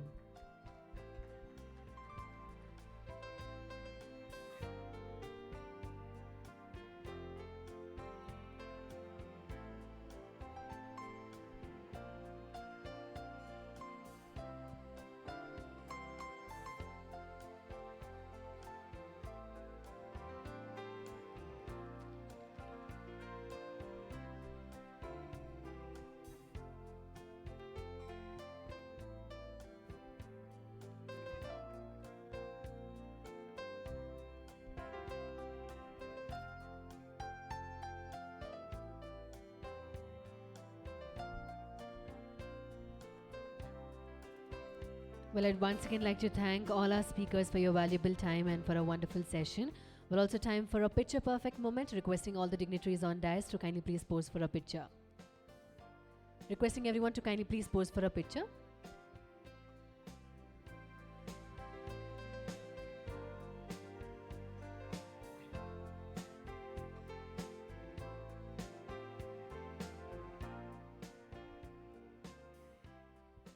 Thank you so much, dignitaries.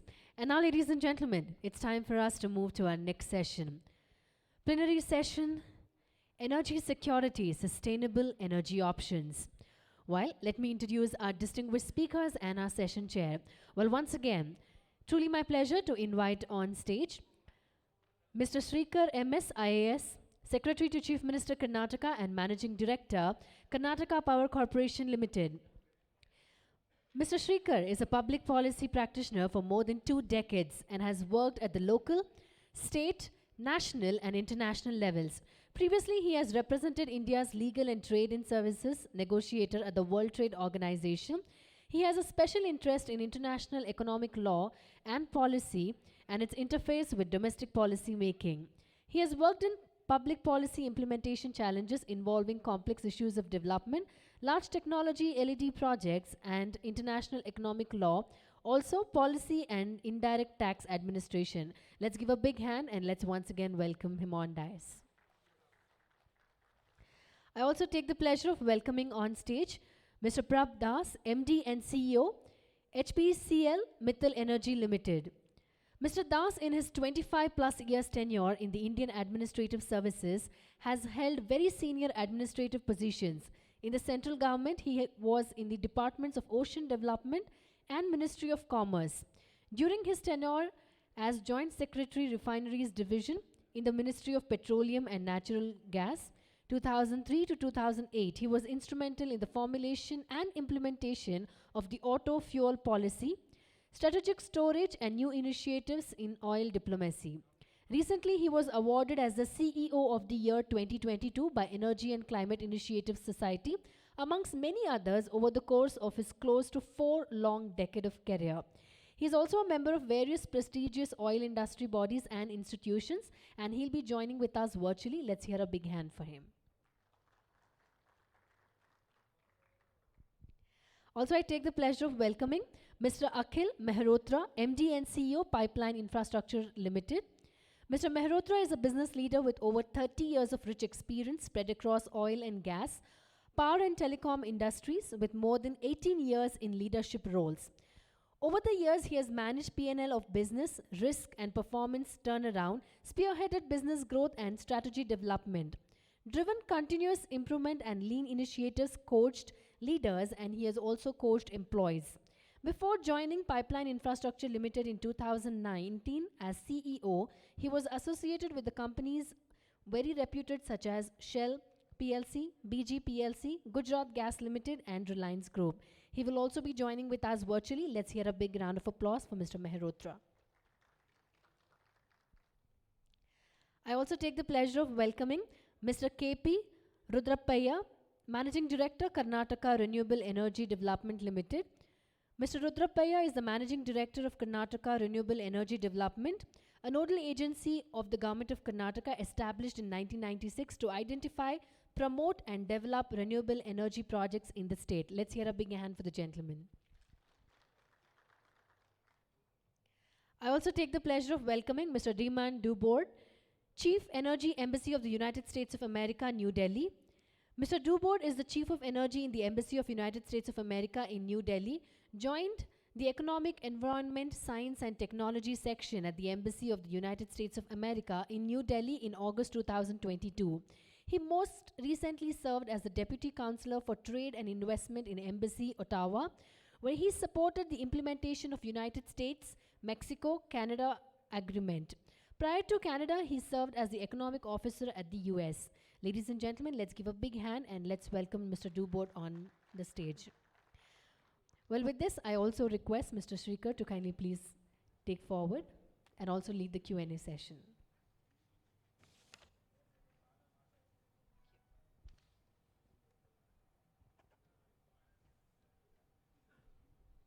Good evening. I don't have a PowerPoint, so that's the first good news.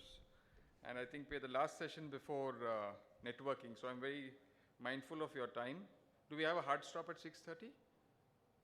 We stop the session at 6:30? Yeah, so I'm aware of the time, and so what I propose to do is give a very broad context of this session, which is about energy security and sustainable energy options before us. We have a very distinguished panel, so I would speak less and let them take over, which is the moderator's privilege normally.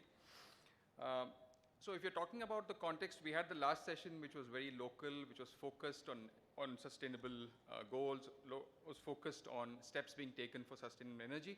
I think this session is more a very broad-based contextual session. So what I'd like to kind of give opening comments on is what is the context we are speaking about when we speak about energy security. Today, India is on the path of renewable energy growth. We all know our nationally determined contributions to the UN FCC. We know the growth in renewable energy not only in Karnataka, but throughout India. And we know our ambitious goals, and that's what we've set for ourselves. But when we're talking about energy security, and in the context of a development paradigm, so India is also on a development growth paradigm. It has its development needs, it has growth needs. How do you look at energy security in that context? And when I talk about energy security in that context, we are basically talking about what should the energy mix be. Today we're talking about thermal, hydro, we're talking about renewable energy. What is that ideal mix that India or a particular state should have to meet its energy security needs? Is it only renewable energy the way forward? We are aware of renewable energy growth, but is that the only way forward, or are there other parts? And today's panelists, in fact, reflect kind of a mix of these options. So what I propose to do is start off this session by giving them about 5 minutes each to kind of give their pitch, and then I'll end it with some comments I have on these thoughts. And then if we have time before 6:30, we can take some questions. So we have 4 panelists today with us. Mr. Prab Das, who has experience in policy making and also heading a large petrochemical organization. So I'll request Mr. Das to say a few words. Is he coming online? He's held up in a meeting. Okay, so we have 5 minutes extra for ourselves. So then is Mr. Akhil Malhotra there? Yeah, so I would request Mr. Akhil Malhotra is heading a large infrastructure company which transports natural gas. So as you know, natural gas is one of the emerging options in the energy mix along with renewable energy. So let's hear from Mr. Malhotra on what he sees the future is for natural gas in India. What is the kind of role it plays in the energy security of India? Mr. Malhotra, to you. Thank you. Can I start my video? I'm not able to, so can you guys hear me? Yeah, we can hear you. Yeah, perfect. I think you can see me now. Okay, thank you very much and good evening all, and thanks to IOD for inviting me to speak on this subject, which is how do we link energy security with sustainable energy options, and what options India has in front of it when we talk of energy security, as well as keeping in mind the growth imperatives which we have kind of. So let me first talk of what energy security means and how India can kind of achieve its energy security. First of all, what does energy security mean? It means that energy should be first accessible to the masses in India. It should be available and it should be affordable, kind of, right? And how do we make it possible in a sustainable way is a question which is in front of us, kind of. So first of all, we should remember that as a country, we should look at energy security in a way that, one, we diversify our energy sources. And one way is to diversify the import from various countries. And other way is, okay, we focus more and more on the local resources and reduce imports. And I'll come back to this local resource in the end because that's what our focus is. Second point is very clearly energy security. We diversify our supplier base using multiple energy corridors, and recent war in Ukraine has taught us that, look, you cannot just depend on one corridor for your energy supply. Third, obviously, linked to that is managing geopolitics, and everybody understands it, so I'm not going to elaborate. Fourth, very important point is energy intensity. How do we ensure that we control the energy intensity by bringing in efficiency measures? So that's another way that you can reduce your energy intensity and hence kind of have more energy for all kind of. While we talk of local resources, we can promote domestic productions. And when we talk of domestic productions, we should focus on an energy mix, which is a mix of coal, oil, gas, renewables, and nuclear kind of. And I'll talk each of them in a little bit of to set the context what I'm trying to make a point on. And definitely in the end, it is for energy security, we should build enough strategic petroleum reserves. So let me come on local resources, which is a point of discussion today. What are the resources which we can tap as a country, and how do we do that so that while we have energy security in a more sustainable way, and that's what we can focus on. There are various things which are being done in India, and one of them is we should focus on ethanol more and more. Blending ethanol to petrol, I think we target of 10% this year by Government of India, which will save more than 40,000 crores in forex reserves. This target is to move to 20% in 2025, and this is one area where if India focuses on ethanol is locally available, we should kind of promote more and more kind of. Second very important area for energy security and is nuclear. Now, India has a large thorium reserve, and once you do nuclear fission, this produces uranium, and this can be a 24/7 option for India. Third very important area, and I'm from gas sector, so we are preparing in our pipelines to transport hydrogen. Now, hydrogen can be produced by electrolysis of water using renewable energy, and this is again a big source, and hydrogen can be used in all applications where we burn maybe natural gas and other fossil fuels today kind of. And fourth and last one, which is the context today, is how can we push more and more renewable energy? India had a target of almost 500 gigawatt of renewable energy by 2030. But recently, in early August, the government has revised those targets and has communicated back to the governments that yes, they will focus on renewable energy, but it will only form now 50% of the total mix.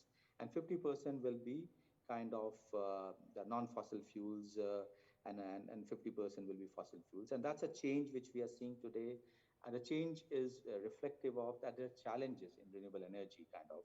And one of the challenges is intermittency of the power. Now, you can't have a 24/7 power using renewable energy. And also you need large parcels of land. And also in hydrogen, which you're talking of, you need large water for electrolysis. So some of these are the challenges. And that's where I think some of the energy sources which we already have, gas, for example, plays a complementary role. Now, the share of gas today is 6%. It will go to 10% in the energy mix by 2030. And it can play a big role in balancing your 50% mix of renewables, which India will have by then, so that it will have a stable grid as well as stable power of India. To summarize our point, and I can take more Q&As later on because of want of time, I should say that we should, as a country, diversify our supply sources and try to source energy from various sources, various geographies, push for renewable energy, which is already there, complemented by various sources like hydrogen, gas, that will help us to have more stable energy. I've not talked of it, but coal is a main source for India and will remain for long term to come. We should focus on clean coal technology so that there's a cleaner technologies available and still we can use coal. And obviously hydrogen and ethanol, including biogas, and our earlier speakers are hearing has spoken, can play a big role. So there are basket of fuels which we can use for sustainable development of the country. And Europe has proved us that this is possible, and India will definitely be able to do that. So I'll pause there and maybe wait for others to come in, and I'm happy to take any question and answers. Thank you, Mr. Mehrotra, and thank you for sticking to your time and well within it. So I think you've raised a very important issue of diversification. I think other speakers too will speak about it, and also the role of natural gas in the whole scheme. And we're seeing this price volatility of natural gas in the international markets. I think you can comment on that in the Q&A.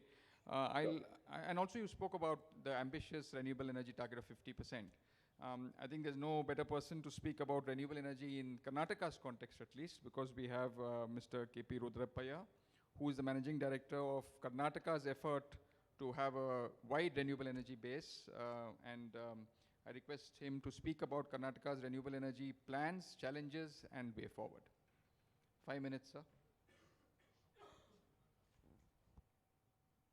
Good evening, ladies and gentlemen. At the outset, I thank Institute of Directors for inviting me to this 23rd World Congress on Environment Management and Climate Change. Respected speakers, Mr. Daman from Embassy of United States and other distinguished panelists. So, with the given time, I will restrict myself to what is happening on the renewable energy space in the state of Karnataka. Where do we stand? And what are we in the present projects, and what are our future, the projects which we are doing.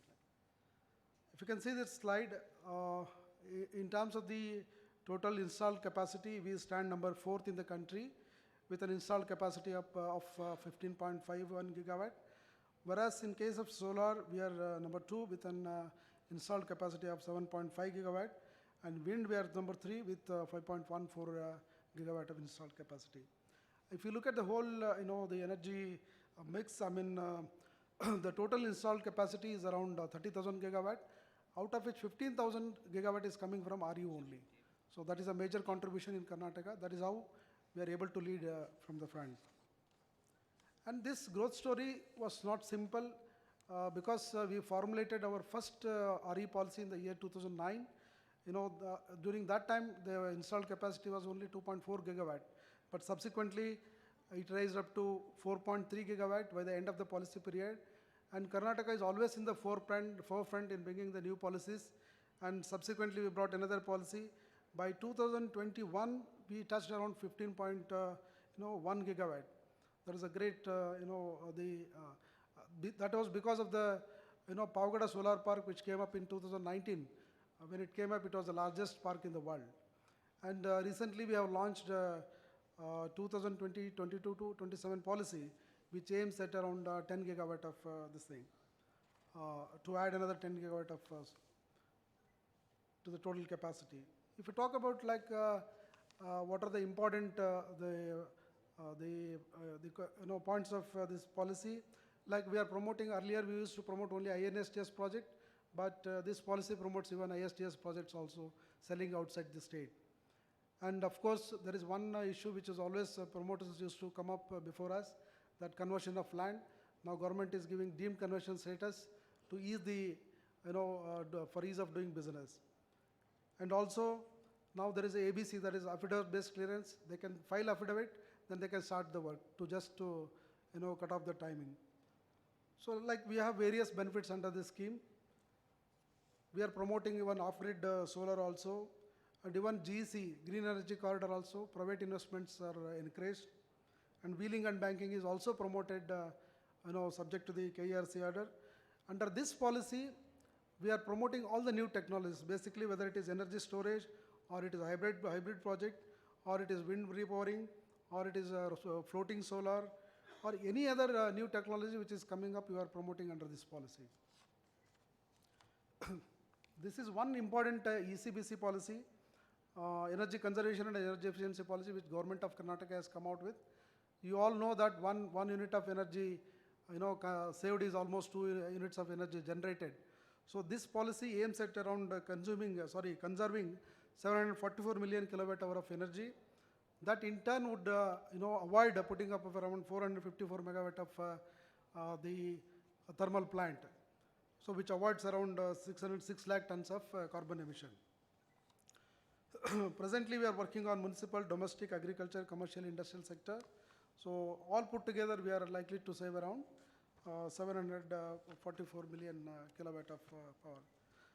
We have one central government project called Kusum B, wherein the farmers are encouraged to go for independent off-grid solar pump sets, wherein Government of India gives 30% share and Government of Karnataka gives 30% subsidy. Farmers need to put only 40% of that share. Of course, there is one more scheme called Kusum Component C. This is also supported by Government of India. wherein we are we are solarizing the agriculture feeders. This is one major scheme we are taking up with the help of the Government of India. And as far as the new research initiatives are concerned, CREDL is trying to set up one research chair, either in IIT Chennai or IISc. We are just exploring which is the better place to set up any research chair. Apart from that, green hydrogen is one important thing which we are all talking about now. And it has already come in the Karnataka budget that we will come out with a new green hydrogen policy. And to support that, we are proposing to have one national conference involving all the stakeholders, so that getting that inputs, then we will go for the formulation of the policy. Because Government of India has already come out with a policy. With our policy, we want to support this initiative.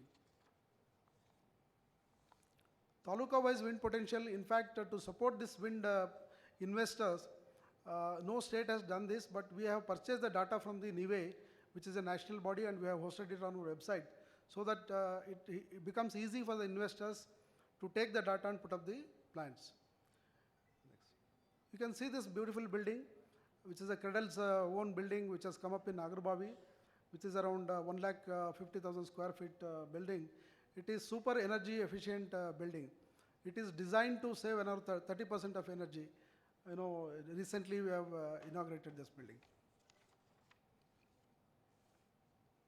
We recently participated in one seminar, Windergy in Delhi, wherein we have signed an MOU, 9 MOUs worth around 60,000 crores, which will come to around 9.2 gigawatt of total capacity, which we are pursuing right now.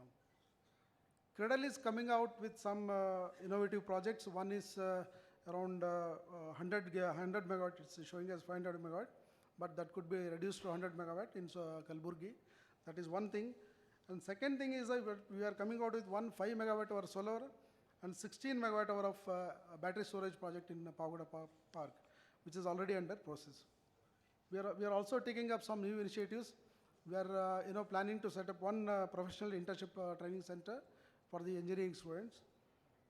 And apart from that, we also want to proposing to come out with 5 gigawatt of hybrid park, in particularly in northern part of Karnataka. It's a mix of solar, wind, and then hybrid, battery storage. Apart from that, we are planning to come out with an incubation center to help startups. And also we are planning to develop one skill development center in the RE sector. Thank you so much. Thank you for that overview. In fact, if you look at Karnataka's installed capacity of about 31,000 megawatts, almost 13 to 14,000 megawatts is from renewable energy today, and 1/3 of 15,000, yeah, and almost 1/3 of electricity consumption is from renewable energy sources. So thank you for that overview and giving us a bird's eye view of Karnataka's renewable energy story. So I think now we'll kind of shift from a state and national perspective, India's perspective, energy security, to a more global context. We have Mr. Damon Dubord with us, who's the Chief of Energy in the United States Embassy in India. So I'll ask him to give us an overview of his views on this subject and also the context of India-US relationship and energy security. Thank you very much. Distinguished panelists, it's a pleasure to share the DS with you. What a wonderful audience today. Industry leaders, you're so important to the conversation that we're having. It's an honor to be here in front of you to represent the US government. The Institute, thank you for organizing this important event. And Dr. Ahluwalia, Lieutenant General, your leadership in pulling this together, such a timely, important topic is crucial. So thank you for inviting us to participate. We're very happy to be here. I want to first talk a little bit about the US-India relationship bilaterally, and I want to put it in the context of energy security. We've seen twin events happen in the last few years that have really shocked, I think, our system when we think about energy security. One being COVID, which has disrupted supply chains of all kinds of things, from energy to components that would go into solar panels.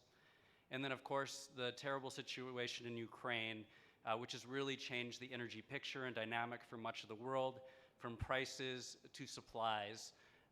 and to supply chains for energy as well. And I would argue if we can diversify our energy security through our shift to renewables, we've done ourselves a service, because now we are relying less on countries that may not have our best interests at heart. And so our bilateral relationship is extremely important as we think about how we meet our Paris commitments. And so I'll talk a little bit about that today. This year is important. 2022 marks the 75th anniversary of the US government's bilateral partnership with India. And we celebrate through that work that we do, particularly on energy, one of the most important issues in our relationship at this point. We know that climate change is causing an existential crisis right now for our people, for our communities. But it also presents some opportunities, we believe, including for our governments and our businesses to work together, to develop new technologies, innovative jobs, to strengthen communities, and to help advance environmental justice. Obviously, combating climate change is a core priority globally. We have to work together if we want to keep warming at 1.5 degrees Celsius to meet our Paris commitments. We were very pleased to see India in the last few weeks increase its nationally determined contributions just ahead of COP27. This will reduce emissions intensity and increase the percent of installed electricity capacity that's not generated by fossil fuels by 2030. Two excellent commitments. I'm very proud to say in the United States we're also making some progress. Soon after the inauguration of President Biden, he took executive actions to aggressively tackle climate change at home and to collaborate more effectively with our multilateral stakeholders abroad and other governments. We recommitted to the Paris Agreement and we established new NDCs for ourselves, and they are to eliminate carbon pollution from our power sector by 2035 and create net zero emissions in our economy no later than by 2050. And I'm glad to say in the last week, we've put some more meat on that. President Biden signed into law the Inflation Reduction Act, which makes the largest US investment in combating climate change in decades. And this act will address climate crisis, strengthen our energy security, create manufacturing jobs in solar panels, wind turbines, and electric vehicles. And maybe less covered in the press, this act authorizes up to $350 billion in additional federal loans and loan guarantees, which will support private sector clean energy projects. But it's not about our independent actions only. We have made great strides in energy and climate together. Our cooperation stretches back almost 100 years, beginning with the Bureau of Land Reclamation, with work on the Bakra Bees Dam in the 1920s. Our commitment to bilateral cooperation on renewable energy has never really been stronger. We are working closely to further our goals with the US-India Climate and Clean Energy Agenda 2030 Partnership, which was signed by President Biden and Prime Minister Modi. And this has the goal of transition to a climate-responsive and clean energy economy. And when you have this high-level political buy-in at the extreme top of our two governments, you know you have the work of all of our agencies and departments behind this goal. And some of the things that we are trying to achieve are power efficiency, responsible oil and gas, renewable energy, sustainable growth, emergent fuels and technologies. All of these things combined together will contribute to our energy security. One example of how we're working together, of how we can do more and achieve more, is through the work of our US Agency for International Development. They're partnering with the Indian government to help the Indian Railways Company achieve net zero carbon by 2030. They're doing that by adopting large-scale renewable energy efficient strategies. Our bilateral business-to-business cooperation is also extremely strong. And I want to highlight some work that US partners are doing by investing and contributing to India's remarkable growth in solar, wind, and other renewables. In December 2021, the US Development Finance Corporation made a $500 million debt financing package for First Solar's new solar components facility in Tamil Nadu. This demonstrates and enhances both of our commitment to our economies and our energy security and the renewable energy strategy. It also demonstrates the important role that the private sector must play in reaching our climate objectives. And I say this, and I note this especially, the Development Finance Corporation is like our development bank, and they have the ability to make loans for climate projects in a variety of different areas. If you have a project you think should be financed that's difficult to gain capital for, please come and talk to me.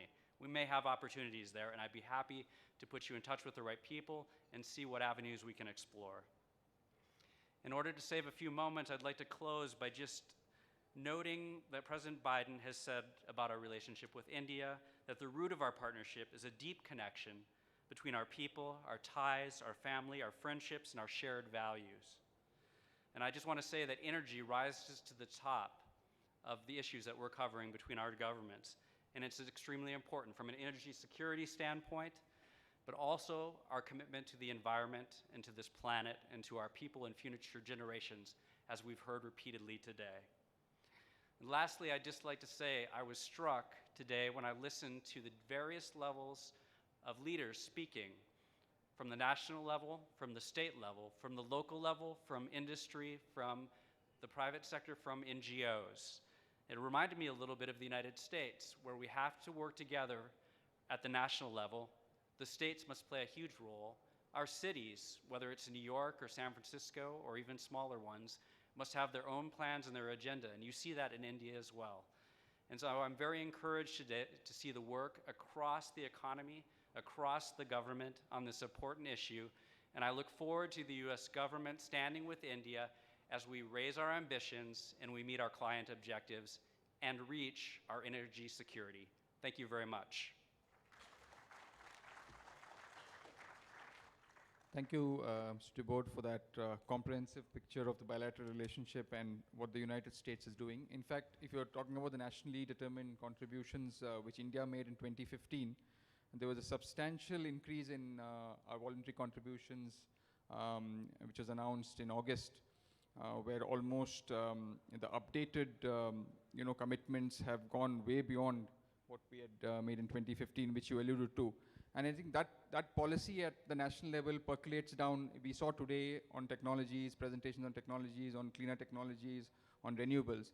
So I think that nationally determined contribution, that commitment at the national level percolates down to various sectors and technologies, and would ultimately lead to India achieving its renewable energy goals and becoming carbon neutral by 2070, which is what our stated commitment is.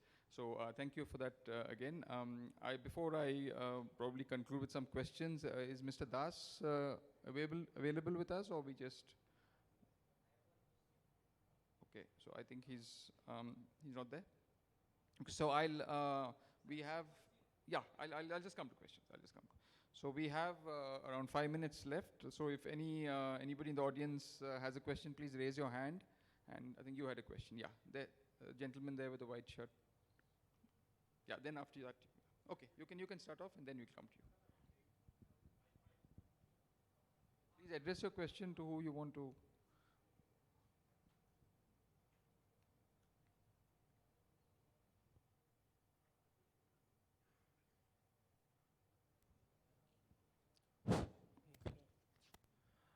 Good evening. So this question is to Mr. Dubod, particularly in the context of what is happening in US, what is seen as the scientists by particularly the energy CC scientists as a failure of the US in addressing the climate change. How do you see this impacting the COP27? And what are the major initiatives that US is taking to address these issues? How do you see that? Because it's widely being seen as a failure of the leader, that is US. So how do you view this, and how do you feel that this is going to be addressed? Thank you for that question. I appreciate it, your honesty and your candor. I recognize that the U.S. position on climate change has changed dramatically over the last few years. But I don't want to take away from President Biden's commitment that he's made in Paris and the increase in our national determined contribution, which is quite high, and the fervor and the energy with which the US government is moving towards trying to meet these objectives. I don't think we can understate the importance of the bill that passed last week and was signed into law by President Biden. This is literally the most consequential bill to fight climate change in the United States history. You would have to probably go back to the 70s and some of our conservation bills to find something that would be close. And it really puts hundreds of millions of dollars into incentives and programs that will that will guide our companies and our consumers to more renewable energy products, whether it's the manufacture and kind of resourcing some of our manufacturing in the United States, or it's the purchase of EV vehicles. All of those things are included. Is it a perfect bill? Probably not, because as you know, getting things through our Congress is a challenge, and so there has to be compromise.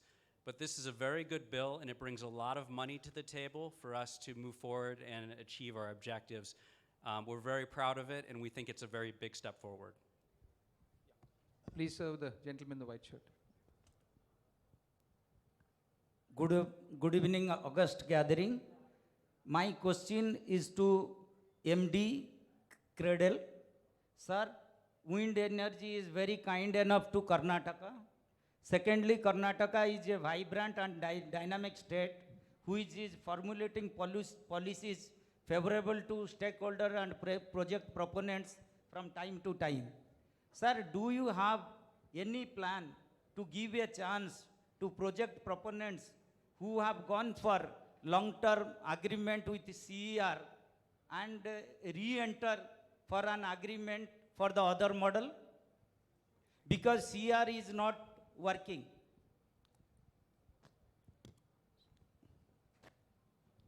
No, as of now, that proposal is not there.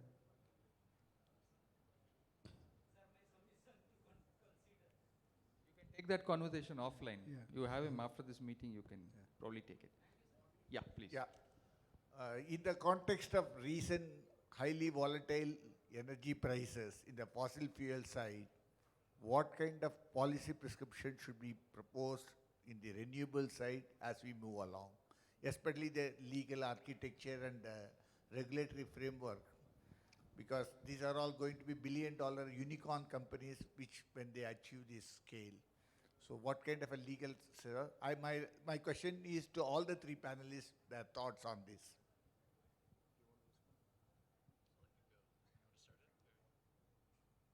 Okay, both of them are looking at me. So, in the context, let me just reflect in the context of gas, natural gas. So, very interesting question. I'm also managing director of Karnataka Power Corporation. And we have a project coming up in Bangalore, which is based on natural gas. It's all ready. But the gas prices have skyrocketed. I don't know how many times.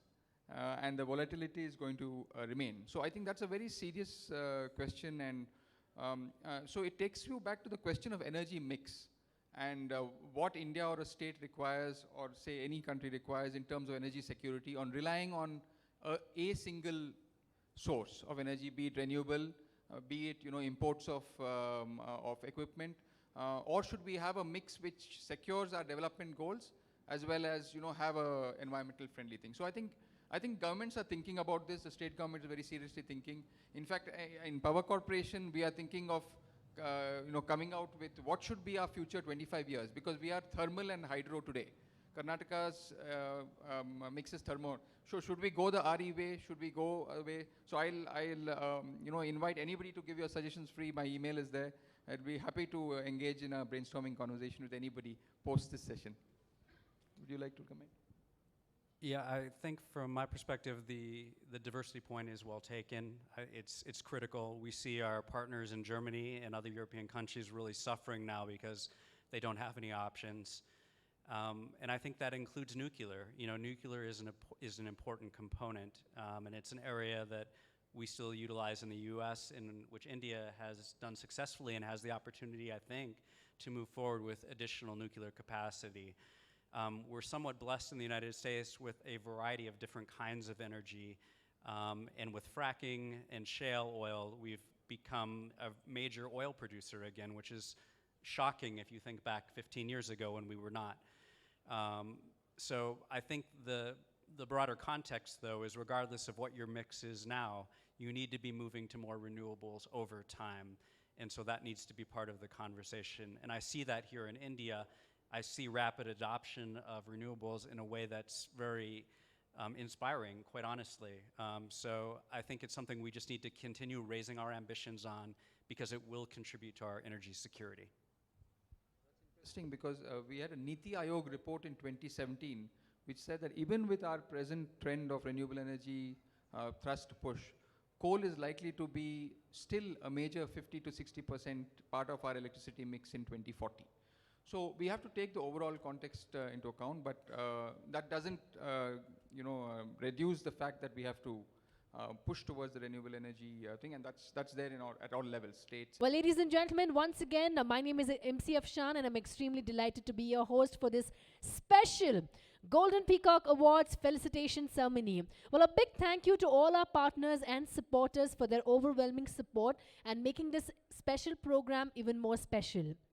We are delighted and grateful to our platinum partner, Bangalore International Airport Limited, our gold partners, Dynamatic Technologies Limited, Karnataka Department of Tourism, Government of Karnataka, Mysore Sales International Limited, the Network Technical Training Foundation.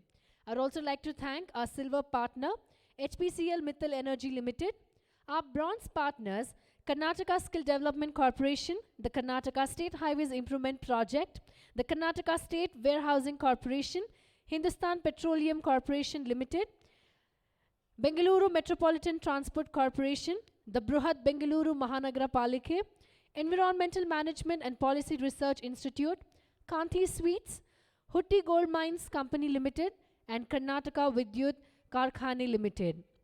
I'd also take the pleasure of thanking our associate partner, GAIL India Limited and Alliance University, also in association with World Environment Foundation and IOD Foundation. With that, ladies and gentlemen, we are all set to begin this lovely evening. Well, today we are here to celebrate the achievements of some of the most well-performing organizations assessed based on Golden Peacock Awards Excellence Model.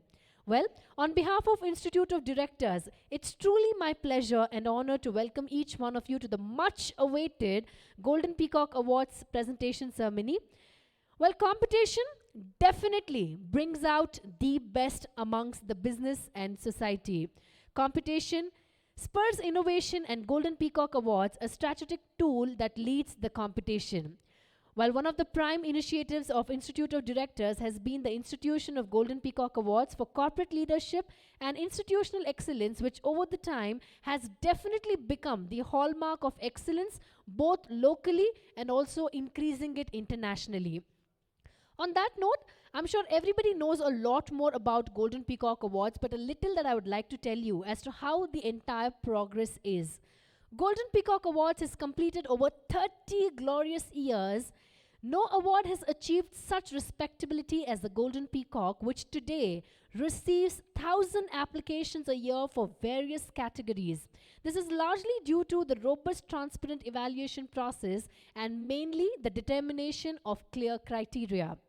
Based on internationally recognized criteria, our earnest desire is to recognize the achievements of the best and only the best.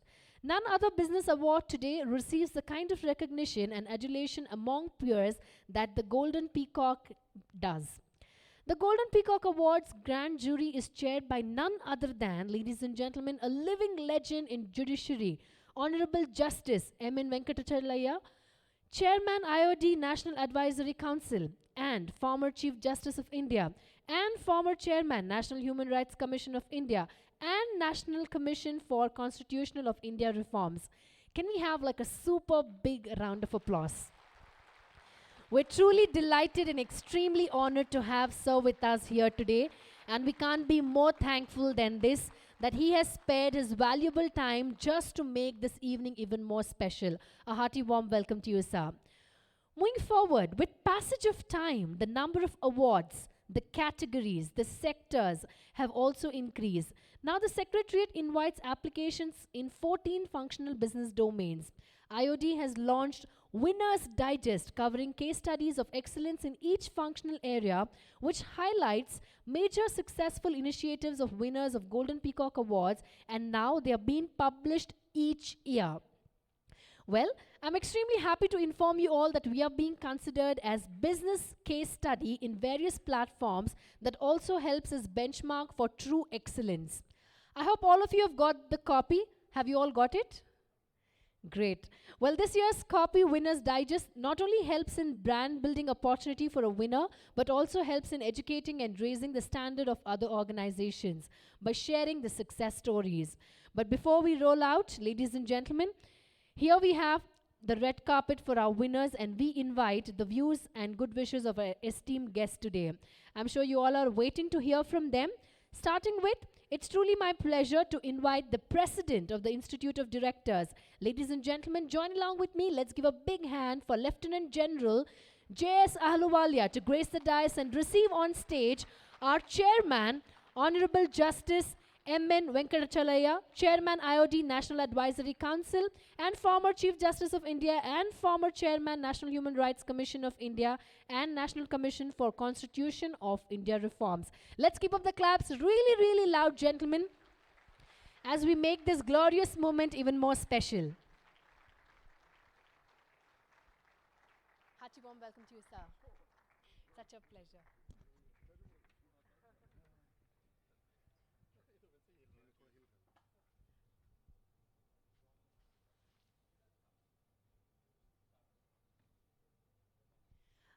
I request our President to hand over a bouquet as a warm welcome.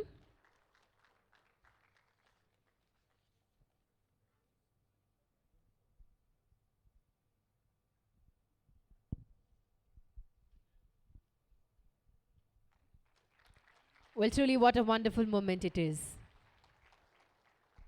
And now, ladies and gentlemen, I would request our guest of honor, Dr. N.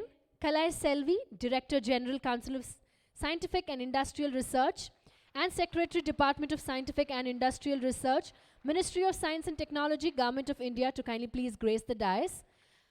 I also request President to please present a welcome bouquet to our guest of honor. Let's keep up a big round of applause.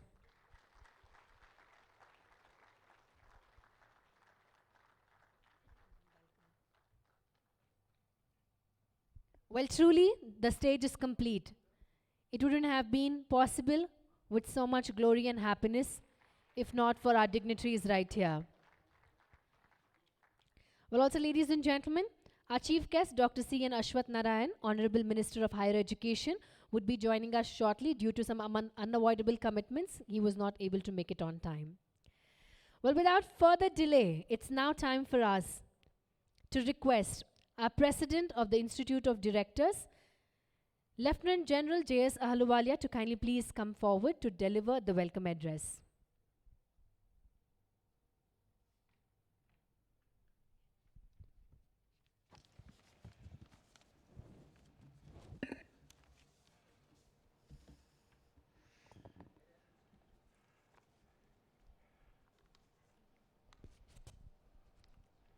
Honorable Justice M.N. Venkatachalaya ji, Padma Vibhushan, former Chief Justice of India, Chairman of National Commission for Constitution of India Reforms, and Honorary National Chairman of Institute of Directors, India. Dr. N. Kalai Selvi, Director of CSIR, the first woman director of CSIR, as you would have seen in all media, Secretary, Department of Science and Reward, and Ministry of Science and Technology, Government of India. Honorable guests, Golden Peacock Award winners, ladies and gentlemen, it's a great pleasure to welcome you all for the Golden Peacock Awards presentation ceremony. She has already introduced you about what these awards are and what position they hold. Just a few words on the same. I would like to say these awards were instituted in 1991. The IOD was formed in 1990. Within the first year, we had come out with these awards as a public service to raise the quality of important corporate functional areas to match the global benchmarks. It is the quality of our product that time, quality of our management, which was under question, and we had to see how to raise the level of Indian corporate because the finance side had just started moving in early 90s, and this is also in 1991. So this is how these awards came up, that let us find ways, and we found that nothing brings out the best in people other than competition. It is a competition, whether it is at an individual level or an organizational level. So this is why this was taken as an organizational level, and we set up benchmarks. The benchmarks were taken from the global best. So we looked at whatever is the global best in any particular subject area. We started with quality of management. That those days TQM was the buzzword. And after that, we took on one by one, whether it is corporate governance, whether it is CSR, whether it is environment. So that is why, as she mentioned to you, there are 14 corporate verticals on which these awards have been instituted. And these awards really bring out, their criteria brings out what is the best in the world on those parameters so that we can raise our standard to the global standard and move beyond that. That was the whole purpose, and that is how these have been added one by one. In fact, let me tell you that it was such a demand outside that we had to convert 3 of them also into global awards. That means companies from Brazil, companies from all over the world are competing for those Golden Peacock Awards in those 3 areas only. That is what we had taken up because it's very difficult to take up these awards and their assessment and systems and all. And that is why we kept it limited in that area. The awards, as she mentioned, are recognized worldwide, and as such, it's a very, I mean, we are really proud that IOD has tried to do its justice, tried to do its job. These awards are contested, globally also, and globally has been for the past 15 years only. The awards assessment process, that is the main thing, is very transparent, very rigorous, independent, quantitative, a 3-stage exercise by professional experts in those areas. A final selection is, of course, through a grand jury, which is headed by Justice M.N. Venkatachalaya.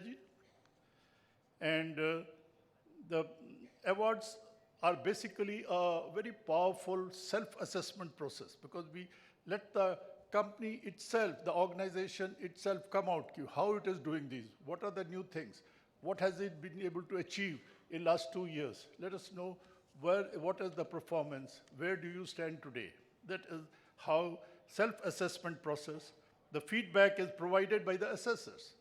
The whole purpose is to help improve the organizational performance. That's the only purpose.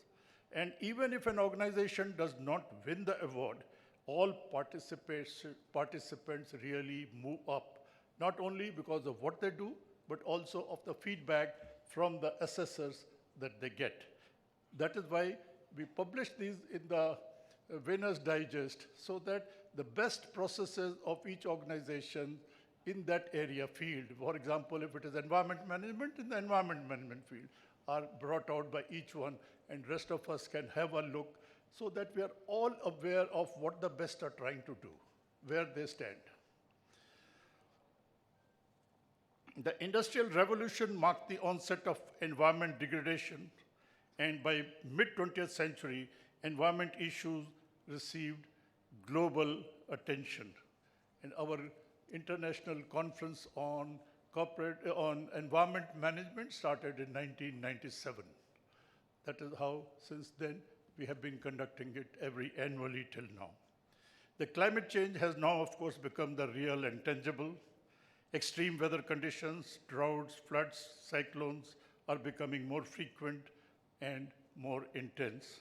The challenge has become global priority. At the end, my special felicitations and congratulations to the Golden Peacock Award winners of today. I am grateful to Justice Venkachalaya, and we hope the Honorable Minister also arrives soon. He is expected any time once his meeting is over with the Chief Minister, and wish you all a very good evening. Thank you.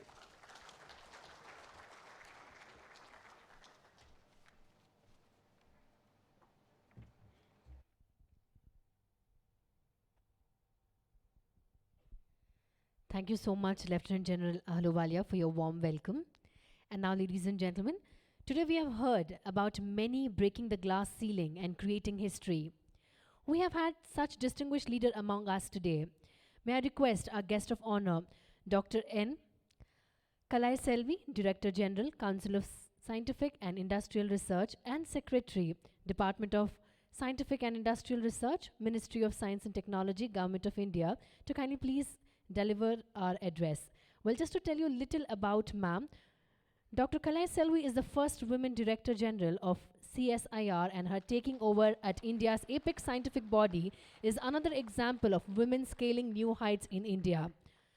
Well, coming from Tamil Nadu to heading the CSIR as its first women Director General, it has been a historic journey indeed to mention. She started her career in research as an entry-level scientist at CSIR, Central Electrochemical Research Institute. While from there, she rose through the ranks in CSIR, and she's known for her work in the field of lithium-ion batteries. Her research work for more than 25 years is primarily focused on electrochemical power systems and, in particular, development of electrode for electric mobility, which is the talk of today, indeed the entire global. She's a true role model for many aspiring women professionals that sky is the only limit. We at IOD are extremely confident that she will take India to great heights in scientific innovations, and we truly wish you all the success, and thank you so much for being right here and making this evening very, very special for each one of us present right here. Ladies and gentlemen, let's give a big round of applause.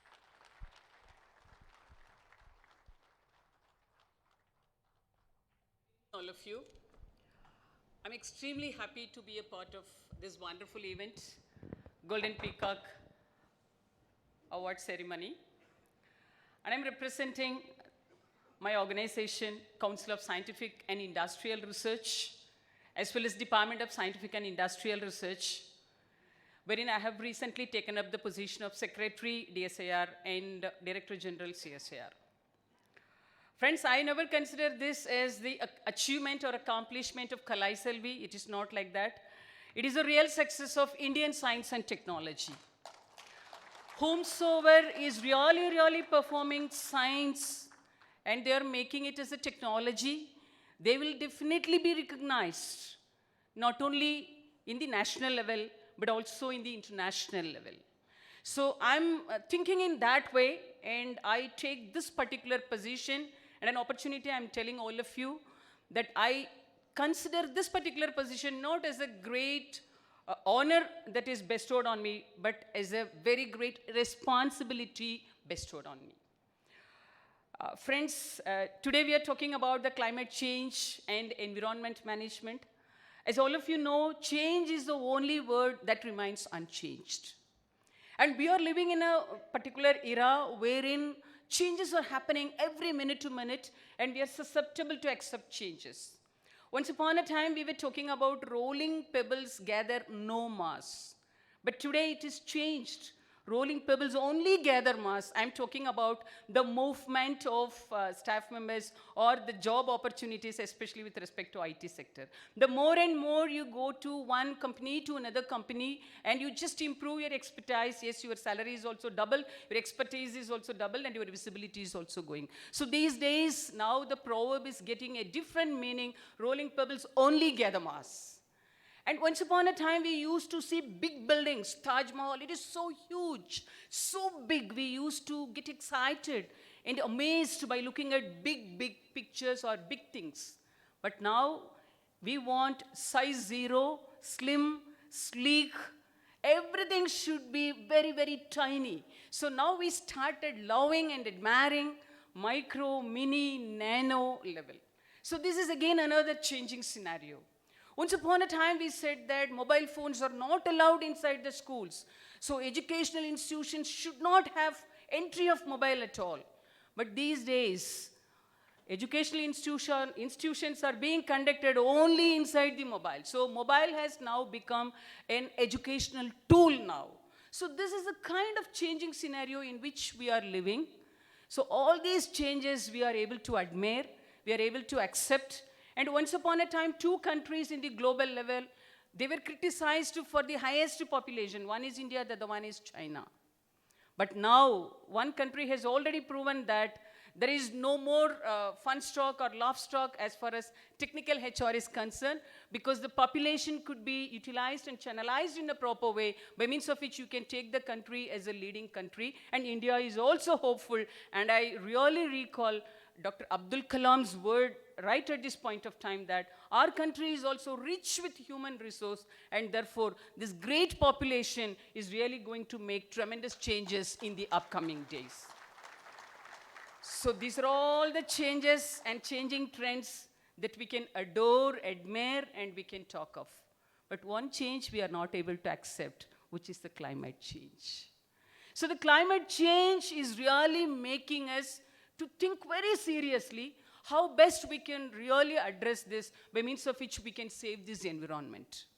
So saving this environment or environmental management is very, very important, because this climate change is now almost, it has given awareness to every common citizen in India. To my surprise, I have now come across a number of incidences wherein people are talking about COP21, COP22, COP26. Everybody is talking about what is this COP. Everybody is aware of this particular thing. So I'm very happy that this kind of a climate change is now, the awareness is given. But getting awareness, is it enough? No. We have to find solutions scientifically. Friends, we are living in a particular era where science and technology alone can lead, and science and technology alone can give sustainable solution. So in that particular fashion, India is also coming up with a number of sustainable solutions by means of science and technology, and one such thing is innovation. I'll tell you one good example. During this COVID time, initially we started using sanitizer in the form of liquid.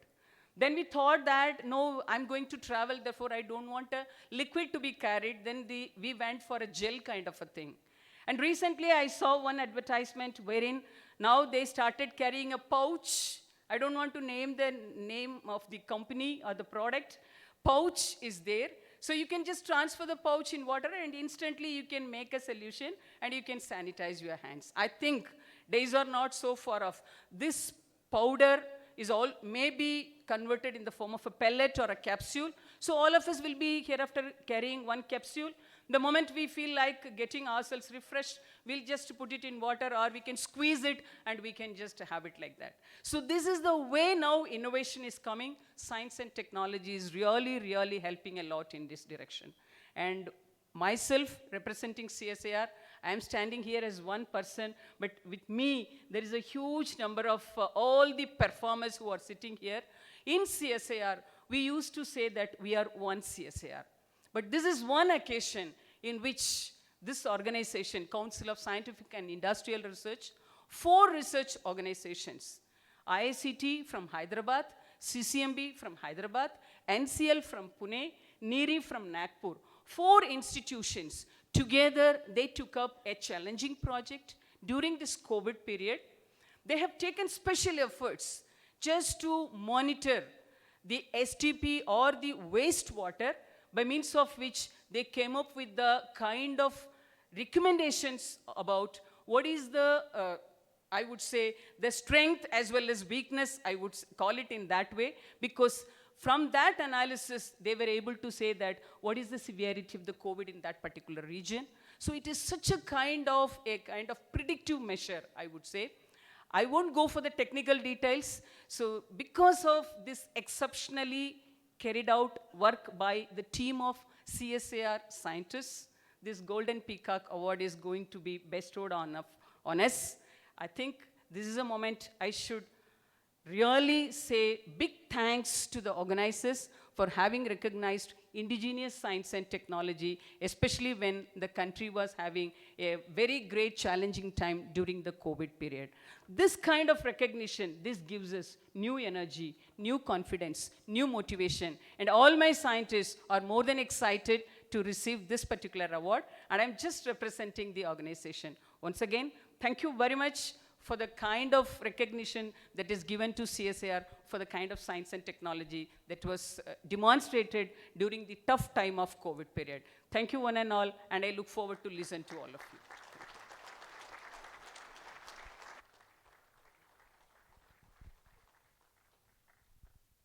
Thank you so much, ma'am. I must definitely say that every time you speak, you don't leave a moment to just inspire everybody with your words. Let's hear a big round of applause, ladies and gentlemen. Truly an inspiring words to hear. And as we move forward, our Honorable Justice Venkatachalaya definitely, ladies and gentlemen, needs no introduction. A true living legend of our generation in judiciary, an inspiration to many, many and many. He started his journey with the High Court of Karnataka and then Honorable Judge of the Supreme Court of India. And subsequently, he was appointed as 25th Chief Justice of India, which goes on our history. He always worked towards anti-corruption and human rights issues, including support for the launch of the initiatives of Change Center for Governance. We're extremely pleased, delighted, and truly honored to have Honorable Justice to deliver his chairman address, a true mentor, a true guide to us at IOD. His blessings to IOD has immense, which over the years have grown to be multifold. We're truly privileged to have you with us here today, sir, and we request you to please speak your few words and make this evening even more special. The mic is right there. We request you to please speak a few words. Let's hear a big round of applause, ladies and gentlemen.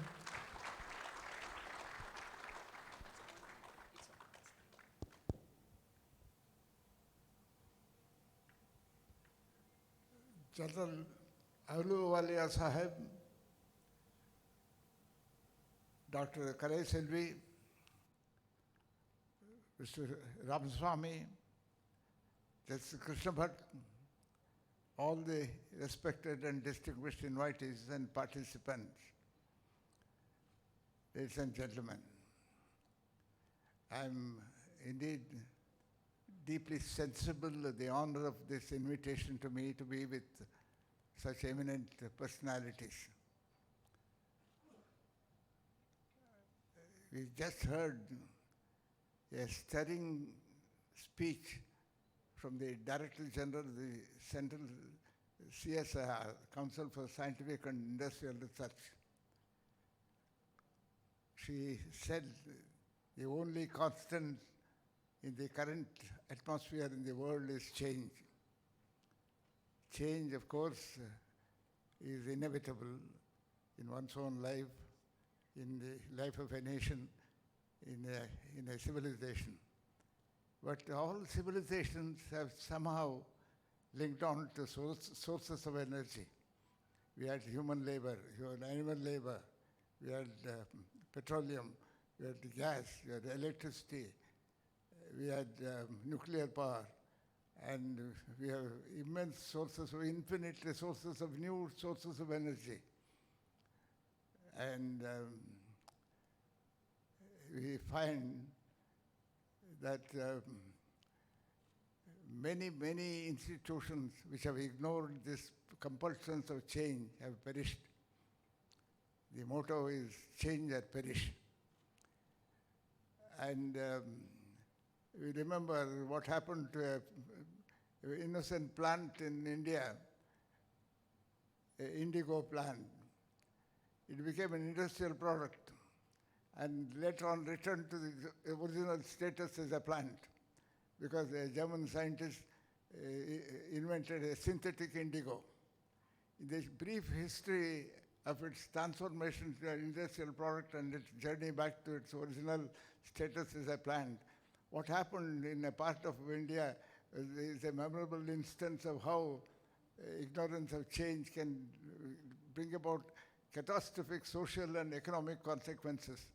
It is and in fact, there's a beautiful drama that was played out called the Neela Darpan. What happened when the plant became a product and went back to its original status. And it's a very interesting story. We have a company which boasted that for 100 years we are making steam engines. The moment diesel power came in, it had to fold up and got merged. I'm speaking of some Baldwin locomotive works in the United States. I think business schools teach the students any number of these instances where people who have ignored the compulsions of change have had to pay a bitter price. But the issue is every change a beneficial one? What is that? In fact, if you recall the way in which the corporate concept itself originated, it's a very interesting story. The Industrial Revolution put such pressure on in the English business world that it is the lawyer who came to the rescue of the British businessmen. The lawyers who invented the concept of a limited liability joint stock company. And it is the lawyer who said, make land available for security for finance by detaching the concept of ownership from land and attaching it to something called an estate in land. You split the land vertically and horizontally, the concept of ownership, and make each one amenable to serve as a security for finance. That's how the corporate world itself started. We see the march of the golden peacock in the last 30 years. That march of the golden peacock coincides with the evolution of the corporate world itself and the kind of pressures that it has understood and the pressures that it has overcome and its triumphs and disasters. In fact, the stock exchange is one example. 30 years ago, you had gone to Bombay Stock Exchange. You didn't know whether it's a kind of a fighting world inside or it's some kind of a business place. People would come out with torn clothes from the stock market, stock exchange. That was the kind of atmosphere that had. Today, see the finish and the performance of for example, the Bombay Stock Exchange has its own secret operations somewhere else to secure itself from any natural disaster in Mumbai. And the kind of work that goes on there is so sophisticated. And see the general body meetings of the things. In fact, I had the occasion in the early 60s to attend one or two meetings. And it was not surprising in any meeting. Just about the commencement, somebody would come and say, I've got an order of injunction against this meeting given by some magistrate somewhere in some corner. And these pocket gun orders, as we used to call them, they would come and stop the proceedings. The whole thing has been so sophisticated now. In fact, I remember one of the Tata companies, JRD would preside over every annual general meeting of its companies. And it is very interesting. He had an enormous sense of humor. Those who had seen him knew what a gracious human being he was. In one of the companies he presided over, I think it was some Tomco company or oil, I had something to do in the Supreme Court of its merger with some other company. Some issues of how to value the two shares of two companies merging, what are the principles, all that we had something to say about that. And he was presiding over it, and usually there used to be these hecklers in these meetings. That is common. A person would have one or two shares and come there only to be able to heckle the management. And Japanese had their own way of dealing with them. That's another story. There are nice writings about how the bouncers for, in the annual meetings.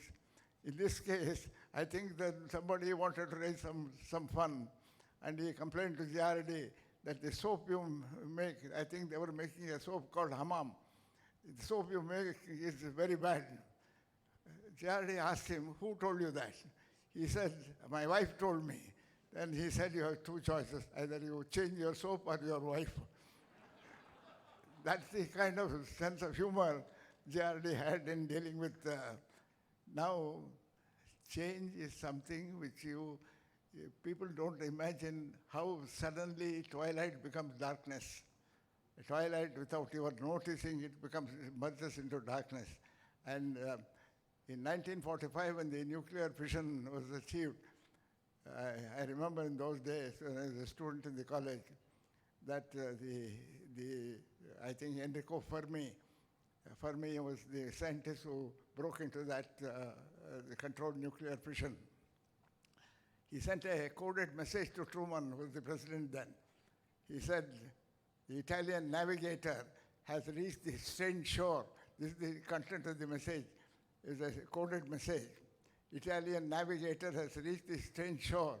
The inhabitants are friendly. Inhabitants are friendly. How friendly it was in Nagasaki and Hiroshima, we know that. And then Einstein made a profound remark which is relevant today, more relevant today than when he made it. He said, everything changed. With this controlled nuclear fission, everything changed. Humanity has to invent new ways of thinking if it is to survive. Humanity has to invent new ways of thinking if it is to survive. 8 years later, Watson and Crick broke into the then most secretly guarded natural secret of a genome. Later on, 30 years later, the United States spent billions of dollars on the decade of the genome. Today, after everything has changed, the effect of genomic research, genetic sequencing on the medical profession and the pharmaceutical industry has to be very careful about it. Suddenly, twilight can become darkness. And this is something which is very, very important for us to imagine what kind of changes that may occur. And a leader of business thought once remarked, in times of crisis, you can't manage things by being clever. In times of crisis, you can't manage things by being clever. Even applying time-tested standards may not guarantee success, but not doing so will guarantee failure. This is a message for everyone who handles the forces of change today. And for example, with the 5G comes up, Internet of Things. What kind of things that will happen is mind-boggling. If a person has two pumps, one to pump iodine into for the thyroid balancing and another pump inside to pump in insulin to control his diabetes. If there's a conflict between the two, the man has no control over his own body and the kind of medication that his body administers itself. Some other source of intelligence will control, say, go slow on iodine, go more on insulin, or go more on insulin. This is done without the permission or the knowledge of the human being himself. In his own body, some things happen without his own knowledge and his permission. This is the kind of thing that we are facing in the world in the next 5 years. Suddenly, twilight will become darkness unless we know what we are dealing with. And thank God, we have a brilliant scientist in the CSIR, Council for Scientific and Industrial Research, Dr. Kalai Selvi. She is deeply sensible of the urgency of the problems. You can't underestimate the urgency of the issues. The 5G is one thing. Genomic research is another area. And even the corporate business, the history of this award, the kind of criteria that were considered in the initial stages, I've been associated with this for the last 20 years. The criteria that were considered, the benchmarking, international benchmarking, all this is something which is a constant vigil is important, and education level, I don't know what to say about it. Some 20 years ago, a leading economist wrote a piece about the future of both China and India. I don't know how much of progress we have had to achieve the status of science that we find in China today. I mean, I have my own assessments, but it's not correct for me to say. That's for the experts to say. But the kind of importance they give to learning in Chinese universities is amazing. Here, we have all kinds of problems. There are only two ways of looking at a thing. There was the correct way, the other the not so correct way. Somehow we have to develop an attitude of instinctively stumbling upon correct solutions. Things are changing in such a manner. In fact, the legal system, in fact, every institution, public institution, must reflect the composition of society. You can't say one section or one intelligentsia will control the future of the nation. That can't happen. It can't happen the way the democratic system, as we now understand how consistent and compatible it is with the changing world of science, is another issue. All these are very, very important matters. They must be discussed in the universities. Universities must be the storehouses of human brain's activity. And sometimes when I see the kind of progress that we could have achieved and we failed to do, saddens me so much. Ladies and gentlemen, I know I am conscious that I am addressing a set of brilliant people who are engaged in changing the future of this country. You are all brilliant people who are concerned with the future in a non-trivial sense. We are dealing with the future of civilization itself. And this institution, with which I have the privilege of being associated for over 20 years, thinks deeply, and it should perhaps encourage intelligent discussion of the potential of change and the kind of sudden changes that we may face in many of our important areas of our national life. And I thank you for inviting me. And I recollect one of the meetings of this in Palampur. I had the privilege of, IOD had invited no less than a great personality like Dalai Lama. And there is a scholar from an American university. So for some reason, the function couldn't start in time. That was a great bonus. For 1.5 hours, we had the privilege of listening to Dalai Lama sitting next to him, and we asked him all kinds of questions, and he answered them. And one of the most profound experiences of my life was that interview with Dalai Lama. Then again, in 2008, I had the privilege of celebrating the life and achievement of an old friend of mine, George Fernandez. We felicitated him, and I was chairman of that committee to do that. I requested Dalai Lama himself to come and be part of it. He said, I am so busy, I can't make it. I told him, George received you when you first came to India and you were busy for him. He said, no, I'll come. Then he said, I'll come for 15 minutes. I said, in India, the functions commence half an hour after the prescribed time.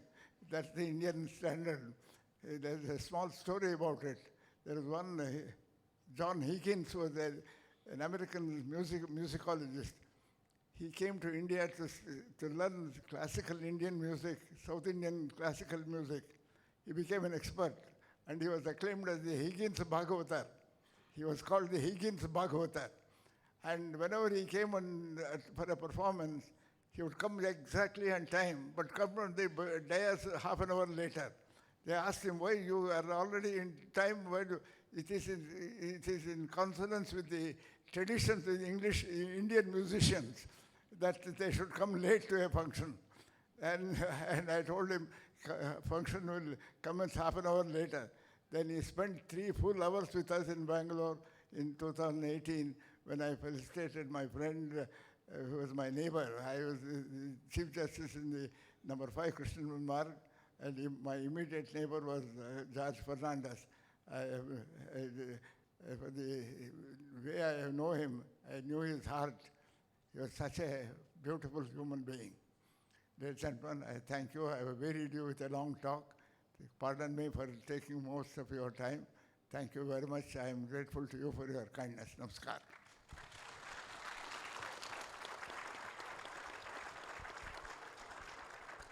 Thank you so much, sir, for always motivating us and for the inspiring words. Ladies and gentlemen, once again, let's have a big round of applause for such kind, inspiring words from sir.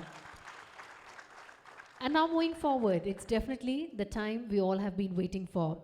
It's now time for us for the awards. Yes, ladies and gentlemen, we have the presentation, and it's now time for us to get started of the Institutional Golden Peacock Awards across the categories of Occupational Health and Safety, Environment Management, Energy Efficiency and Eco-Innovation for the year 2022.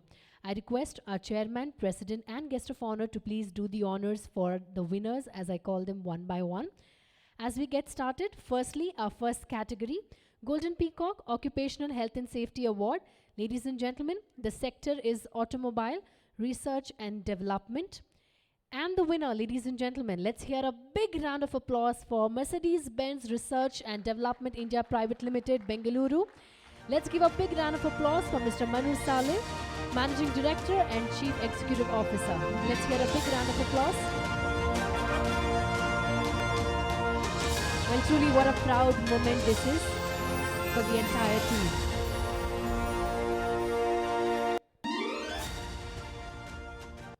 Let's give up the applause really loud and let's congratulate the entire team.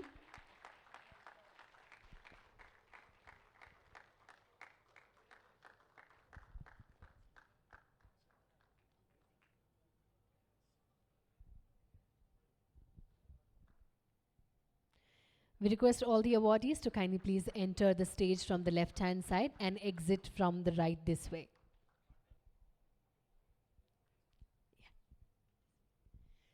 Enter from the left-hand side and exit this way.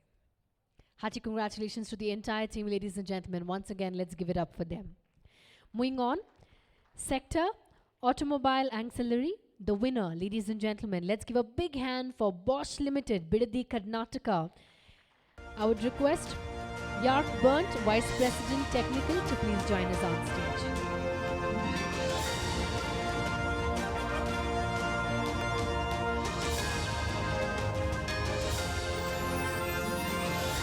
Let's hear it for the entire team. Hearty congratulations to you.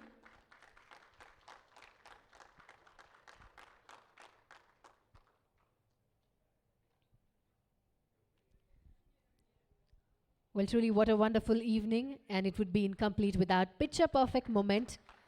So, time here to capture those. Congratulations to the entire team on dais. Thank you so much. You could exit from this side. Moving forward, sector BPO, and ladies and gentlemen, the winner is EXLService.com India Private Limited, Noida. Let's give a big hand as I welcome the awardee, Mr. Kumaran Kannan, Senior AVP Facilities. Let's give up the claps really louder as we congratulate and make this evening extremely memorable for everybody.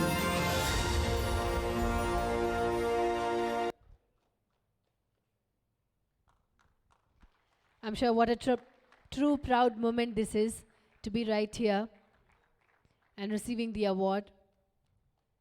Hearty congratulations to you once again. And now, ladies and gentlemen, moving forward, sector Cement, and the winner, ladies and gentlemen, is JK Lakshmi Cement Limited, Chhattisgarh. Let's give a big hand. And I take the pleasure of inviting Mr. Sanjay Sood, Senior General Manager, Engineering, to please join us.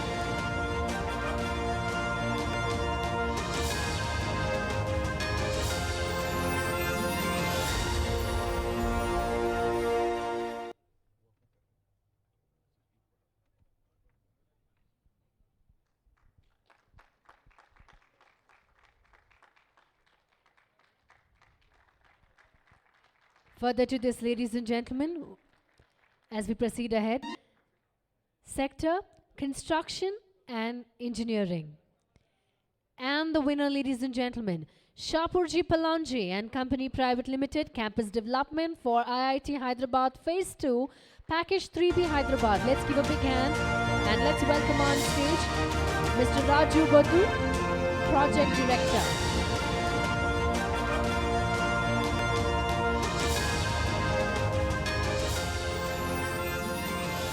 Let's give a big hand to the entire team on stage.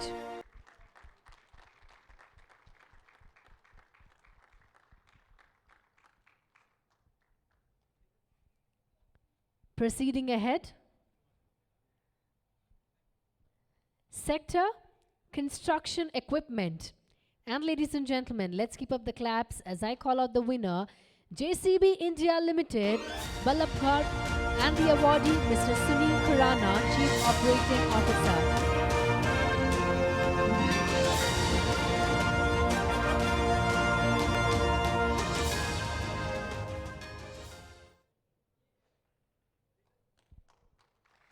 What a wonderful evening, definitely.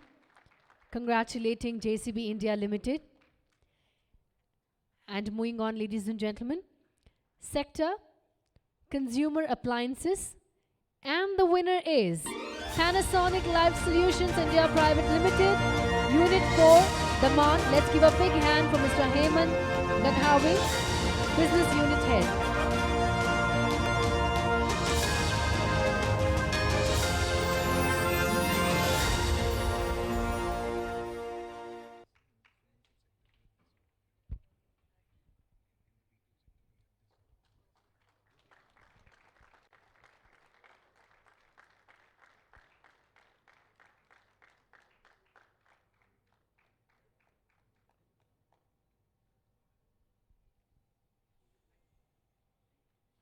And ladies and gentlemen, in the data centers sector, here we have the winner, Control S Data Centers Limited, Navi Mumbai. Let's give a big round of applause for Mr. MVBB Prasad, Senior Vice President, Head of Operations. Hearty congratulations to the entire team on stage.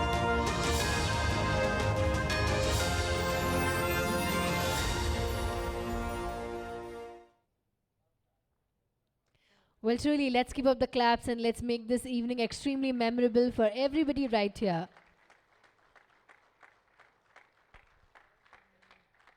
Proceeding ahead, in the engineering sector, the winner, ladies and gentlemen, is Honeywell Automation India Limited, Pune. Let's give a big hand for Mr. Ashish Gaikwad, Managing Director, to please join us on dais.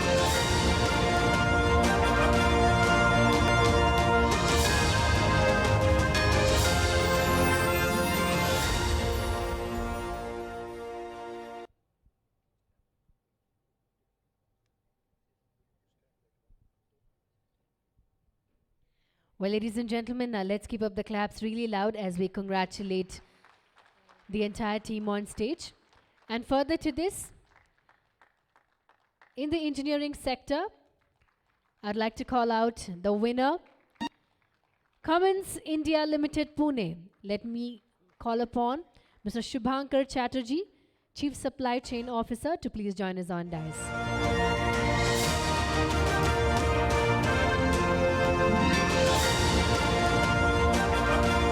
Congratulations to the entire team.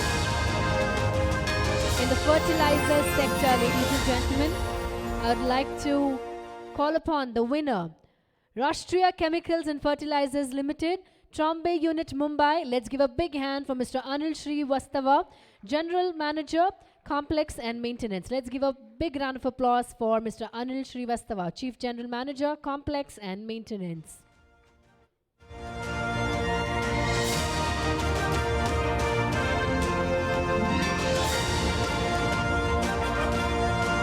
And ladies and gentlemen, in the FMCG sector, let's hear it for the winner, Britannia Industries Limited, Guwahati. Let's give a big hand for Subrata Sen, Factory Manager, Britannia Rampur Guwahati Factory.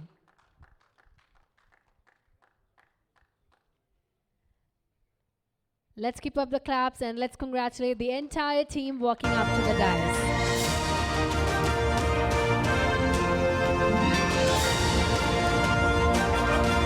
As we proceed ahead, in the government security printing and minting sector, ladies and gentlemen, the winner is Banknote Press Divas. Let's give a big hand for Mr. VNR Naidu, Chief General Manager.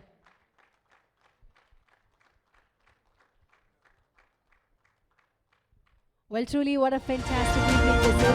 As we keep congratulating the entire team on stage, let's keep up that high energy and let's congratulate and wish good luck to all the teams.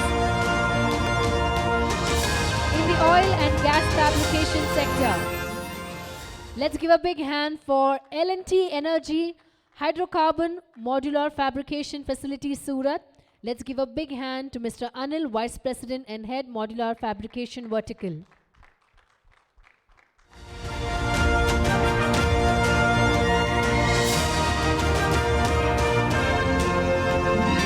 Let's give a big hand to Mr. Anil Bontarka and the entire team on dais.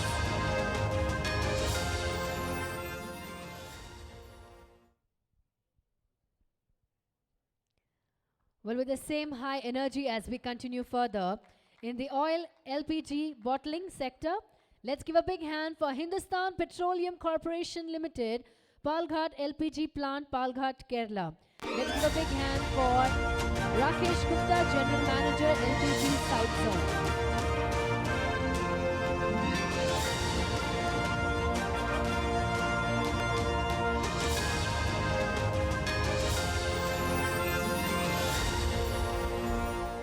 In the oil production sector, would like to call on the winner, ladies and gentlemen. Let's give it up for Reliance Industries Limited, KGD6 Onshore Terminal, Kakinada, Andhra Pradesh. Let's give a big hand for Mr. Akshay Kumar Bakshi, Senior Vice President and Site Head, RIL, KGD6.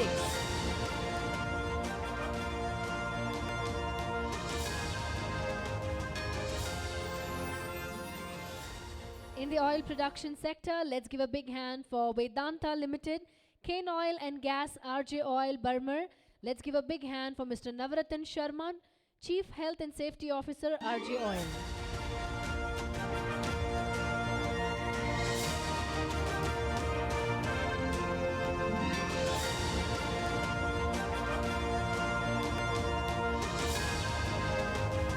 In the oil storage sector, ladies and gentlemen, let's hear a big hand for the winner, Indian Oil Tanking Limited, Common User Terminal, Raipur. Let's give a big hand and let's welcome Rajit Bhaskar, Vice President Operations.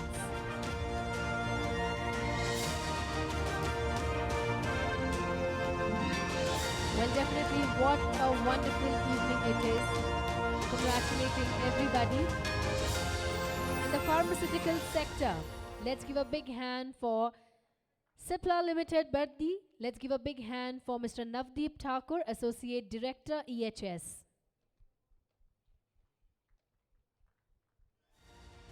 Well, ladies and gentlemen, let's keep up the applause really loud and let's congratulate Mr.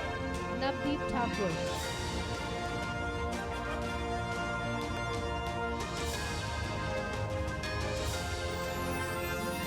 In the power generation sector, let's hear a big round of applause for the winner, Nuclear Power Corporation of India Limited, Tarapur Atomic Power Station 3 and 4, Maharashtra. Let's give a big hand for Mr. K.V. Gopidas, Station Director.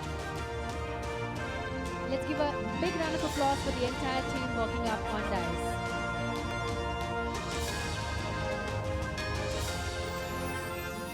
And ladies and gentlemen, in power generation sector, Let's give a big hand for the winner, NTPC Limited, Rajiv Gandhi Combined Cycle Power Project, Kerala. Let's give a big hand for Mr. S.K. Ram, General Manager. Well, let's keep those claps really high as we congratulate everybody making this evening extremely memorable. Well, what a beautiful evening as we witness the Golden Peacock Awards.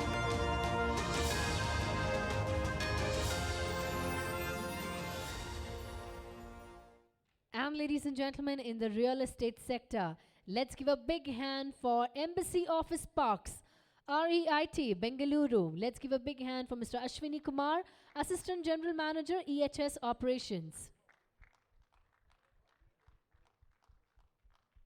With the super high energy, let's keep up the applause really, really loud as we congratulate everybody and as we welcome them on the dais.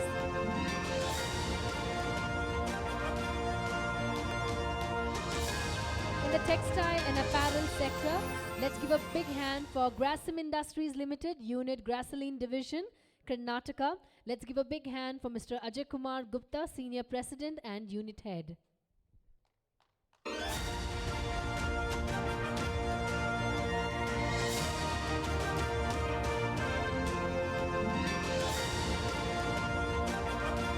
As we proceed ahead, in the transportation sector, let's hear a big hand for the winner, Southwest Port Limited, Goa. Let's hear a big round of applause for Captain Anurag. Let's keep up the claps really, really loud as we welcome Captain Anurag Bhagauliwal, Unit Head and Senior Vice President. Ladies and gentlemen, the applause have to be louder as we make this evening extremely special for all our awardees, making it truly memorable. With that, we move to our next category, Environment Management Award. Starting with the automobile sector, ladies and gentlemen, let's hear for our winner, Honda Motorcycle and Scooters India Private Limited. Let's give a big hand for Mr. Manoj Kumar Singh, Chief Manager.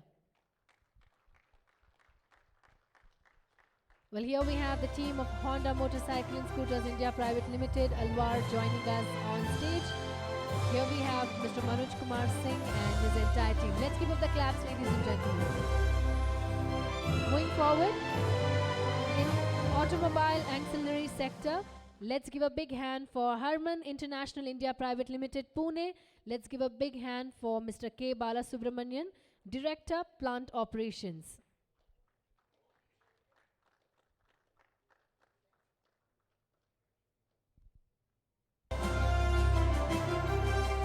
Well, truly a moment of congratulation and a moment to remember.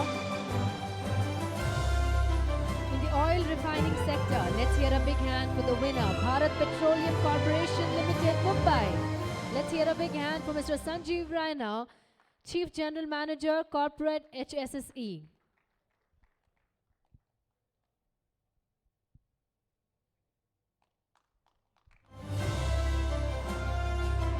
Well, as we continue to congratulate, we welcome the entire team on dais and proceeding further, power equipment sector.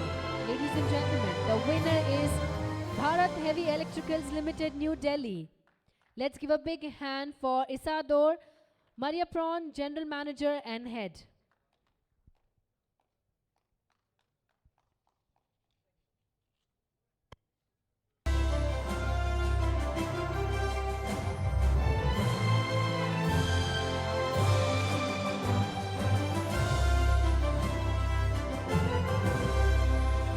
Ladies and gentlemen, as we proceed further, in the power generation sector, let's give a big hand to the winner, West Bengal Power Development Corporation Limited, Sagardighi Thermal Power Station, Murshidabad, West Bengal. Let's hear it for Mr. Alok Kumar Maiti, General Manager.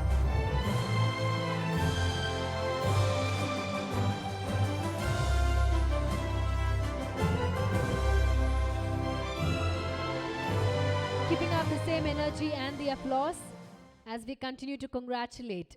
In the steel sector, ladies and gentlemen, the winner is JSW Steel Limited, Vijayanagar Works, Karnataka. Let's hear a big round of applause for Mr. P.K. Murugan, President.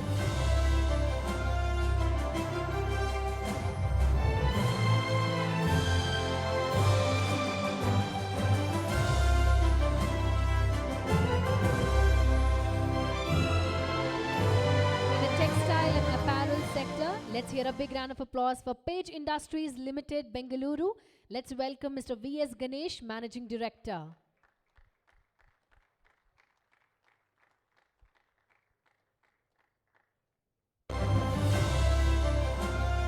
Hearty congratulations to the entire team on stage. Thank you so much. With that, ladies and gentlemen, as we congratulate Page Industries Limited, we move on to our next category, Golden Peacock Award for Energy Efficiency. In the automobile sector, let's give a big hand for Daimler India Commercial Vehicles Private Limited, Kanchipuram. Let's hear a big hand for Mr. Anshum Jain, Chief Operating Officer.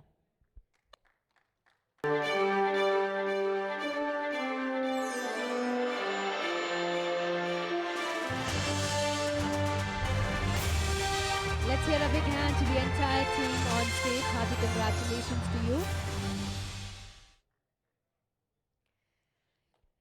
In the automobile ancillary sector, ladies and gentlemen, let's hear it for Lucas TVS Limited, Chennai. Let's give a big round of applause for Mr. Vishnuvardhan Rao, Plant Head.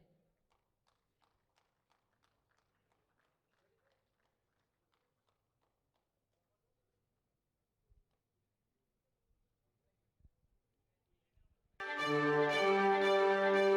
let's keep the super high energy on, and let's thank and congratulate everybody on dais.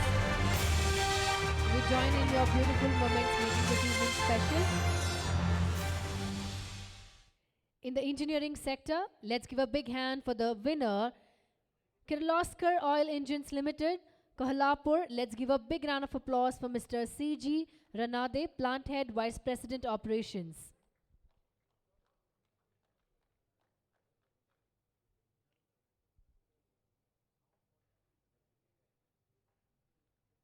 Hearty congratulations, team. Ladies and gentlemen, let's keep the applause and let's make the evening extremely memorable.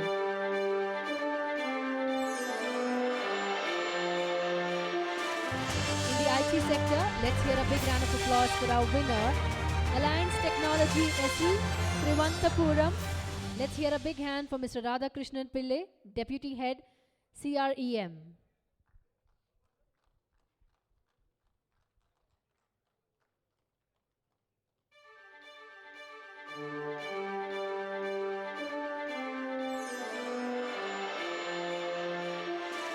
And now, ladies and gentlemen, proceeding ahead in the petrochemical sector, let's hear a big hand for GAIL India Limited, Petrochemical Complex, Pata, Uttar Pradesh. Let's hear a big round of applause for Parivesh Chuk, Chief General Manager. Let's hear a big hand and let's welcome them on dais. I request everybody to keep up the energy levels high. Let's give a big round of applause and let's congratulate everybody on dais, to all the awardees making this wonderful evening extremely memorable.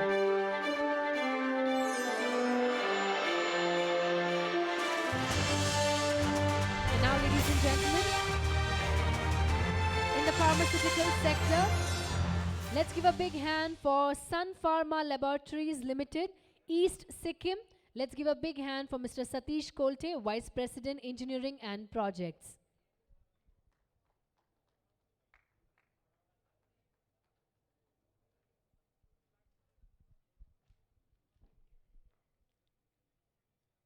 Let's welcome Sun Pharma Laboratories Limited, East Sikkim, Mr. Satish Kolte, Vice President, Engineering and Projects, to join us on stage.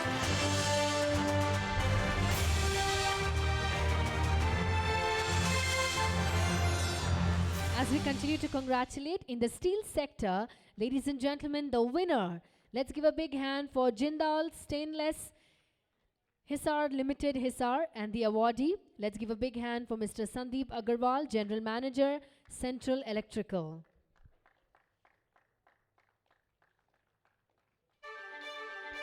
And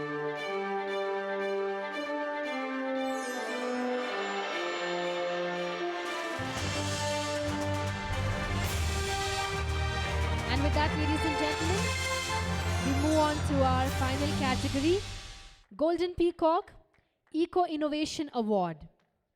As we get started, in the power renewable sector, let's give a big hand for Mundra Solar PV Limited, Adani Solar Kuch. Let's give a big hand for Mr. Sunil Kumar Ahlia, Deputy General Manager, Facility and Maintenance, and their innovation. ETP waste chemical sludge use a raw material in other organization. Let's give a big hand to the entire team coming on stage.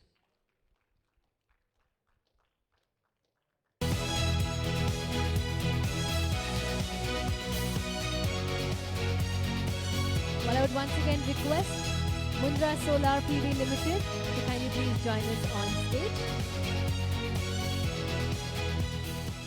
Well, looks like the team is not around for now. We shall definitely wait for them to join us. I would request ma'am to receive the award on behalf of them.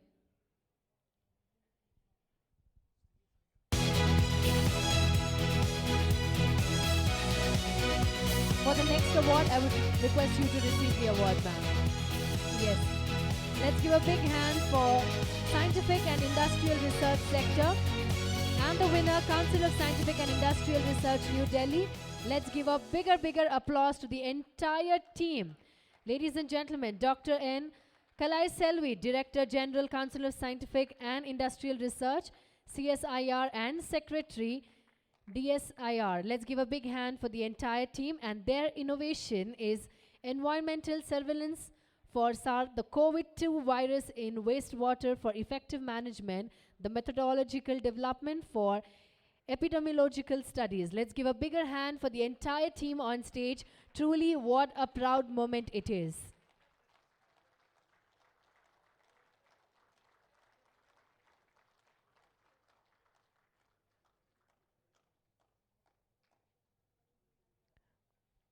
Well, truly a moment of celebration. Well, ladies and gentlemen, I must mention this to each one of you, that this year we received 350 responses, out of which 184 were shortlisted, and finally, here are the 40 winners who join the coveted Golden Peacock Awards, the Roll of Honor. Let's give a big hand for all the 40 awardees.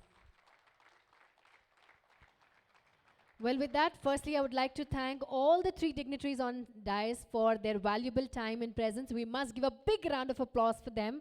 Thank you so much for your valuable time and for doing the honors and making it really special for every awardee on stage. With that, ladies and gentlemen, I would now request, let me ask a quick question. Are you all feeling nice? Very happy? I want to hear the excitement. How are you all feeling? I think that is definitely a great excitement.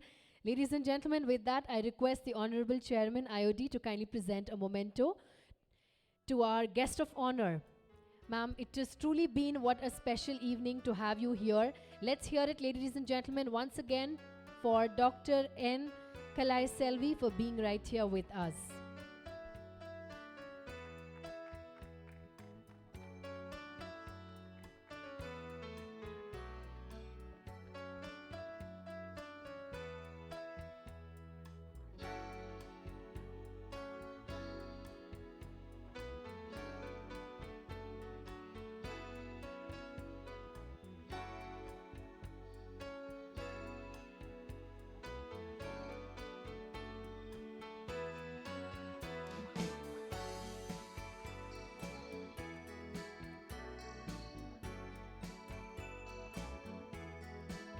Well, truly, I must say, what an evening it definitely has been. I truly thank each one of you for being right here and making this evening so special. Thank you so much, dignitaries on dais, for adding more glory and more happiness to this lovely evening. And your presence has really made a greater difference. So once again, thank you so much. Let's hear a bigger applause. On that note, thank you so much, everyone. I would just like